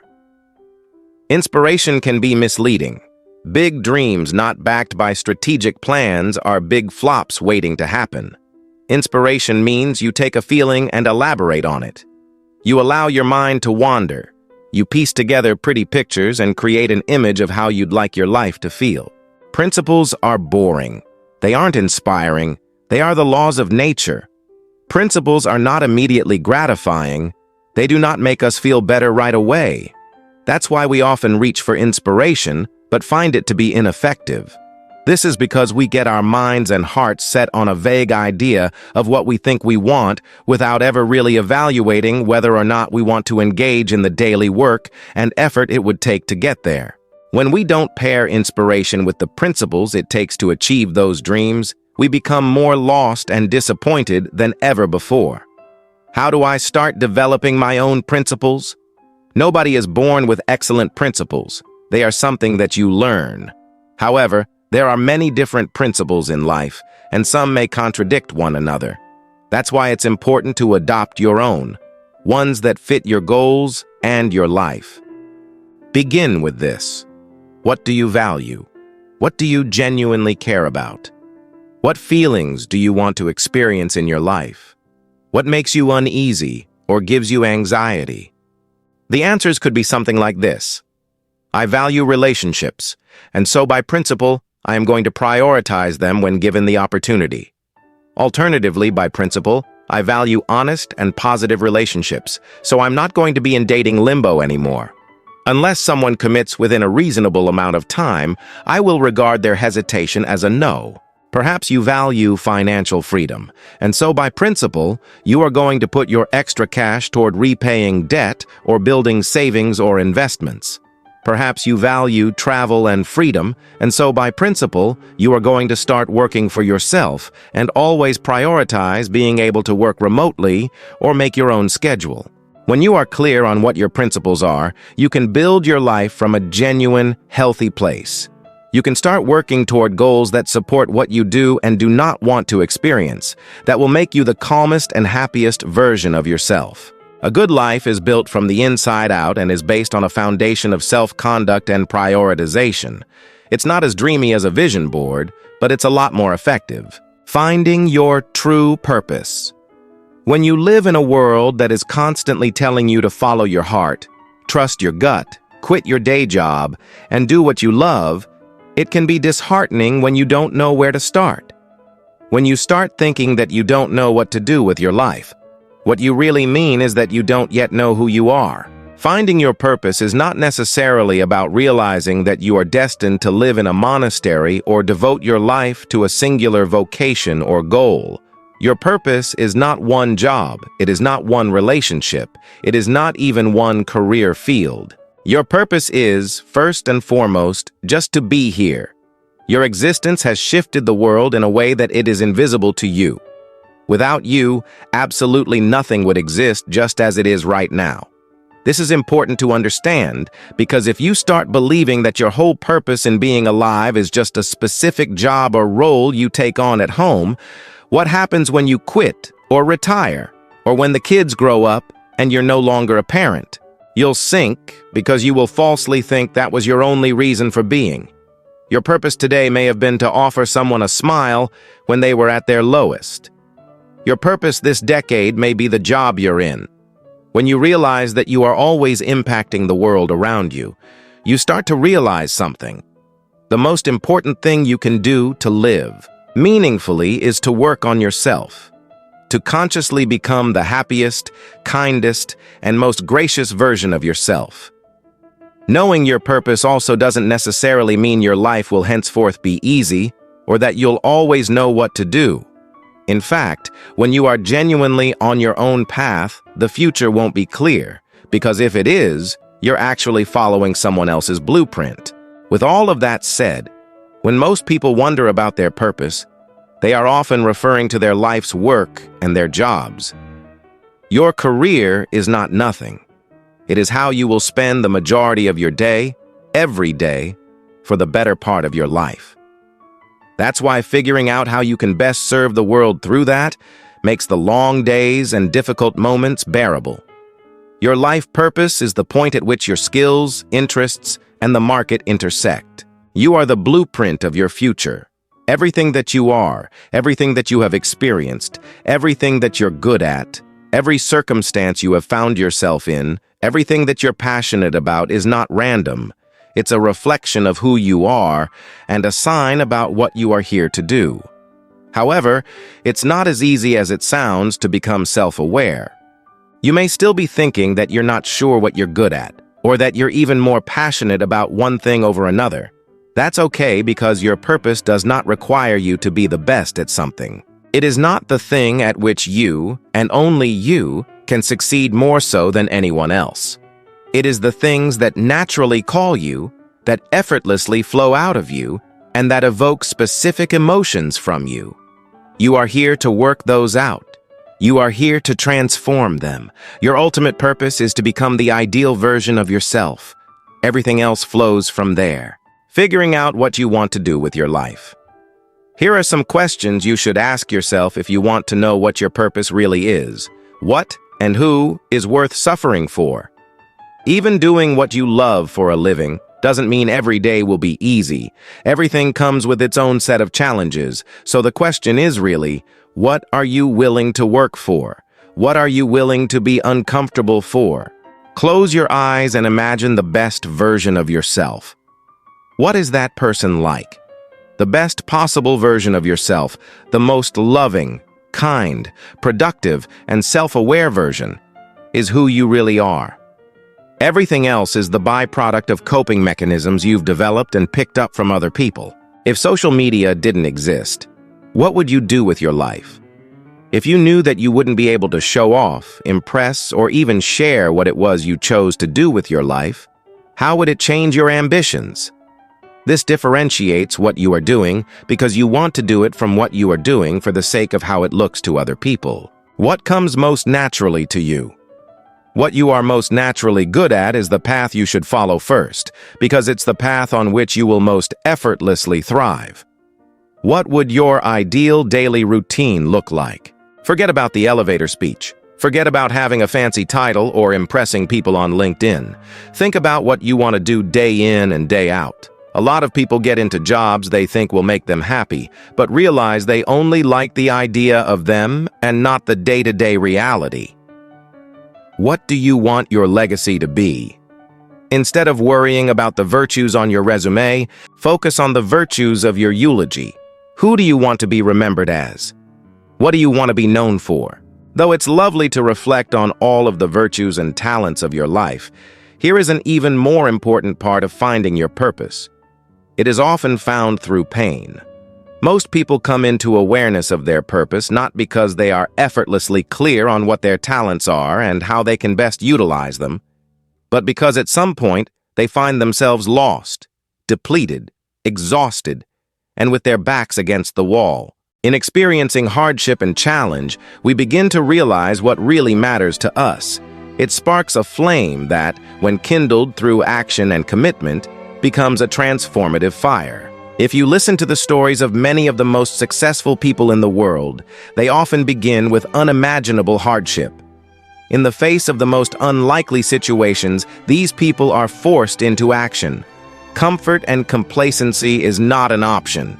They realize they must become the heroes of their own lives and the creators of their own futures. At the end of your life, your purpose will be defined not by how you struggled, what circumstances you were in, or what you were supposed to do, but how you responded in the face of adversity. Who you were to the people in your life, and what you did each day that slowly, in its own unique way, changed the course of humanity. Chapter 7. From Self-Sabotage to Self-Mastery. Moving from self-sabotage to self-mastery sounds like an extraordinary transformation, when in reality it is the natural course of coming to understand that you were responsible for holding your life back. And so you are also capable of moving it forward, controlling your emotions versus suppressing them. The Buddhists believe that controlling the mind is the path to enlightenment, and enlightenment, by which they mean spontaneous and true happiness. The idea is simple in theory and complex in practice.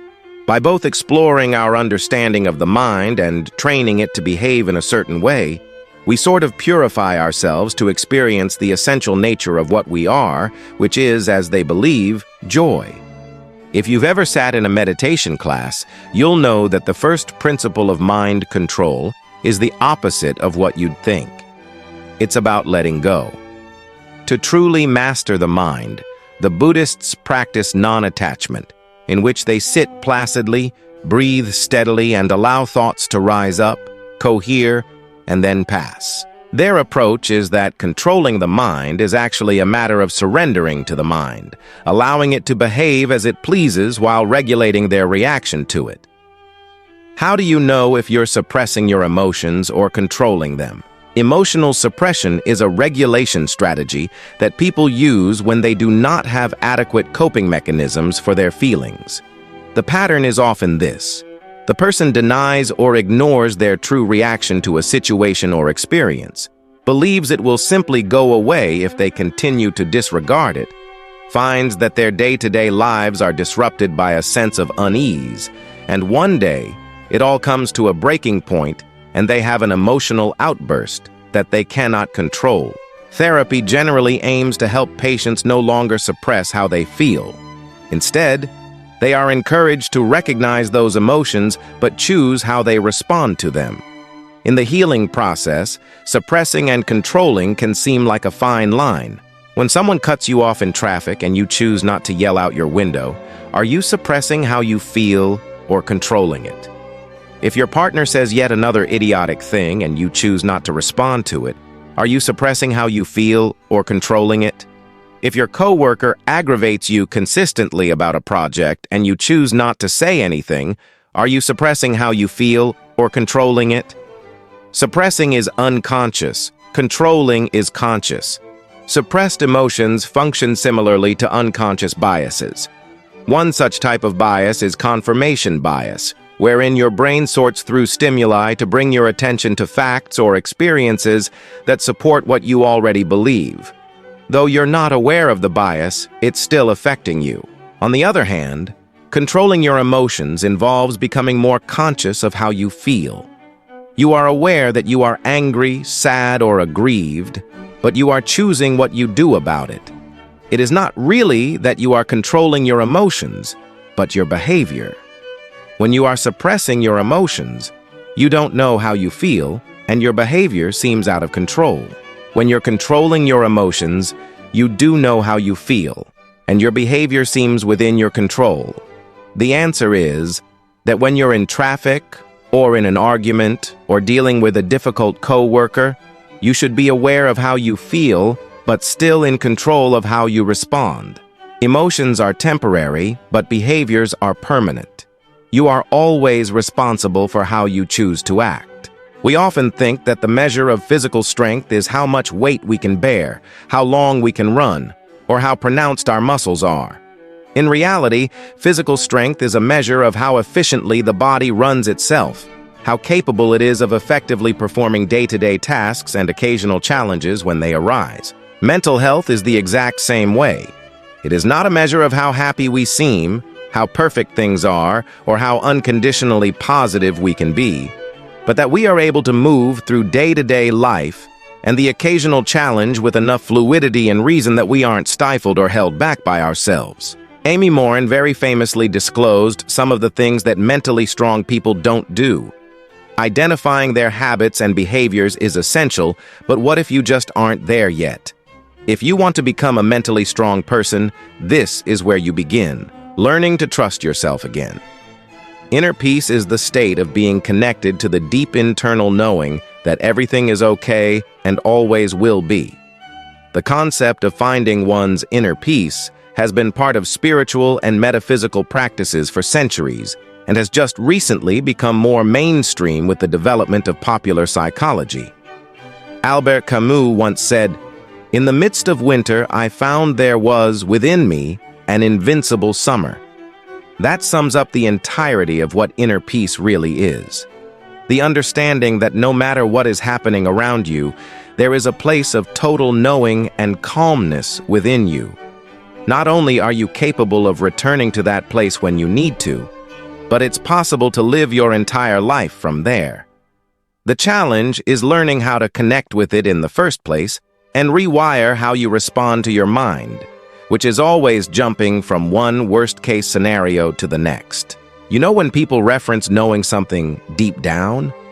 They say things like, "I'm worried, but deep down, I know it's going to be okay."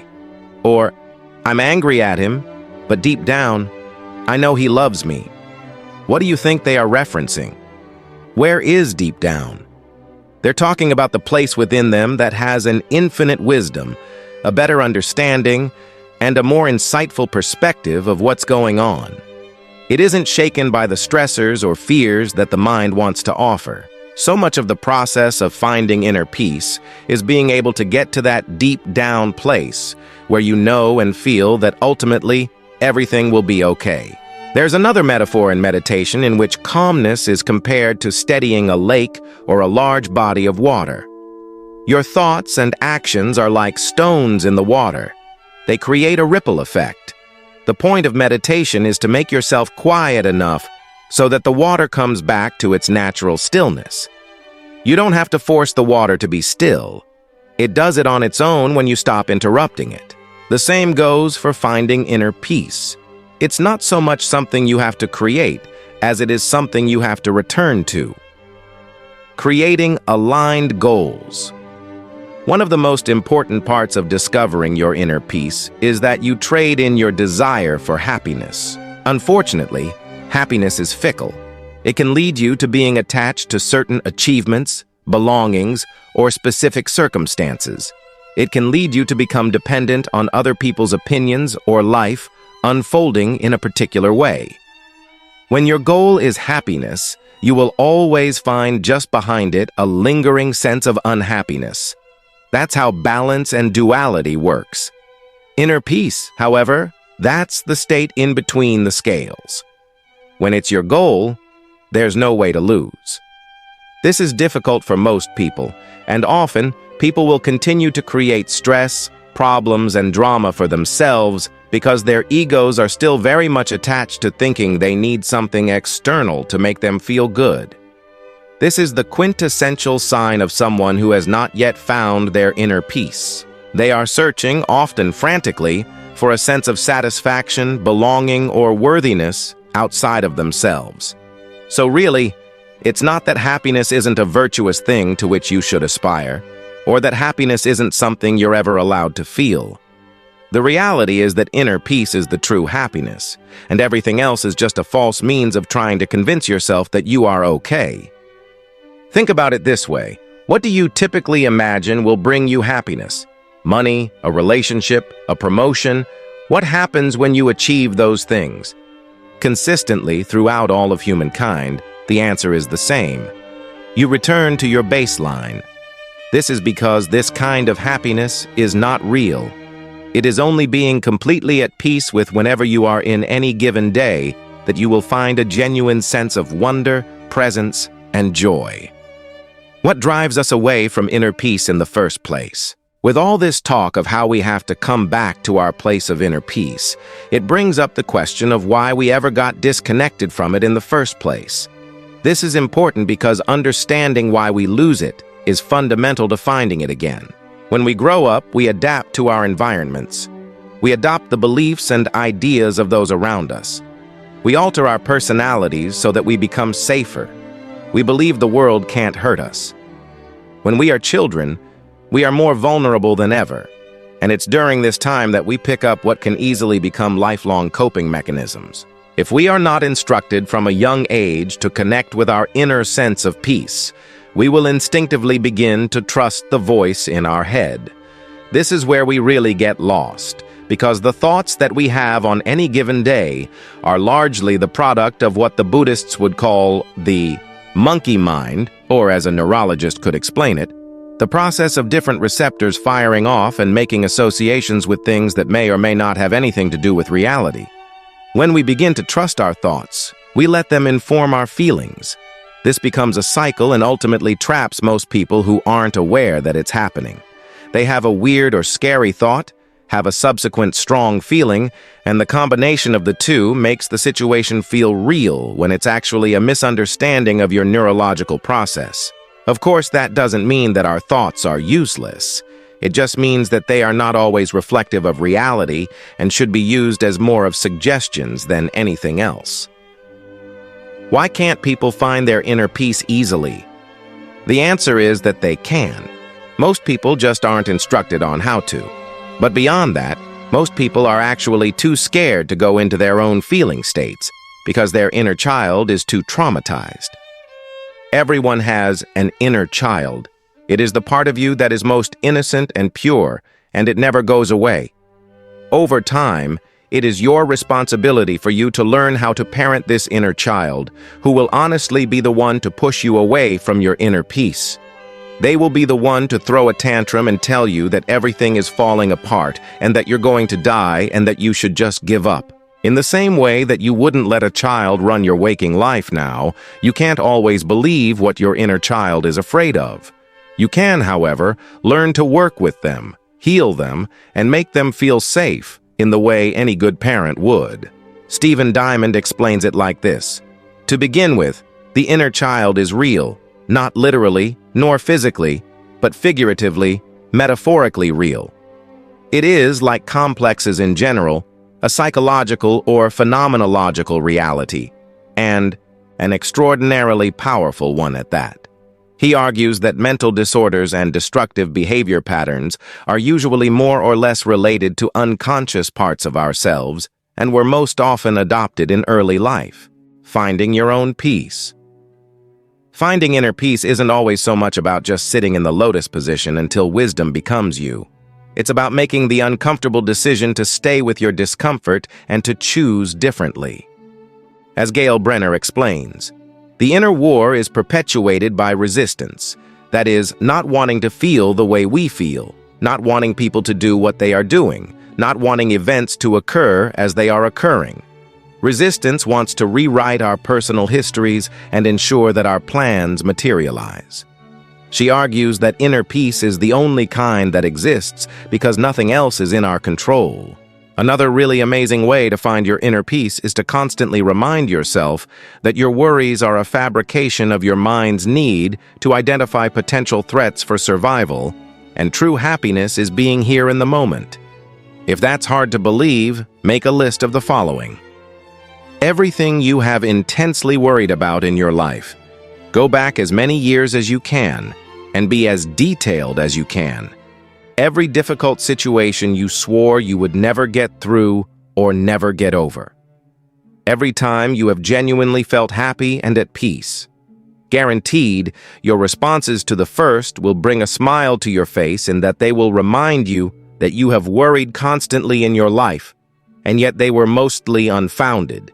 Your response to the second will also be relieving, because it will show you just how much pain you thought was insurmountable in your life and how, in retrospect, you don't really ever think about those things anymore. Finally, your answers to the last question will remind you that your happiness has never come from things being perfect on the outside, but from you being present and open and connected to yourself and to the moment. Detaching from worrying. In the same way that it's easy to become addicted to substances or behaviors that allow us to avoid the present moment, worrying is chief among the coping mechanisms people use to distract themselves from what really matters. Over time, you convince yourself that worrying equals being safe. You think that by running worst-case scenarios through your head again and again, you will be better prepared for them. This is completely false. Not only are you draining your energy imagining situations that are very often completely manufactured, but when you are already hypersensitive to any one of these fears or ideas, you will actually create those circumstances simply out of your avoidance or over-responsiveness to them. You have to remember that among all the things to know about the monkey mind, your head wants to constantly seek out situations and experiences that will affirm itself. If you believe something will be good, it will be. It might not look exactly how you imagined, but the outcome will be exactly what you expect. Finding your inner peace is just connecting to your deepest wisdom. It's not something you have to create, justify, imagine, or reach for. It's always within you, it's always an option, and it's constantly a choice. You just have to make it, remembering that your feelings are not always facts. The most challenging part of all of this is arriving at a place where you can discern between which feelings are instinctive and informative and which are rooted in fear and ego. In a world that constantly tells you that your gut knows everything and that your feelings are real and that if you reach in deep enough, you'll uncover a well of wisdom that can guide you. It can be really easy to assume that every feeling and idea we have is not only real, but is somehow forecasting what's going to happen in the future. Your feelings aren't predictions. They are not fortune-telling mechanisms. They are only reflecting back to you what your current state of mind is. It's like having a nightmare. The monsters aren't real, but they could be metaphors for something you're worried about in your waking life. What holds so many people back from finding their inner peace is the fact that they can't tell the difference between which is correct, their fear or their peaceful feeling. Remember this, the feeling of peace is the one telling you the truth. Your feelings aren't here to tell you what's going to happen. They're only here to inform you of where you are energetically and mentally and how you should respond to what happens around you. Fear is trying to scare you into staying small and keeping safe. It is a mortal, limited thing. The feeling of peace is trying to remind you that everything will be okay because it always is and always will be, no matter what. Becoming mentally strong. No matter who you are or what your purpose is in life, mental strength is going to be a key component in ensuring that you actualize all of the potential latent within you. Mental strength is not a fixed trait. It's not something we inherently have or don't. Ironically, it's not necessarily easier to have if you aren't faced with many challenges in life. In fact, it is often people who are in the most difficult circumstances that are forced to develop the highest degrees of mental strength. Being mentally strong is a process, and it is a practice. This is where you can begin. Get a plan, because plans fix problems. Mentally strong people are planners. They think ahead. They prepare. They do what's best for the long-term outcome. You might think that this disconnects them from the moment, but the opposite is true. Worrying disconnects you from the moment. Overthinking disconnects you from the moment. When you are consistently sidelined from your own anxiety, it's because you don't have a plan regarding the thing that's making you scared. Think about something you aren't scared of. Do you know why you aren't scared of it? Because you have a plan for what you'd do if it were to happen. So you're able to let go and be present. Whether it's becoming financially healthy, improving your relationships, going to therapy, getting a new job, or pursuing a new career path or dream. If you don't have a plan, you're going to keep having a problem. Humble yourself because it's not all about you. It seems like everyone is thinking about you, judging you, evaluating you, and determining your status in life. They aren't. Social media has likened us all to mini celebrities in our own circles. We become convinced that everyone around us is disproportionately concerned with the minutiae of our lives. In a number of decades, you will be gone. Your home will be sold to a new family. Your job will be taken by someone else. Your kids will be adults. Your work will be done. This isn't supposed to depress you. It is supposed to liberate you. Nobody is thinking about you in the way that you think they are thinking about you. They are mostly thinking of themselves. When you feel self-conscious for going grocery shopping in your sweatpants, please know that nobody cares and nobody is looking. When you feel anxious about your accomplishments or lack thereof, please know that for the most part, nobody cares and nobody is looking. This is true of absolutely everything in life. Nobody is evaluating you the way you are evaluating you. They mostly take you at face value. Stop thinking that you're the sun that everyone revolves around. This world is not all about you. Your life isn't even all about you. The more you can put aside your spotlight complex, the more you're going to be able to relax. Ask for help, because you're not supposed to know everything. We live in a specialized society. People go to school, they apprentice and train to become very skilled at one task. They then market and sell this task in exchange for purchasing other people's expertise. You are not supposed to know everything. You are not supposed to be a financial expert. That's why you can hire one to do your taxes or advise your investing. You are not supposed to be a master chef. That's why you can buy a cookbook or ask your mother for help. You are not supposed to be a world-class trainer. That's why you can book an appointment with one and learn. You are not supposed to understand the complexities of mental health and neuropsychology. That's why you can visit with a psychotherapist and learn how to get better.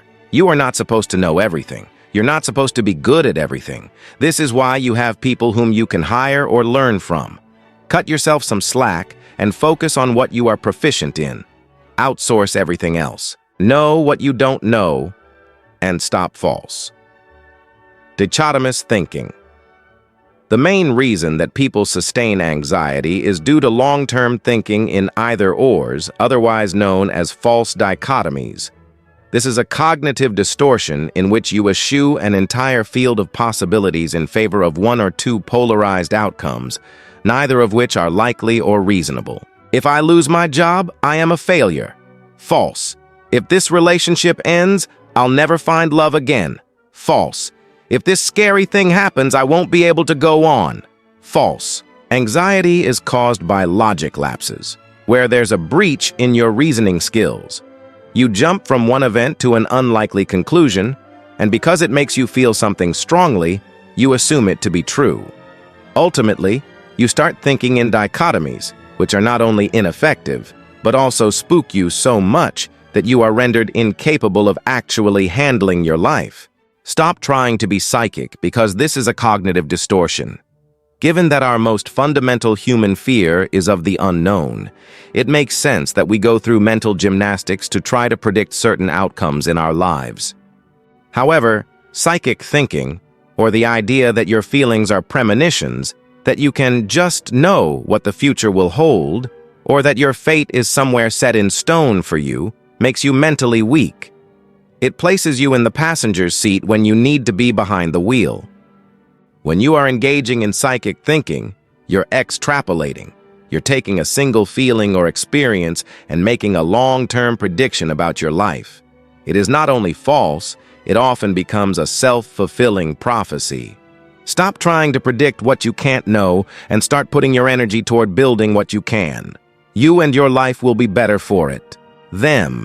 In the grand scheme of your life, the outcomes that really matter are the ones that are almost completely within your control.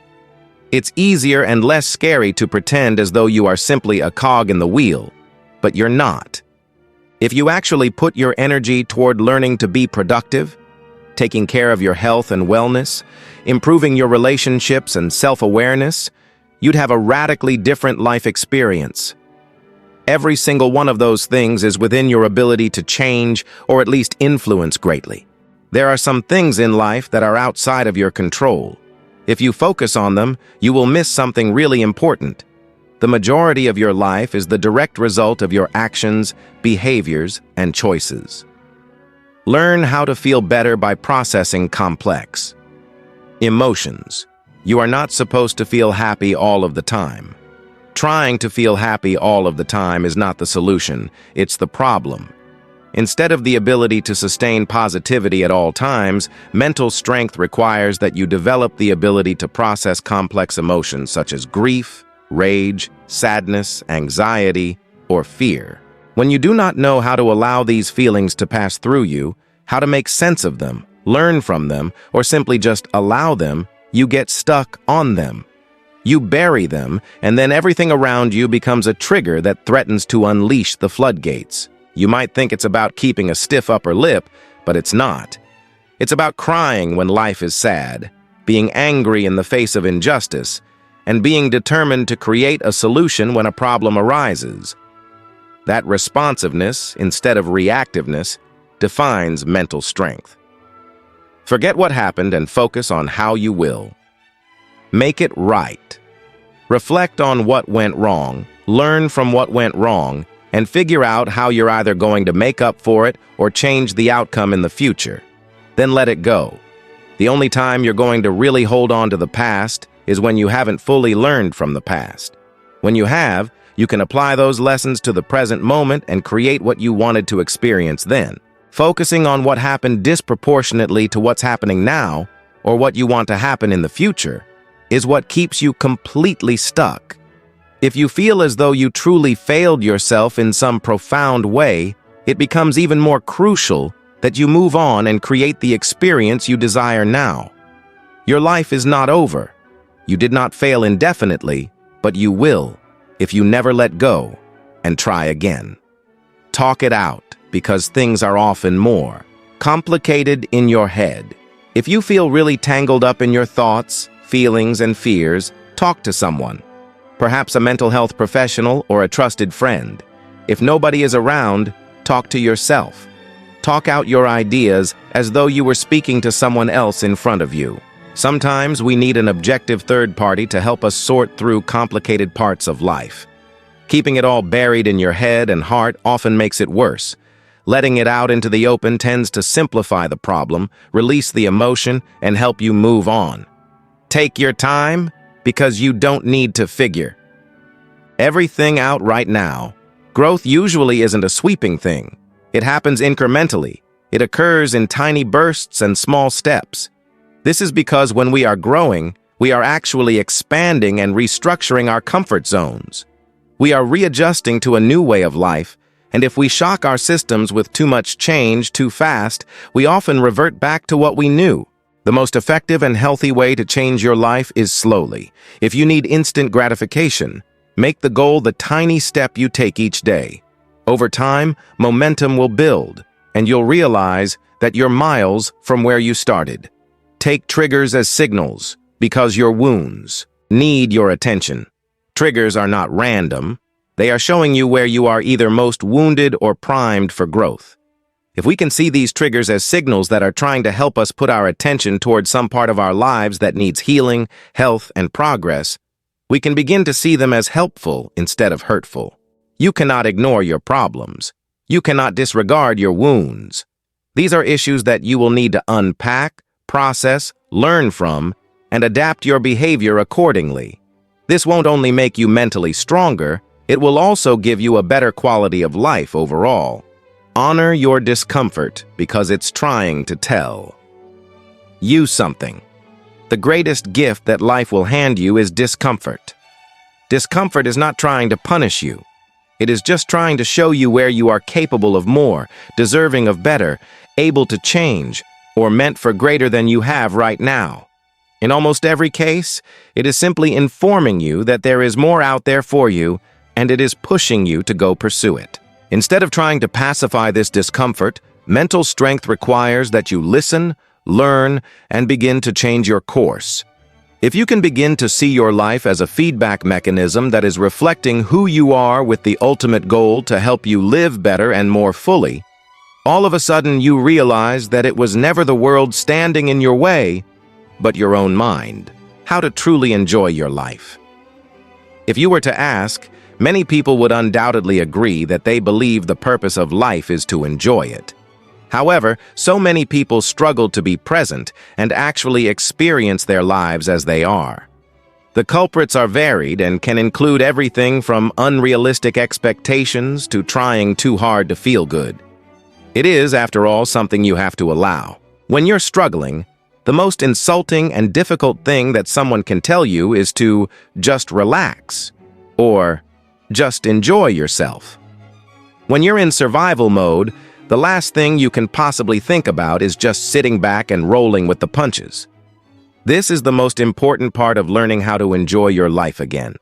When you're in a place of trauma and pain, you can't try to force yourself to be happy. First, you have to step back into neutral. When you're struggling and you try to make yourself feel good, you are actually intensifying the polarity of your feelings.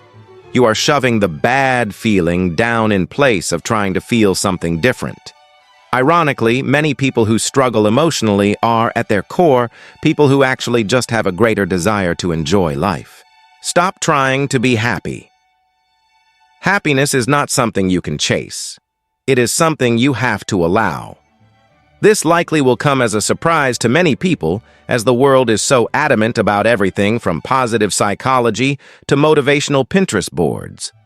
But happiness is not something you can coach yourself into. Happiness is your natural state. That means you will return to it on your own if you allow the other feelings you want to experience to come up, be felt, be processed, and not resisted. The less you resist your unhappiness, the happier you will be. It is often just trying too hard to feel one certain way that sets us up for failure. Arrive into the present. There's a saying that if you're anxious, it's because you're living in the future, and if you're depressed, it's because you're living in the past. When you're living in the present moment, you realize that both the past and future are just current illusions in the infinite, eternal now, and that they are actually ways in which you can avoid being in your body. The only place to find happiness is in the present, because that's the only place it truly exists. Trying to find happiness by focusing on what could or might happen in the future is actually a process of disassociation. Practice arriving into today by focusing on taking life one day at a time and doing the most with what you have in front of you currently. There's a fine balance between living for the moment and taking care of your future self. Stop trying to assert dominance. In his book on Hygge, the Danish art of coziness and well-being that many attribute to the nation's staggeringly high happiness rates, Mike Viking explains that connecting with others is not just spending time with them. It has to do with not trying to dominate, impress, or create an emotional reaction in someone. You find a lot more happiness by not trying to prove yourself. People who want and need to assert their dominance in relationships are the ones who are always in arguments over hypothetical things, creating drama at important holidays or events, or otherwise finding that the very people they are supposed to love and cherish most receive the worst of their behavior. In order to find greater happiness, you need to see yourself as an equal to those around you. When you view yourself in a position to constantly learn from all those you are no longer compensating for fearing you are beneath them. Lean into the little joys when you find them. When we think of trying to enjoy life, it's common for our minds to jump to trying to achieve things that are huge, overwhelming highs. We think that being happy is only what happens when we're on vacation or just landed a huge bonus. This, however, is actually the opposite of happiness, because it's conditional. True happiness is embracing the little joys in life, the sunrise on a warm summer morning, your cup of coffee, or an amazing book. It is being grateful not only for when big things happen, but also for the small satisfactions that you can find every day. Most people severely overthink happiness. They assume their lives have to be in perfect working order for them to experience real joy. This is not so. Real joy is finding happiness where you are and how you are. Nurture positive relationships when you have them. Regardless of whether or not you are introverted or extroverted, the quality of your relationships determines the quality of your life experiences. Tons of research backs this up. We become most like the people we spend time with, and our happiness is directly correlated with not the quantity of relationships we have, but the quality of each of them. Being lonely is as much of a risk to your health as smoking. However, what most people interpret this to mean is that they should just make friends where they can find them and be close to their biological family, even if they dislike them. That's totally missing the point. Happiness is not contingent upon you forcing relationships you don't want to be in. It is, however, contingent upon you building and fostering relationships with people you really like and who add value to your life. When you meet someone with whom you really have a connection, go out of your way to make sure you see that person and keep your friendship healthy. Learn something new as often as you can. When you approach life as though you already know all there is to know, you are actually closing yourself off to potentially having new and better experiences. If you assume that you know what will happen when you try something new, or if you think you know what places you haven't been to would be like, you might just want to leave some room to surprise yourself. Think of life as something you can constantly learn from. Your pain teaches you what does not feel good and what you should not continue to do. Your joy teaches you what is in alignment. Everything can be your teacher, and the more you allow your life experiences to shift and change you, the better you and they will become. See challenging times as opportunities for adapt. Transformation. Happy people aren't joyful all the time, and this is an important distinction to make. In fact, genuinely happy people are more at peace than they are ecstatic about everything they experience. This is because happy people are inherently coachable and changeable. They are not stuck in their ways. They understand that life requires growth, and when that growth stagnates, discomfort begins to arise. The true nature of life is constant movement and constant evolution. If you do not keep up with that, life will all but force you to change as it becomes less and less comfortable to stay where you are. You cannot avoid all pain, but you can absolutely avoid a lot of suffering by staying focused on your internal growth. Be aware of what you give your energy to. Sure, most people realize that if they work a job they dislike or stay in relationships they despise, for the majority of their lives, they aren't going to feel great about it. What many don't realize, however, is that there are far more significant things that we constantly offer our energy to that create the quality of our lives. Those disliked jobs and stale relationships aren't problems, they are symptoms, and at the root of all of it is where you allow your mind to run. When you give your energy to certain thoughts, they gain life. There's a saying that the wolf that wins is the one that you feed. And when it comes to the quality of your life, you need to be extremely careful of what you allow yourself to think. It will soon become what you feel, then what you believe, and then how you behave. And sure enough, the way you live. Schedule time to do nothing. Happiness is an active pursuit as much as it is a passive one. Though to feel fulfilled each day is absolutely a conscious choice, it isn't going to happen by accident, FYI. The irony of really feeling good is that it's not something you can force. It's something you have to allow. Happiness is refusing to fill your schedule to the absolute brim so you can wring the most you possibly can out of every second of your life. It is also taking time to embrace the mundanity of everyday moments. It's sitting back and reading a book, talking over dinner with someone you love, or just enjoying the small things each day. Taking this time won't happen on its own. You have to plan for it. Schedule time to play. When we were kids, all we did was imagine and play. Our lives were our canvases, and we inherently understood that we could make believe absolutely anything and spend the day living it out. The same is true in adulthood. But over the course of a few decades, the world tends to have a way of beating the magic out of you. If you really want to enjoy life, you have to make time to do what you loved when you were young. Paint, play in the sand, play games you love, and be creative for the sake of it. If that all sounds childish, good. It means you're ready to reconcile with your inner child who is and always has been there all along. Enjoying life is living it out in both the simplest and most transformative ways possible. Part of that is simply letting yourself show up and be who and how you are. How? Becoming a master of yourself. When you get to the end of your life, you will begin to see your mountains for what they really were. Gifts. When you look back on your life, you won't remember the hardships.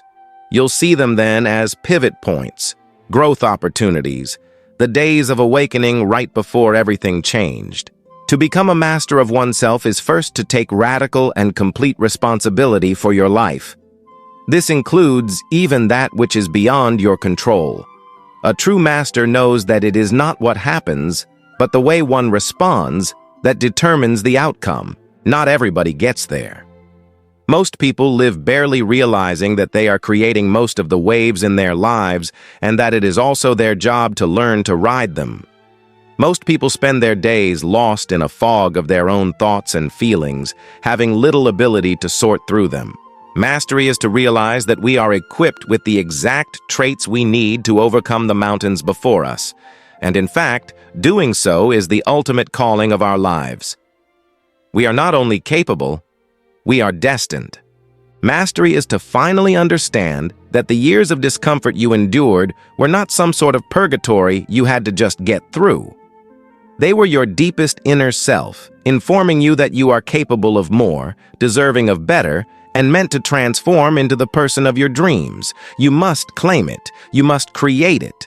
Your own healing process will create an invisible ripple effect on the collective.